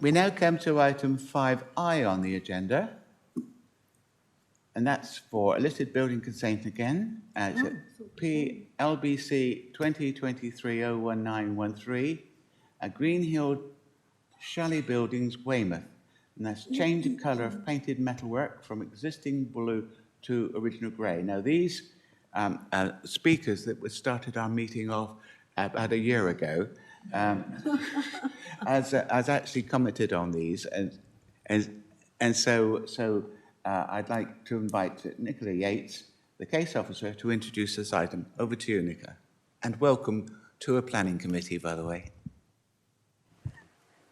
Hello, thank you, Chair. This application has been brought to Planning Committee because the site is on Dorset Council-owned land, and also due to Weymouth Town Council's objection in regard to the change of colour.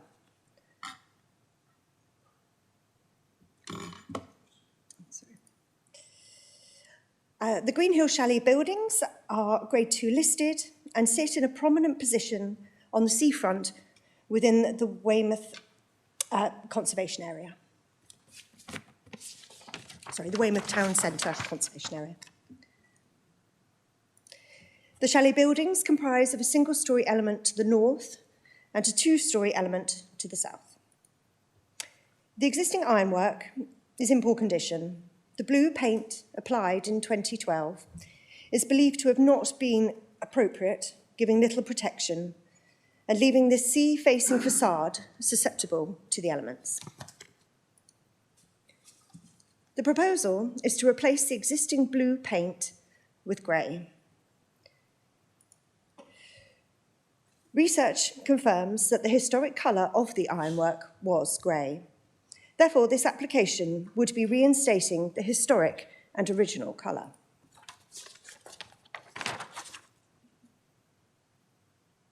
It is made clear within the proposed elevations that it is the ironwork being painted grey. The doors will remain blue, thus an element of this building will remain corresponding with the conservation area zone colour. And it is considered that the doors are a more prominent feature of this building than the ironwork. It is noted that the railings to the Green Hill Gardens, which are located immediately to the southwest, are painted black, demonstrating that variations already exist within this area.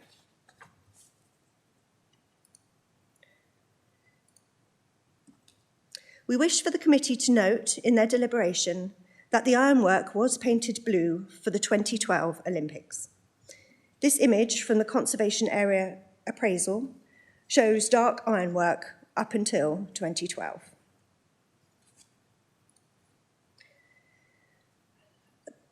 Key point 1, the proposed grey is considered an appropriate colour for this heritage asset, with no significant impact on the conservation area. Key point 2, the proposed specialist paint is stated to provide protection to the ironwork from water ingress, UV light and salt, and contains anti-corrosive properties for exposed environments.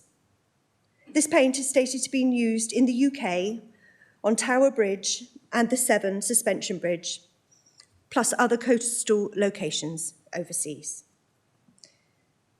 The proposed paint will provide long-term protection, reducing maintenance and thus providing a more sustainable option. In conclusion, we consider that the benefits of this specialist paint outweighs the change in colour. The reinstatement of grey paint will correspond with the historic palette, provide better protection to the ironwork, thus maintaining the long-term character and appearance of this heritage asset. It is considered that the proposal will preserve and enhance the building and not harm the conservation area, complying with planning policy. We are looking to recommend grant approval subject to conditions, the commencement within 3 years, approved plans, and confirming details of the paints to ensure that the finish is appropriate. This is the end of my presentation. Thank you, Chair. Thank you. Are there any questions of a technical nature for the case officer? And I have already got Councillor Weller on my list. Councillor Ireland. Technical question. It's as soon as any technical questions have been asked, I'd like to speak, please. Chairman.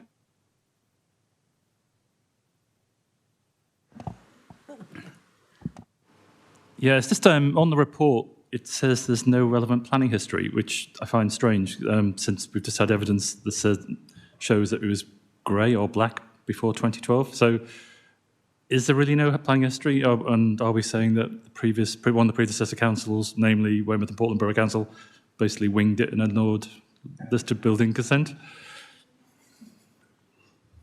Would you like to respond to that? Chair, Chair, yes, I don't think there is a planning history of listed building consent being granted for the painting of the blue. I think that our speaker this morning alluded to that when she spoke at item 4. Does that answer your question, Councillor Orange? Technical questions? No? Well, they go for general debate, and I understand Councillor Weller wishes to speak first. Thank you very much, Chairman. I'm wrecking the place again, sorry. I apologise. Sorry. Yeah, I was actually party to these railings being painted Weymouth and Portland blue in the run-up to the 2012 Olympics. I was on the committee, and it was part and parcel of a big cosmetic exercise for the 2012. It was stated at that time that it was simply cosmetic. It had previously been a dark grey. I can attest to that. And I would, it's vital that these uprights are given the correct sort of treatment for their future. I understand that once done, that the structure itself is sound. It simply needs a good conservation treatment now in order to maintain that. So I would like to recommend that we accept this recommendation and that we go to a vote. You've registered a proposal to accept the officer's recommendation. That's Councillor Kate Weller. Okay. We'll seek a seconder before I go on to Councillor O'Leary. You're seconding that, and you happen to be the next person on my list to speak, so up to you. Councillor Weller beat me to it. I was only trying to propose it.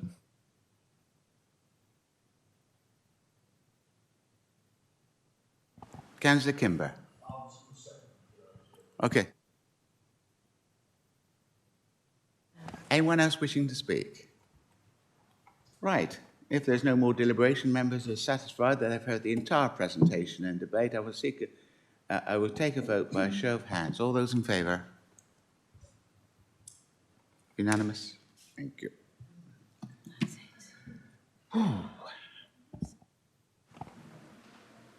Committees and members of the public, that concludes the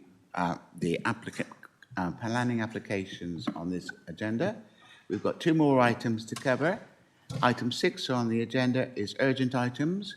I've had no prior notification of any items of business which is considered to be urgent pursuant to section 100B 4B of the Local Government Act 1972. The final item on the agenda is item 7, exempt business. I've had no prior notification of any item viewed as likely to disclose exempt information within the meaning of paragraph 3 of the Schedule 12A to the Local Government Act 1972 as amended. Committee, thank you for your indulgence. That concludes the Planning Committee meeting for today.